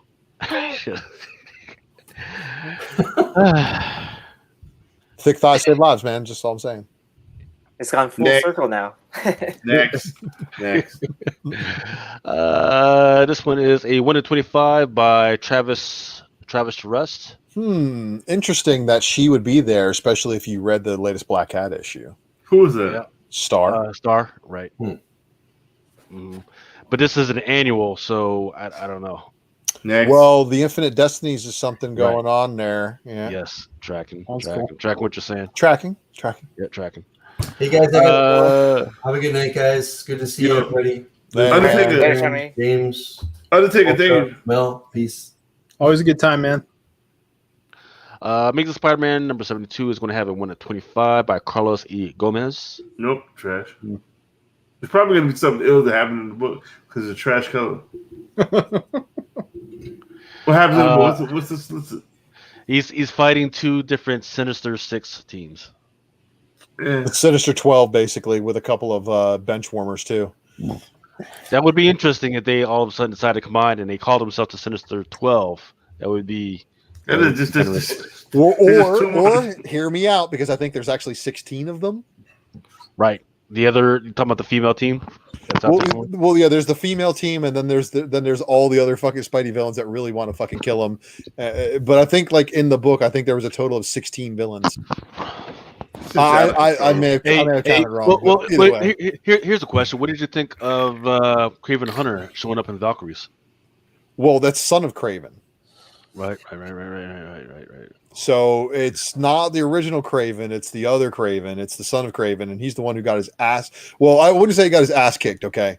He actually got into a really, really good fight with Deadpool, and it lasted basically all of the issue. So Deadpool 4 of the last Deadpool volume pretty good read. Just check it out. Him and Son of Craven get into it. So let me ask you. I didn't read that Valkyries. Is he the Craven dad, or is he son of the Craven in that issue?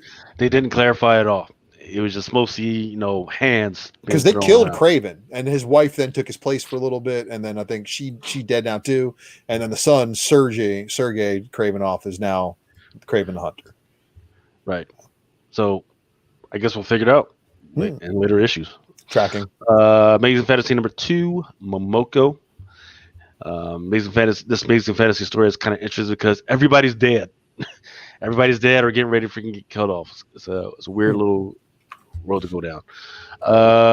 And this is the Amazing Fantasy number 2, Maximus variant. It's 1-25. All right, stand by. Switch over. All right, Dark Hawk number 1, Deodato Jr. Hidden Gem variant, 1-20, 1-50. Yep. Really? This is do so fucking well. All right, so hear me out. The hidden gem on this one is cool. It's a throwback if you like the old Mike Manley Darkhawk. They completely redesigned the character, and it's a new host. So it's not the same Chris Powell that we know. All right, let me ask you this: you're a retailer. No, fuck being a retailer, because James is a retailer. He got bread. Me and you on a pull box. Are you on a 50 of these? Nope. Waiting for it to chill out because I know the hype behind it's going to be bigger than the actual sales market. And thanks to everybody in the live chats everywhere talking about Darkhawk, and everybody pumping up the name Darkhawk in places. Some retailers actually believe people buy this book. Nobody buys it. Don't kid yourself. James, as a retailer, are you buying this book? Forget about you doing the store. If motherfucker do a store variant for this, I'm fucking y'all up. No, I'm not, but I do I do agree with what Ultra said. I think there's going to be a lot of LCSs that might be fooled into buying 50 copies of this, and they might sell 20 off the shelf.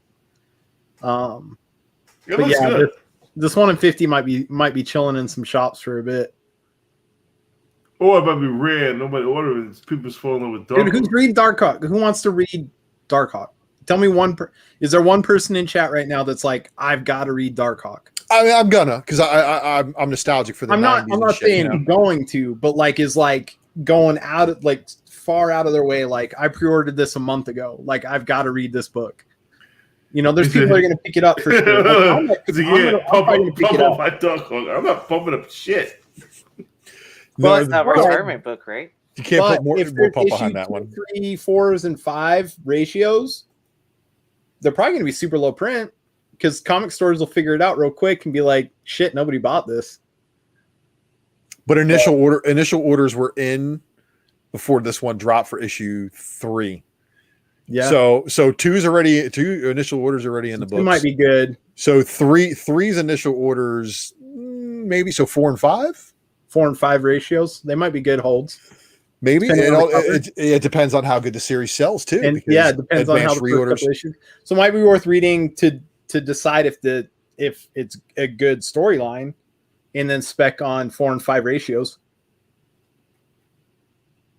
But hell no, I ain't buying any of this. I'm not buying a single copy. No, to answer your question, fuck no. I'm not touching this book. There it is. Yee, are you a Darkhawk fan? I ain't touching this Not shit. really. Like, I picked up issue 1 like for dirt cheap before like people were, pumping it, I guess, or they're pumping it. Oh, yeah. dude, they absolutely pumped it, and they were open about it. They were like, "We don't give a shit. We're pumping this stuff." It's like a meme. It's like a meme stock. Like Darkhawk is the Dogecoin of fucking comic books. Right. Do it. Hey, do that. Whoever's doing that, do it to Torok, and make every LCS wealthy. Well, I'm pretty sure that's going on too as like the second joke. Like if you're not buying Darkhawk, you're buying Turok 1. That's true. And Solo Wookie is buying Darkhawk and Turok, as far as I know. Shout out to Solo Wookie, the only witness that would back me up on the circumstances of next the bet. Solo's only interested if it's got a fingerprintless cover. I'm not doing the design variant. So this is what I was saying. This is why the 1 in 50 hidden gem on that one may not be as popular as people want it to be, because there's a whole new fucking Darkhawk design. Next. It's the Darkhawk. That one's actually decent, except for is he the pissing? fire shooting out of his asshole. That's yeah. Other than that, it's pretty good. Next. Extreme Carnage Riot #1 Nakayama design variant. This one is a 1 to 10. God. Oh, yeah, show him the 1 in 50 and see what he says. Do I have the 1 in 50? Yeah, oh, yeah. Right there. What? Oh, you don't like the Rorschach ink blots? Because that's what every single one of these fucking covers has been. Next. Hey, I got a suggestion real quick. And this is a drunken chat suggestion, right? I got a suggestion because it's 3:00 in the goddamn morning for me. When you do this segment, we should do it as like a hit or miss thing, right? And we all just go down and say hit or miss. Miss. Right? Like whether we're buying it, right? Cause kind of like Aaron's thing, right? We just kind of sitting there and hit or miss. Aaron Judge miss.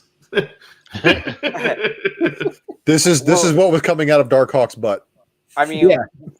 I thought they were trying to move away from all those incentive blank ratios or whatever. You mean like the one color 1 in 200 wraparounds? Yeah. You don't like that? It's a waste of money, right? It's your trash. Remember that Deep Space one for fucking Alien, Lucas? Oh. Yeah, there's this one. So you thought the Hulk was going to be the good one of the dudes. I think this one takes the cake. That's and again, bad. just like the jacket on Psylocke and just like the jacket on Silk, look at the fucking detail on his clothes. This shit fire. Shit fire. Well, can Inhyuk do wrong right now? Yes, he could. Dude, can he though? Yeah, I've seen some kind of Yoon looking ones by him before. It happens to every artist. Look, this shit. Am I ordering 50? all these Inyuk Lee variants are going to kill your wallet. Yeah. But if you're buying two and slabbing them both, you might be able to break even or better. Yep. Slabbing where though? That's the trick. Well, where do you think? Where can you maximize your slab potential? CBCF. We get them back 6 months quicker. Get it back 4 days quicker. But again, we ain't talking about until the demands are met. So I mean, if they're long-term holds, send one to one guy, send one to the other. This is a long-term hold. Wait for them both to come back. Then put them up. That movie going to flop. All that Shang-Chi shit, you're going to be stuck. That movie will not flop. You know why? Because there will be one country in this world who will fucking keep that shit afloat, unless they do something to ban it from there. Which exactly. It could happen. They won't. Marvel's really smart about making sure that they don't cross any lines to interrupt that market. They are very smart with it, so they won't. And that movie will be huge. It will be a monster. You can't forget about Hong Kong Disney either. Yeah, but did they really get mad at the Shang-Chi so they go fuck this shit? No. Yes, they did. Not that I heard. Yes, they did because they didn't like the way it was advertised. Oh, so from that first preview, right? If China says fuck you, what the fuck think this movie gonna do? Oh, if China bans that movie, then they're screwed. Marvel is screwed on that movie. But I don't think they will. They did. Well, they're not gonna ban the movie. Not ban it, but they shitted on it. Well, they can shit on it all they want, but if they don't ban it, it don't mean nothing. Well, they've got what 30, 40 days to fix all the stuff that was inside the movie that they didn't like. Oh, and they'll fix it. Marvel will fix it. That's a huge market. They ain't fucking around with that. They'll fix it. But then it's not an official Shang-Chi movie then. Trust me, Marvel will not fuck up that money like that. No, hell no. Yeah. So you think that's $500 million in that market? That's $500 million in that market. Wait. Who is that giant man? And how come I've never seen that mustache before? Yeah, that's Italian Ant-Man. This is fucking porno Ant-Man. This is porno Ant-Man. That's Giant Man. That's not Ant-Man. It's porno Giant Man. This is why you come to Drunken Chat, folks. Okay. Yeah. What do you guys think about this one? That was Her cool. face, Another Rihanna no, Gonzalez. it's not cool. Her face is fucked up. I like it. It's her style. It's a chibi looking thing. You know, I kind of dig it. No, I dig this it. is ugly bitch Jubilee. You know, chibi about this motherfucker. So is it open order? Yes, it is. Well, that's fine. Yeah, it is open order. Yep. Next. Nobody's gonna care. Marvel Voices Identity number 1, Momoko. Cute. And this one is So Nico Minoru. Okay, yeah, it's got a little bit of the Runaways fan base behind it. I can see. No matter. I'm just happy that Momoko has gone back to her roots in doing backgrounds on her goddamn covers. Yeah, because those were her great covers. Always had these awesome watercolored backgrounds. They were 3-dimensional. There was a background, a centerpiece, and then a character. And when she stopped doing that, her covers went downhill hardcore. And I'm happy that she's going back to that. I love this cover, but I'm happy she went back to that. You know why? You know why? She stays with She has more time to work on stuff instead. There you go. There you go. You think so? I hope so. The fucking store variants were raping her.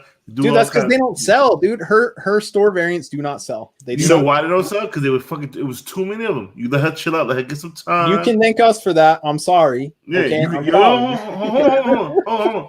I keep forgetting that you store variants so fucking cool that I keep forgetting you store variants. But you let her chill, let her get her rest. Her shit. Notice how her new shit's been popping lately, and not store variant shit. Well, so here's the deal with those backgroundless ones that she just did. Those are apparently all trading cards. Those were the trading card ones. But they lifted the art. They were very. There was even before that, when she would do backgrounds, it was background and character. There wasn't anything in between. But you look at her old horror variants from when she first started, right? They were exactly like this. They were formatted the same way. The stuff that made her popular was background. It was background and then a middle piece and then character. Every one of them, and they looked amazing. And when she dropped that middle, right when it was just background and character, it all went to shit. Right, because there was too much empty space. There was too much. There wasn't enough dimension in the piece. Where it just looked like a 7th grade watercolor experiment in art class. But this is art. Okay, I don't dig this cover, but I appreciate the vibe that it's given off. And if she sticks with that, and she goes back to her roots, like it looks like she did with this cover, she's going to put out some really killer stuff again here really soon. Terrible Jubilee. Next. And there is a 1/50 of it. It's just the same thing. Virgin. Yep. Marvel Voices Identity number 1 tan variant. This one is a 1/25. Once again, it's got Jubilee, Saylock, and I can't see who the rest of those folks are. That's Armor. It looks like what's that character in the back? That's Armor. That's Armor? Okay. Yeah. She's actually got a Inyuk Lee variant coming for Way of X. Actually, was it Way of X or the other one? Shang-Chi, Miss Marvel, Jubilee, Silk, and Jimmy Woo. Oh, right. There we go. The cover's good. That was a Philip Tan variant, yeah. Yep. 1/25, non-stop Spider-Man number 4. This is another Momoko. I like that one. Wait. So they finally added a variant for that book that was supposed to come out in like June and had a Baron Zemo cover A, and it would have been cool to have like months ago. Oh fuck, guys! You don't understand that fucking spider that's on her. I fucking turned real quick. I thought there was a fucking spider on my fucking screen, yo. Holy shit! That's awesome. So this is one of those books, non-stop Spider-Man. Unfortunately, they took like a fucking 2-month stop. So they stopped on Spider-Man. Yes, they did. Spider-Man. Yes, they. Yep. Stop non-Spider-Man. So apparently it can stop. It can, and it did. Life Story Annual number 1, Romita 1/25. The junior variant, not a senior. Symbiote Spider-Man Crossroads. Yes. Is that open order? No, it is a 1/25. Fuck. Okay, that one's going to be probably a big one because of the homage to Peter Parker 101. Yeah, that is a cool throwback though. Yeah. Thor number 16, 125 by Nick Klein. Mm-hmm. Throwback to that Hulk. Yep. Drunken. Y'all's phone's blowing up. Is that Mel shit? Thor number 16, Momoko. This is an open order. Yeah, the anime. Yep. Thor number 16, NetEase Marvel Games. This is another open order. And United States Captain of America. Uh-oh, what's going on here? What in the heck? And I think this one's an open order as well. Yeah, there's probably going to be a ratio for that one, though. I think there is a design variant that I did see. If it is, I didn't see it. Let's see. I'll see if I can get it out. We're back. Oh, look at you! See, there's Mel with the spec tonight. With the whatnot tomorrow or whatever I fucking do. Hey, listen, I'm out of here. Ultra, I gotta talk to you. I'll talk to everybody tomorrow. Yeah. We'll get squared away, bro. Don't worry. Yeah, we gotta get this bread. That's right. I love everybody. Thank you, everybody, for coming on Hive. Fucking Aaron, everybody that was on the floor. Scott Key came through, did their thing. Dennis Barger, it's fucking dropping fucking $50 bombs on me like that. What a dick. Yeah, that was a dick move, but I had to get it. I ain't expect it to be $50, but I had to support my man. Ninth Wonder coming through. Everybody who came through tonight, we had a great show tonight. Love y'all, appreciate y'all. You know what you do, man. Throw the thumbs up. I'm out of cheer, man.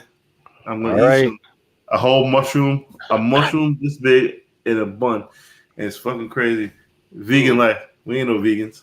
Portobello mushrooms, man. So good. That's it. I'm out of cheer. Love y'all. Love you. Later, Mel. Later, Mel.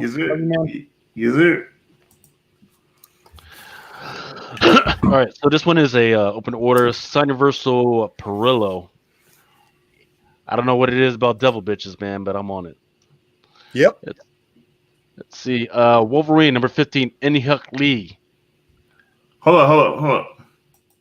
Before I leave, Alex Ross Voltron. I'm out. What? Alex Ross Voltron, and then he leaves it on me? What the fuck? Alex Ross Voltron. I don't think Voltron comes out this week. Okay. Wolverine number 15, In-Hyuk Lee. This one is an open order, but I think there is an incentive as well. Yep. 150 version of that, just like all the rest of them. There's a 1 of 25 of that Wolverine. This one's by Zafino, though. Tight. Not necessarily his best work. I've seen better. Once in Future number 19 as a 1 to 10 by Dan Mora.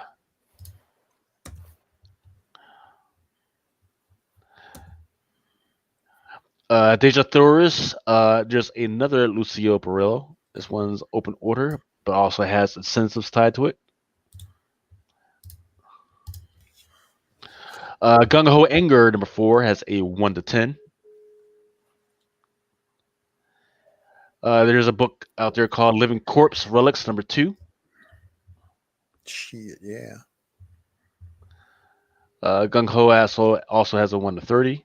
Wearing that Atari shirt.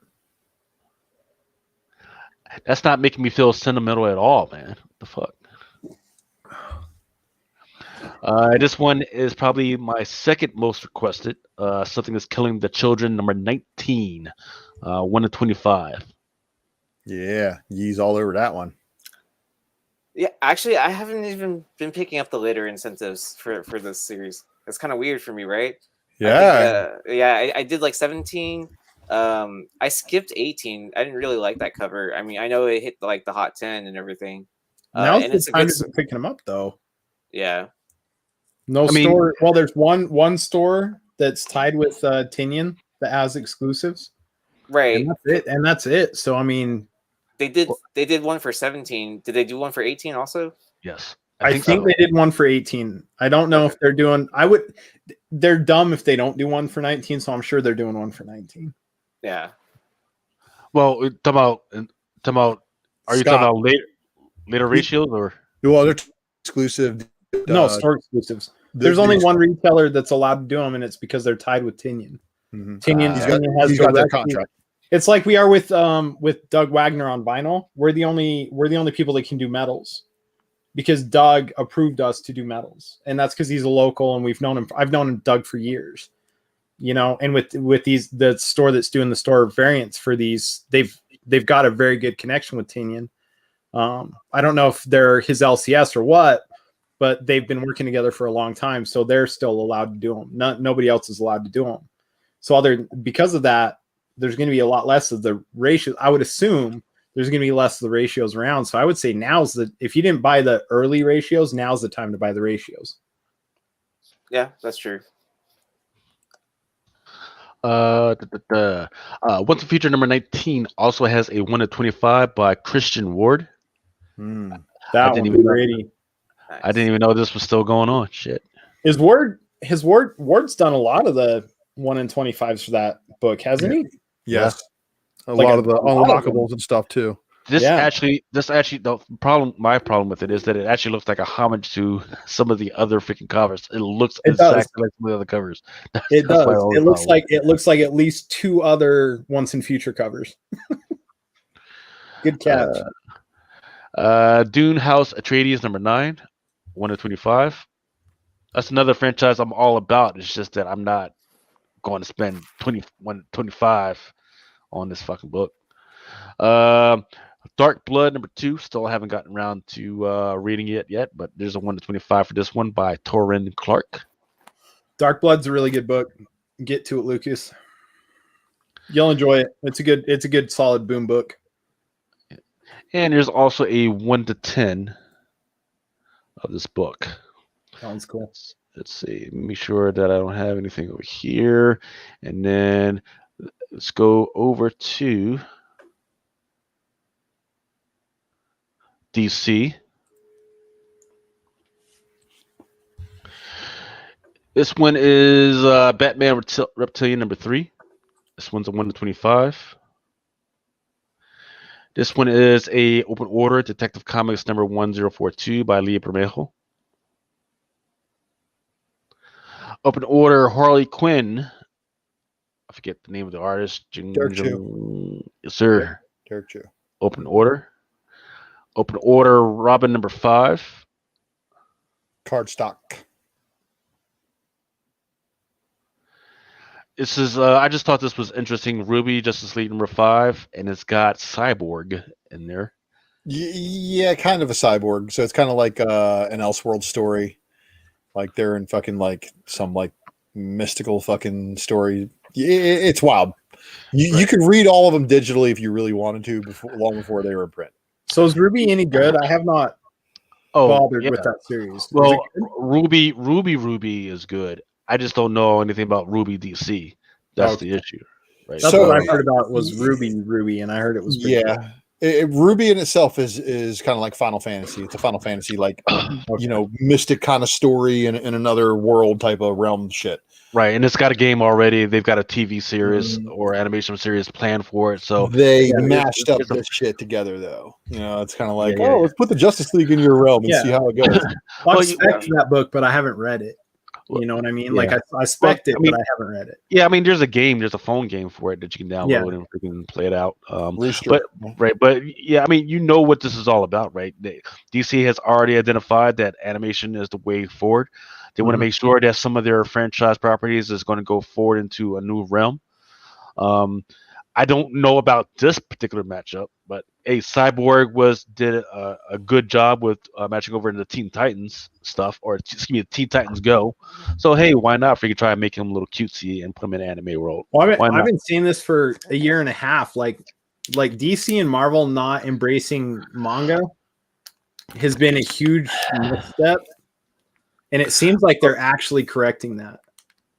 Like it really does. It seems like they both have plans. Right. Well, Aaron, we've talked about this before, where we've seen them do that. It's just that they haven't taken the right approach, right? Yeah. Right. Exactly. Yeah, because they had the Marvel manga before, and like those books like don't do anything. Like you can They're buy them for fan $1. service, dude. Go ahead and say Yeah. it. They're total fan service. Like that Phoenix story.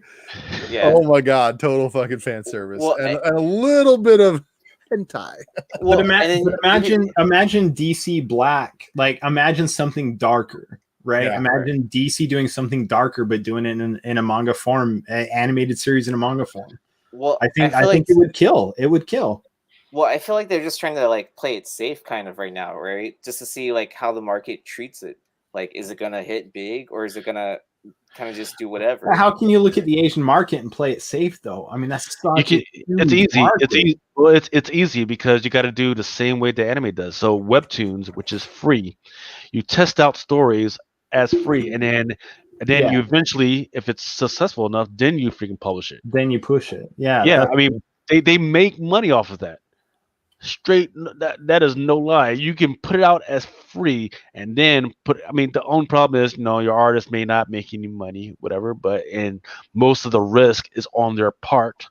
But guess what? It's a successful strategy for anime. So if you're gonna do anime, you got to DC, Marvel, Image, whatever you guys are doing, you got to try the same thing. Put out crappy chibi freaking joints. Put out hentai. Stuff, right? But you gotta do it the right way, because once again, the particular demographics that are reading the stuff, they don't have money. Yeah. Come on, man, they don't have money, and only once you grab their hearts and grab the heartstring, then you freaking get into the freaking purse strings. Well, it's been interesting for us. Like I wasn't into that stuff. My brother got me into that because we sit here and package books 10 hours a day, right? Mm-hmm. And so he's like, "Hey, I want you to watch. Watch Attack on Titans," and that was my first introduction in anything like that. I wasn't into that, and now I'm all into it. And we start looking. He starts sending me artists that work on some of these mangas, and I'm like, "Dude, these guys are legit," Right. And he's like, "Well, you should try them on a cover." And I'm like, "Dude, there's nobody knows who these people are." And he goes, "Well, they know who they are. The Asian markets know who they are." I'm like, "Well, that's cool." I've never sold a book to somebody in China.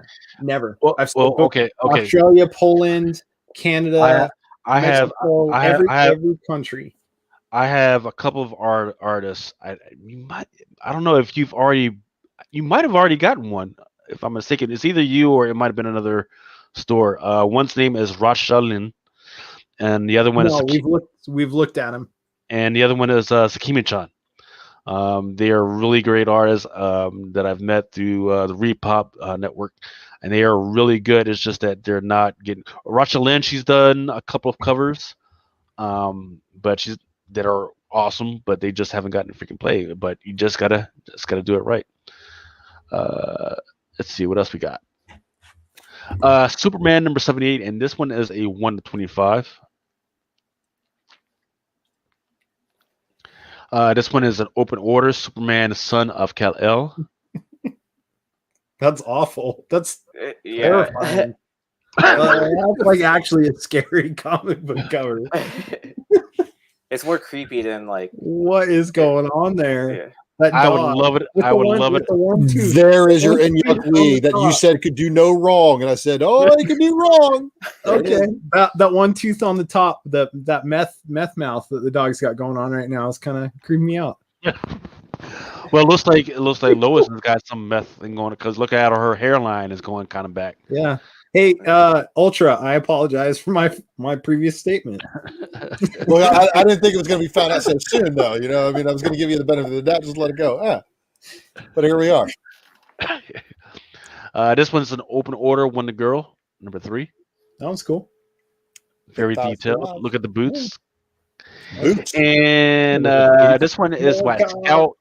And the last one is Scout Comics, Mullet Cop. Just make me laugh. Mullet Cop number 1. There's actually a 1-10 of this fucking thing.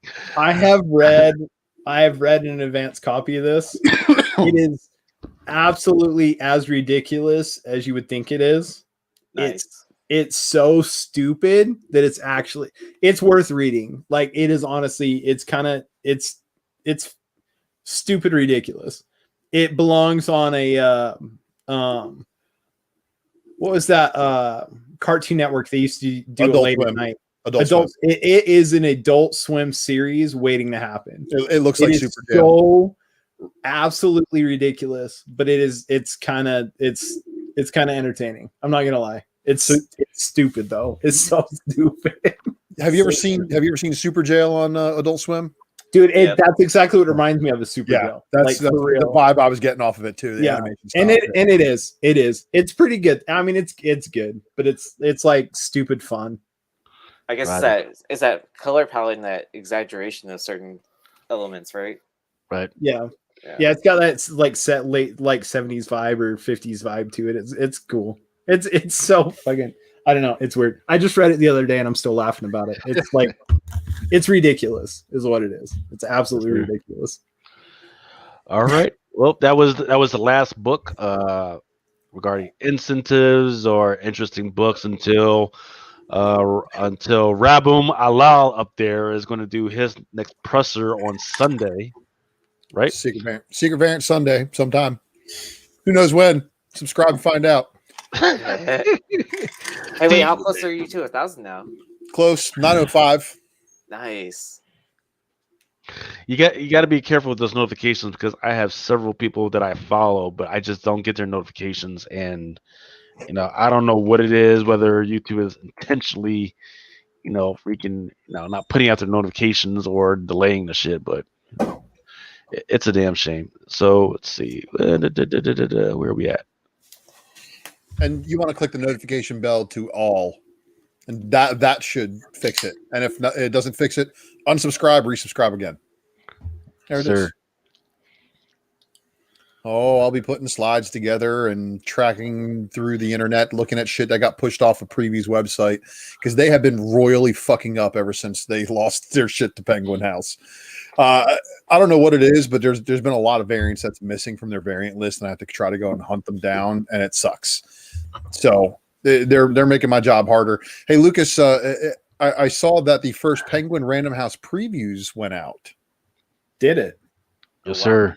For Marvel previews, yes. Right. So it was a little weird, right? Because I got this nice package box, and I'm opening this shit, and it's in between two slits.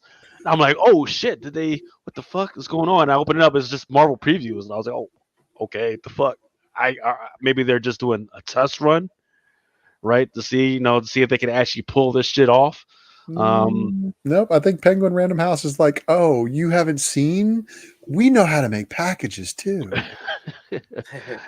Well, I mean, we'll see, right? Because the package wasn't necessarily. So here's the deal. I like the diamond boxes somewhat. They still got some improvements on how they actually put the shit inside the box, right? DC Lunar, they're doing what they can. They're doing okay. They're doing pretty good. But I really want to see how Penguin Random House is actually going to package these boxes, and we'll see what it goes for like going forward. So yeah, freaking, I think the FOC for the one that's in there now, I would have to check it out. It starts in August. I don't know whether it's this week or whether it's the 30th. I got to check that out. But that would be definitely interesting to see going forward. Shit. What do you got here? Sorry, what are you doing this week? Let's see. I have comic book food chain coming up. I forget what we're talking about this coming up week, but we'll be live on Tuesday, and we'll have what we're eating, like what books we're gonna be picking up. I think we're at 924 subscribers, so we're just inching away to that 1K mark. Getting close. Yeah. I mean, it's been growing really fast, so. Yeah, it's fun though. You guys have a superstar writer on your show, so it kind of helps. That does help a lot. Yeah. And then I think Comics with Bueller caught our show early, and so he sent over a lot of people just saying, hey, go check out this channel with a collector, a retailer, and a creator. So it's been pretty fun. And then I always got something going on with Flipside. So this week I think we have East meets West coming on Dealer Flipside. So Gomez and Joker. That sounds right. I think there might be one more person from. And then King of the Golden State's on there too. Hey, YouTube community is great. So shout out to those guys. Yeah, Yep.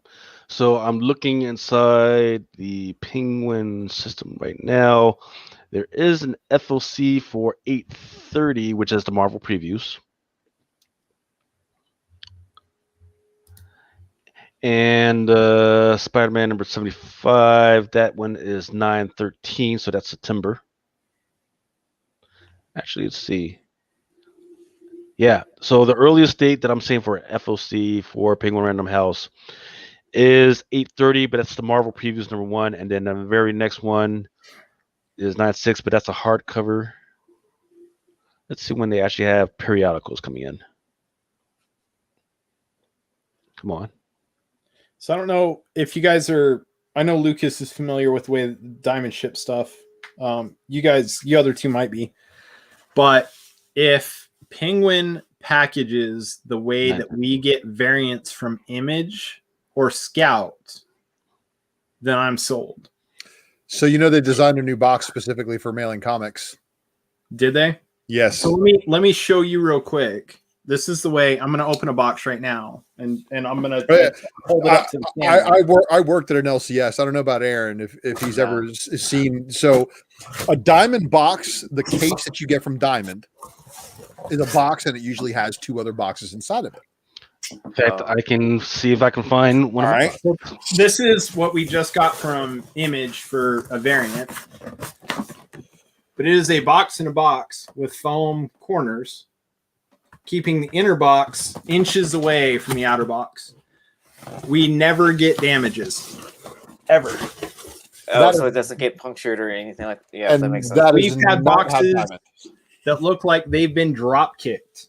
And within that box, the books are bundled in stacks of 20, cover to cover. So 10 and 10, cover to cover.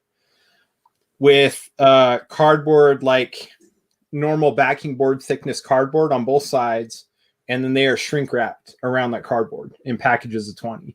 Nice. And books come in 9.6, 9.8 quality all day long, and it's Scout and Image that do that. I think it's the printer that they use that ships them that way for the variants.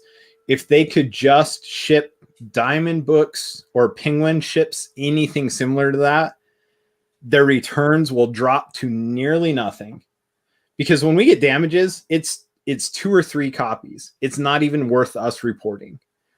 And you can't tell me if you go across 1,000 LCSs or 1,500, 1,600 active LCSs and you're shipping like this, how much money that saves a company over a year, like millions and millions of dollars, not having to process returns.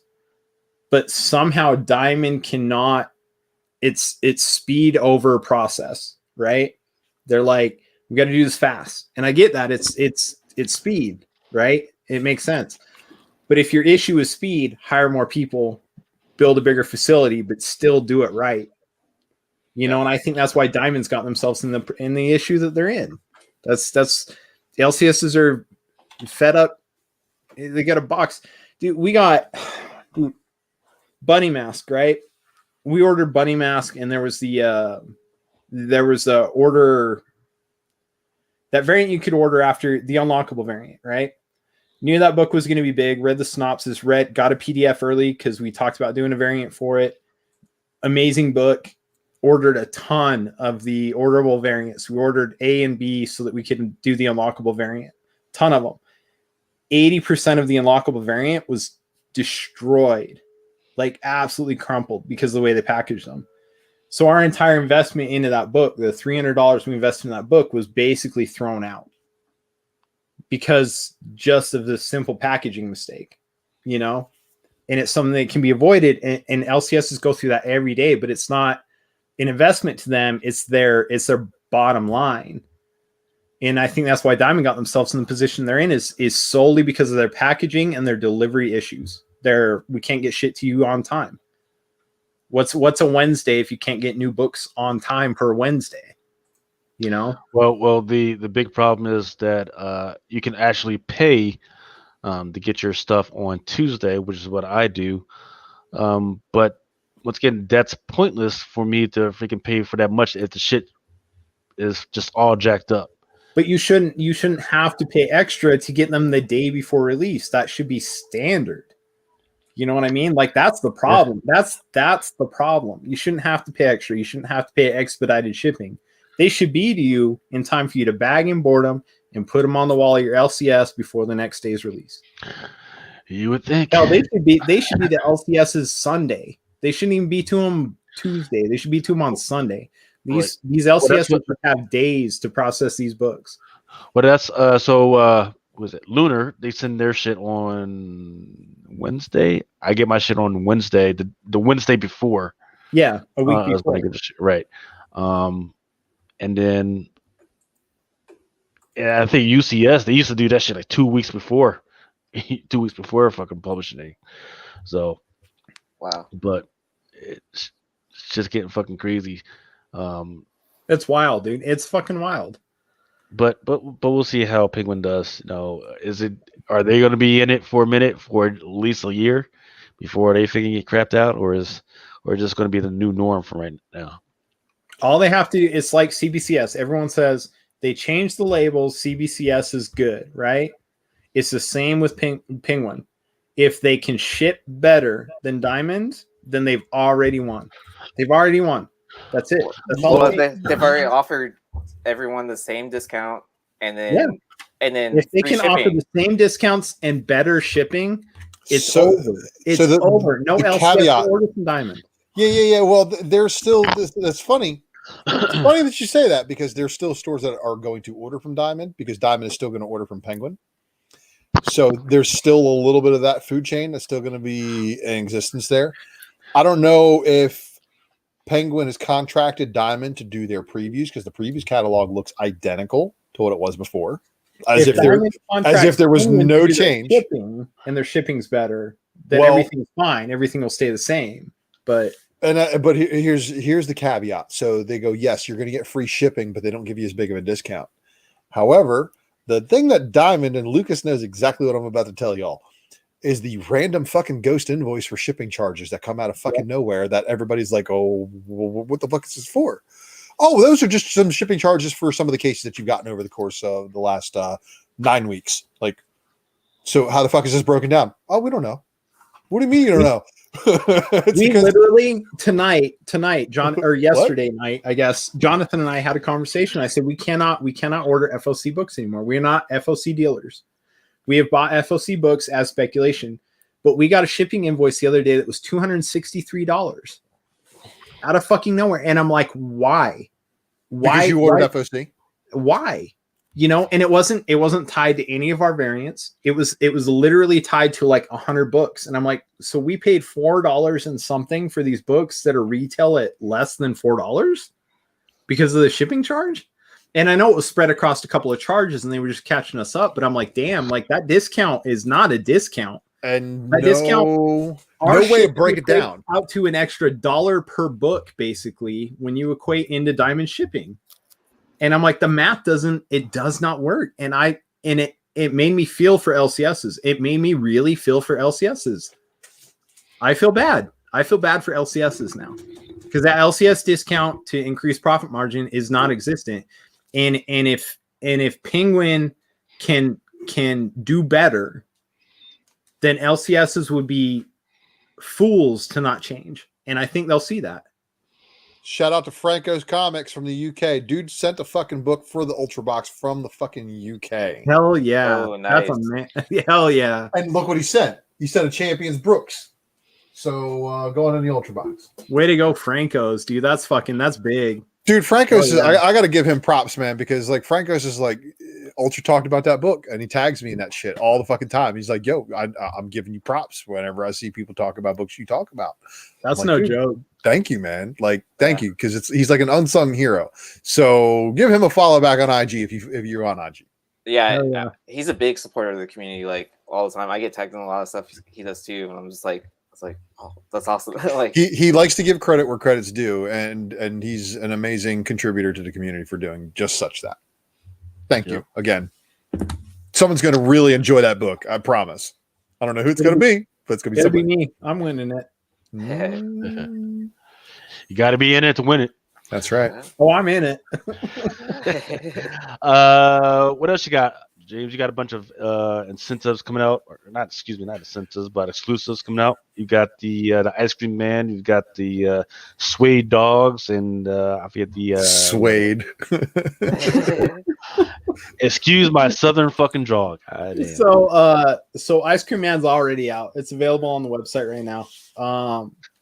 Swamp Dogs is coming out in a few hours, 2 p.m. Eastern, along with our vinyl covers. Those are both 2 p.m. Eastern. You guys can catch us at Rose City Comic Con, FanX.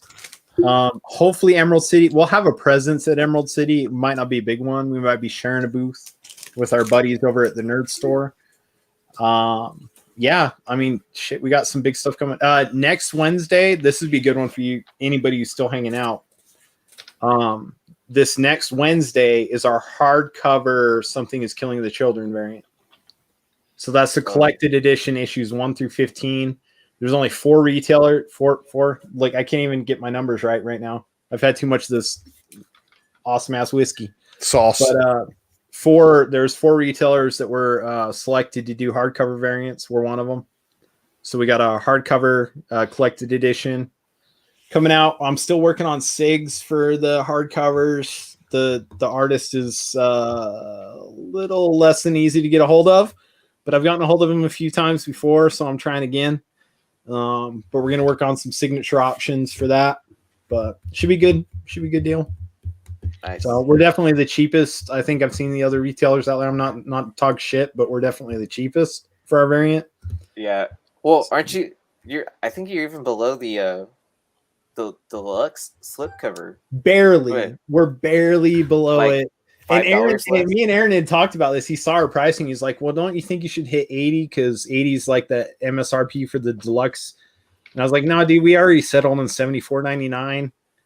So we're doing $74.99. So if you guys want a deluxe edition, basically with a lower print run than the deluxe edition, come hit us up on Wednesday.